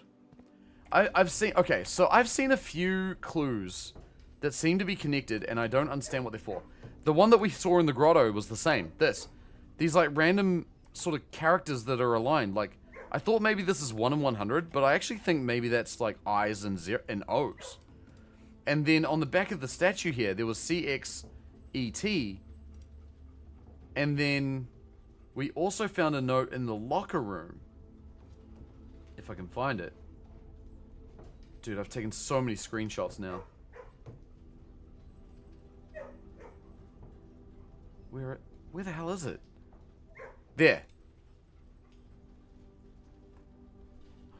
I00.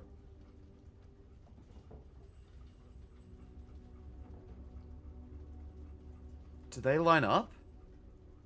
They're part of the same puzzle. I'm sure of it. They have to be. I can't think of another explanation. I don't know. I feel like I've seen quite a few of those weird puzzles, and I just... Something's coming together there. Archives, coat check for the crown, which we don't need now. I can rotate the floor plans as well. Oh, do we want the archives? That's a risky play. It's a really risky play. I'm kind of wondering if we would do better drafting the kitchen and then, like, drafting down. Like this. The O in or might be the gap between the I and the O and the other clue. Something like that, yeah, maybe.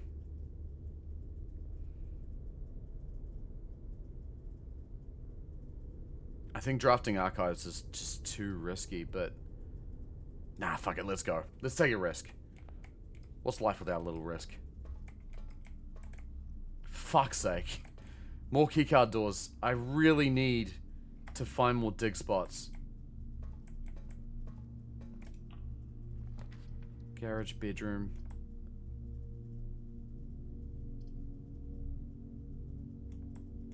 I'll go for the bedroom. Because there's a door north here, which is also...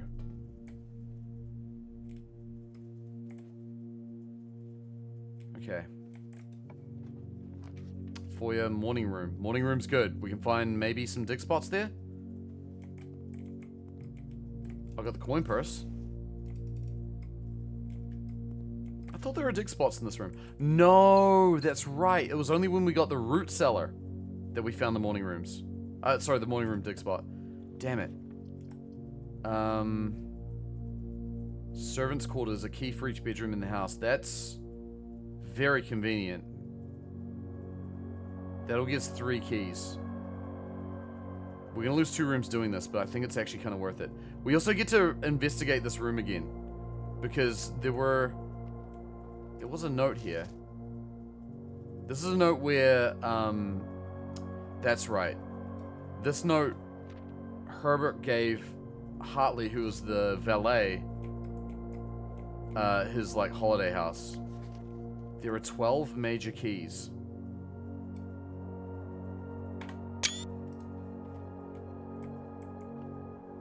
Oh. Keys. There's also these bells, too. They go to the other bedrooms, which is interesting. They're all going to other bedrooms. I guess he's the servant, so when they need something, they ring a ding the bell. And then he comes and helps out. You're definitely locked out of the 2 spaces. Oh wait, I can go through the chapel. I can do that. In fact, I might do that now. Alright, let's go. So we'll go this way. Back down here. We can also pop downstairs if we have to. Oh, Pat. Wasn't there a character named Major Keys? There was Count Isaac Keys. Who was a guy. He was certainly a guy. Glad you pat the doggo? Of course, gotta pat the doggo. Office. Yeah, that gets us to the last room there, so we should. And we have a chance to spread keys. When we do that, we will end up putting them all in the conference room. Sorry, coins, not keys. Excuse me. Alright, so it was 0303. Did you keep the upgrade disc? I don't have it anymore. I think I didn't get the chance to use it, unfortunately. Alright, we've got access to the office now, too. Sprague Golden Estate. Do it. Now, while that's going on, I'm just going to keep an eye on the radiation. It was Major Keys and Count Gates. Oh, sorry, you're right, yes. Yeah, you are correct. I don't remember anything about a keys. Oh, wait.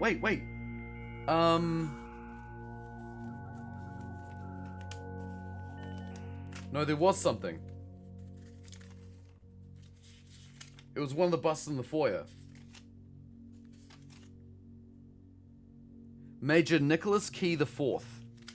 That was his name. So yeah, Major Keys. Okay, shelter. Blackbridge.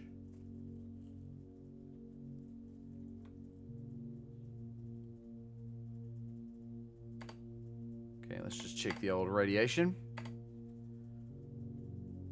Oh, looks like it's getting higher. 6.2, okay. So we just need to do that about 2 more times. And then we'll unlock all of the passcode doors. That's good. I've legitimately had dreams about this game, so it was entirely possible I made them up. Oh, me too, don't worry. Music room, closet. That'll give us more keys. A major key too, which is nice. I'm gonna go for the music room. I think that's worth it. Speaking of major keys. I wonder if it's talking about these keys. I remember seeing another memo in the dark room saying about how all of the memos in Hartley's room are lies. So it might be that, there aren't 12 major keys. There was another key to the safe. Wait, in the office safe?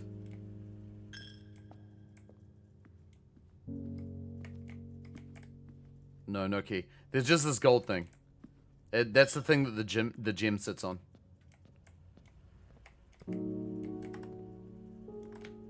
Okay, let's go back.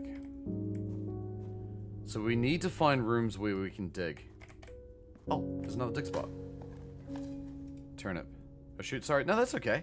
It's alright, we got our steps back. Don't worry about it. Okay. Oh, hi, doggy. Alright, let's unlock this final door. Don't be a keycard door, please. Hooray, it's not. Chat's got to chime in with an oh hi doggy every single time we go through there. Alright, Great Hall. We got keys now. Lost and found. I'm gonna go Great Hall. Hartley mentions 12 major keys, but then there's a major keys 4, so maybe it's half lie. Maybe the family line is 12 major Nicholas keys. It's entirely possible. Okay, so I'm gonna try and pick all these doors. Okay, some of them will open. That is a literal dead end. That's so upsetting. We got this one. Oh my god. Alright, well, it does mean that through these doors we will find either items or the way through. So that's not so bad. Let's even waste the keys on those. Yeah, exactly. This door's lock still seems too difficult to pick. Right, so some of the doors just won't work. Problem is, are we gonna spend 2 keys to get out that way? Is that how that works? Let's just give it a go. Alright, nice. Okay, cool. That one's unlocked. Workshop! Now, what do I have here? I got the battery pack, the shovel, and the sledge. I do not have the broken lever, but there is a good chance that the broken lever will be in the workshop, because we found it there a bunch of times. Speak of the devil. Here we go. It is time, chat. If the username is red, is it a lie? I think so, yeah, because it's not written down by hand. Alright, time to say hello to our old friend. It's time to bonk. We got the power hammer. Now, there's a few things we can do here. There is one main thing in particular, though. And it is the chess puzzle. There's a wall in the chess puzzle room that I think we can bash down using the sledge. So that's what we're gonna do. Watch this game's crack, but I really ought to go to sleep. Dude, so do I. I don't think there's anything else we can do here. These items don't play with each other, so that's fine. Right. I think we don't want to dilly-dally. We want to go figure this puzzle out. So let's go and do that.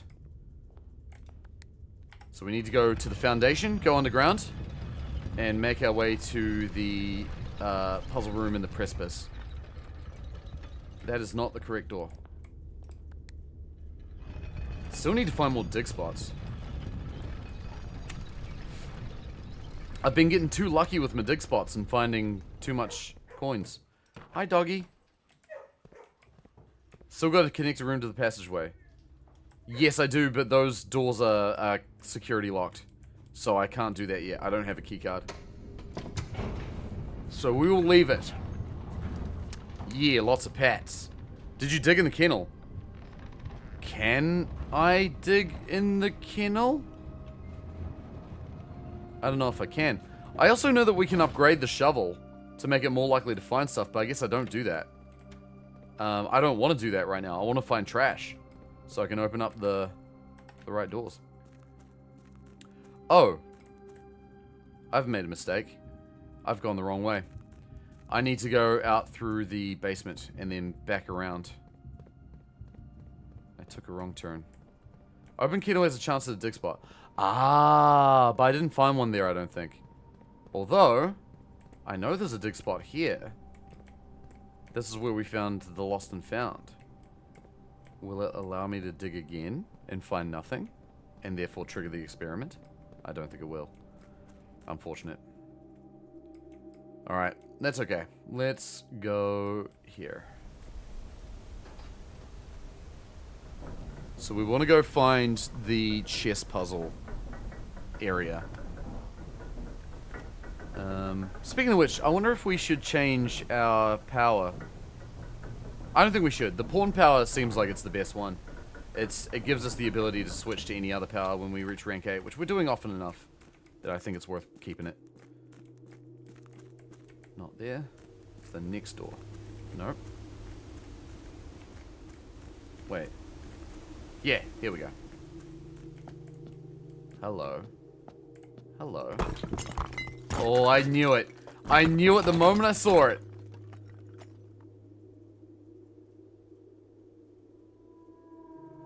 I fucking knew it. I knew there was a puzzle that all those lines related to. I fucking knew it. I knew it, dude. That's the cat puzzle. That's all of the weird letters. Okay.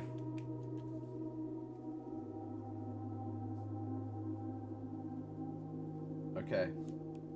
So there's 3 columns. Castle. Now let's look at some of the hints we've already got and see if we can figure it out. S. So that would line up with the S in castle, right? So that's 6 O-R and O. Okay. And then we've got 2 more clues here. We've got 3 actually, because there's this one too. X, E, and T. Okay. This one, I up the top, and then cat. This, C-A-S-T-L-E. That one we already know. I don't believe that actually gives us any new information. So what we're left with is... Oh, it's backwards. Okay. I'll explain the puzzle. Or at least what we have of it so far. C-I-X A blank blank S-I-X T-O-R-L-O blank E blank T. There's a T not at the bottom of the middle column. Oh, could it be? It could be, actually. You're right. Yeah, they do look like, if you kind of draw a line, they're adjacent. Yeah, that's fair. You finally smashed it. We did. We did. No, you're correct about that, I think. That is E-T-T. C-I-X A blank blank S-I-X T-O-R-L-O blank E-T-T. What the hell does that mean? It doesn't really spell out a sentence unless... Yeah, because like, if there were 3 words going down like this, it would be I blank I-O-O-T. I don't know any word that looks like that. And then this one would be X blank X R blank T. Like, no word fits that. So, I mean, hey, that's another thing to solve. So we can take that with us. Does that mean something because it's in the chess room? It's a great point.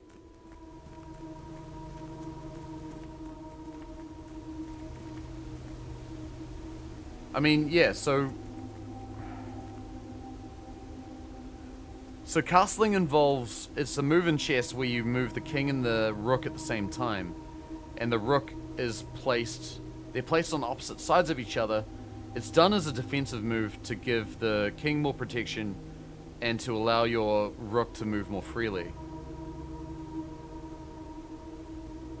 I'm just thinking, in relation to that puzzle, is there a way we can emulate castling? Like, I'm thinking about the different rooms and what they represent. The king is in the study.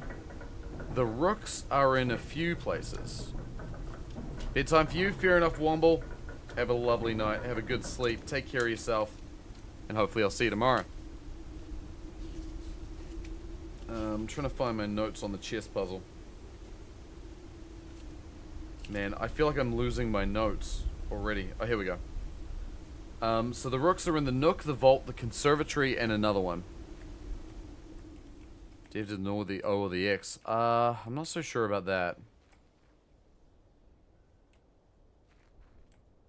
Do we need to make the floor plan to mimic the castle move in chess, do you think?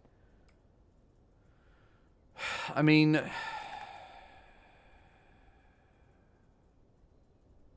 I'm not entirely sure how you could, is the problem.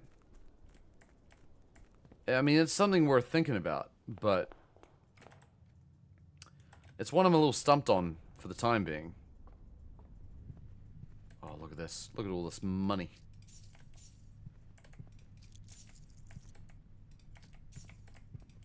The book castle. Yeah, that's what I did think about that too. The book in, A New Clue. Oh, the page in A New Clue, which was this one. There's a castle. I think we need the magnifying glass for this, though, unfortunately. If we really want to figure out more. I'm keen to try and figure that one out, but that'll be a bit of a longer-term project, I think, getting to that area. That's alright, though. We can get there. I believe we can. Alright. So now, we'll make our way back. The full plan grid is next to the castle there, too. It is, yeah. So, there's a trick to that puzzle that we've already solved that allowed us to get the, this power, basically.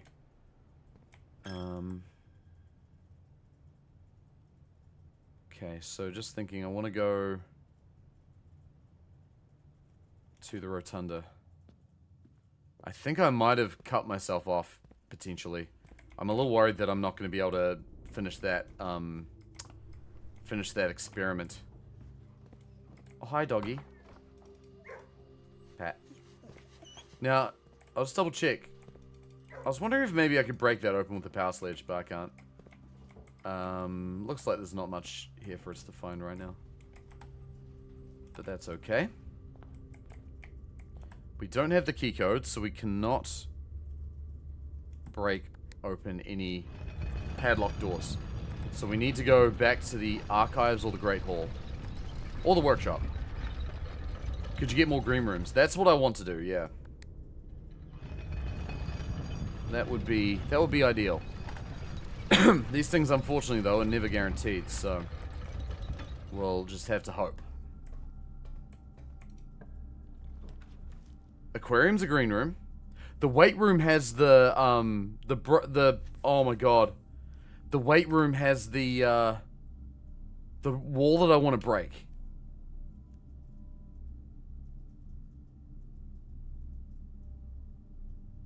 Half your steps, though. I'm gonna go for it. I'm gonna go for it. I can't turn down the puzzle. Fuck! I should have turned down the puzzle. It's fine. Break this. There's other doors we can open. It's fine. Ooh!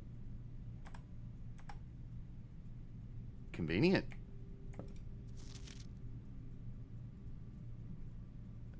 The destruction of structural elements in the house, like walls, is not permanent and will reset every few days. That's a lie.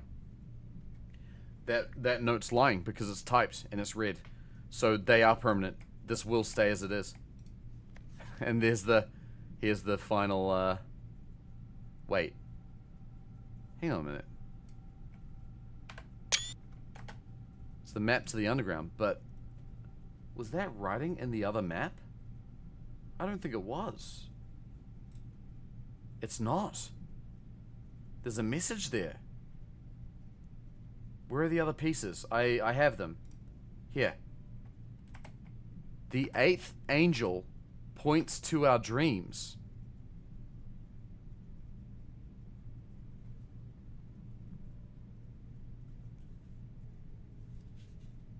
Okay.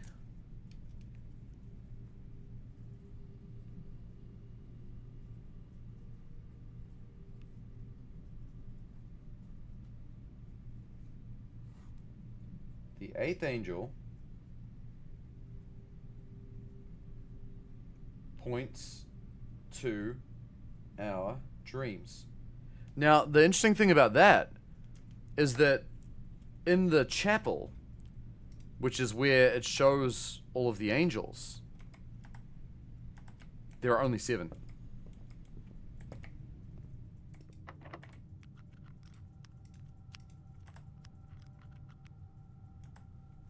There are only 7. So, oh shit, I never pulled this lever down. So there's another angel somewhere. Is the statue in the cloister an angel? Yes, it is. That's Arinda, one of the 7 that are in the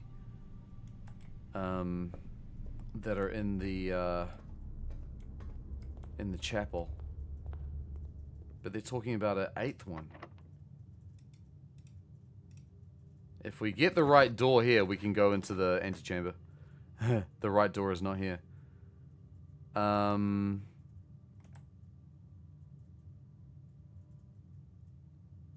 Really need a fucking green room. I'm gonna go for the library. I think it's worth it. Add the armory. $30 when we enter the chapel. Redrawing in the corners, I think, is what we need right now. Alright, so we can now get the other drafting strategy book if we want. Or we can get a new clue. I'm going to get a new clue again because I really want to read it with the magnifying glass. Like, I so badly want to do it. The freezer!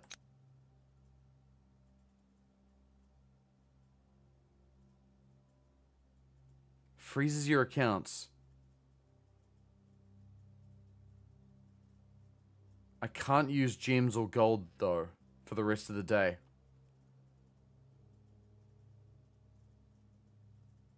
I think that's... Oh, that's honestly kind of possibly worth it. It stops us from using coins and gems, but we will keep them tomorrow. Have it, but don't enter. No, it'll do it the moment that we... Yeah, it does it the moment we draft it. I have a sneaking idea about how we can deal with some of the stuff in here too. But it's not worth it this run. No, I think it will be. Getting the extra coin tomorrow would be kind of nice. I think it's like, it's one of those things where it's like, yeah, we're not going to get huge benefit from it now, but I think later on it'll be worth it. When we use our last key. Hopefully we get lucky. Okay, and that's a sauna. That locks us out. I think we're done. That's okay, because we'll also get 2 extra steps tomorrow. So I think that's actually not so bad. What? My accounts have been thawed. It undid the ability of the freezer. I can spend my coins again. That's interesting. Can you refreeze? I don't know. Let's find out. I mean, I think we're pretty much locked now. We can refreeze. That's awesome. Okay, I think we do want to freeze it because yeah, I think that's all we can really do for the moment. All the other doors are locked. Which is honestly kind of good timing, because it's already past midnight. So I probably should call it a day. I'm sad we never got this. Like, for all the days we've had being able to, like, freeze, dig stuff, we kind of really had bad luck on our ability to dig. But I guess that's how it goes sometimes. Alright, well, I guess that's about it. I don't think there's much else we can do.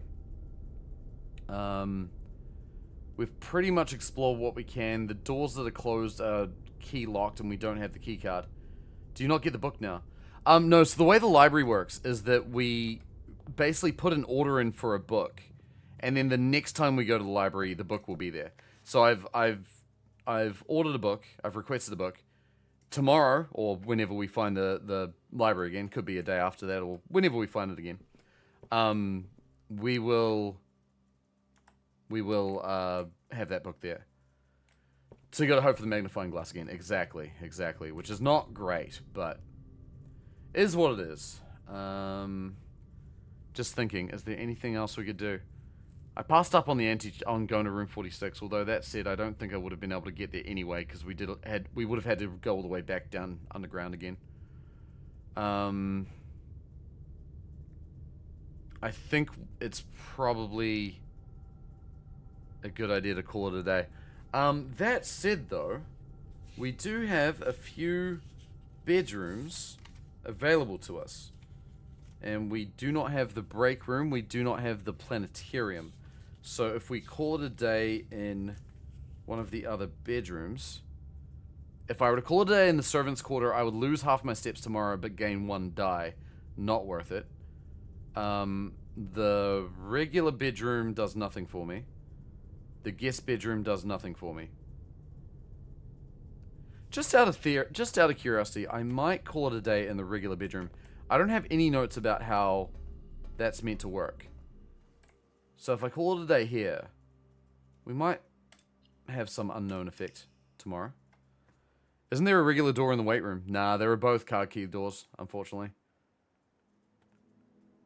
That's okay. I think all in all, we had a good day. We learned a lot. We finally broke open the door in the weight room to unlock a new lever to the antechamber, which is a way easier lever to access than the one in the green room, though it does cost us half our steps to do it. We also figured out that there is a puzzle downstairs for the castle puzzle, I guess we'll call it.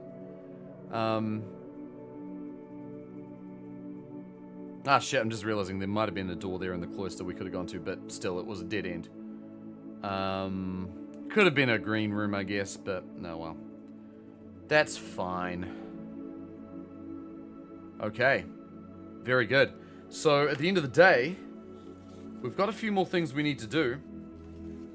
We've got that mystery of the microchips. Don't know where we're going to find those. We've got the mystery of the 3rd book from Mum. We need to read it again, but with the magnifying glass. We've got the data transfer from the laboratory that we should figure out as well. I don't know what to do about that, but that'll let us do something.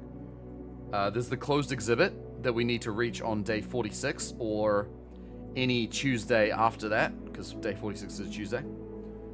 There are still the candles in the chapel that I'd like to light on fire. There's the constructed language of Araja, of which we learned a few small details, but still have a lot to learn there. We broke open the brick wall in the chess puzzle room. We broke open the weight room wall. We learned that we can thaw ourselves out in the sauna. We powered the boiler room. We powered the lab using the boiler room, and we were able to unlock the grotto.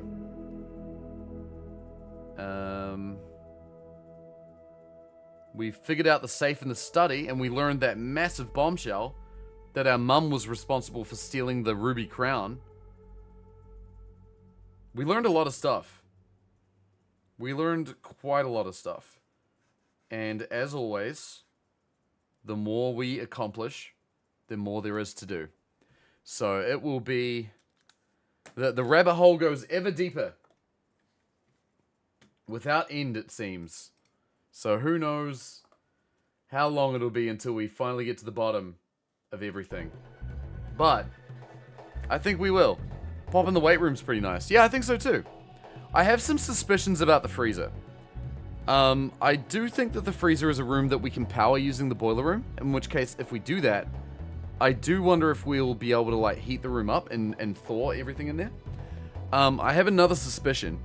If we consider like things that we have access to that can heat things up, we can get access to the torch or the the laser pointer metal magnifying glass device. I wonder if maybe we'll be able to do some things with that. Could be cool. But that's a bit of a theory. I don't know. That's inconclusive at this point. But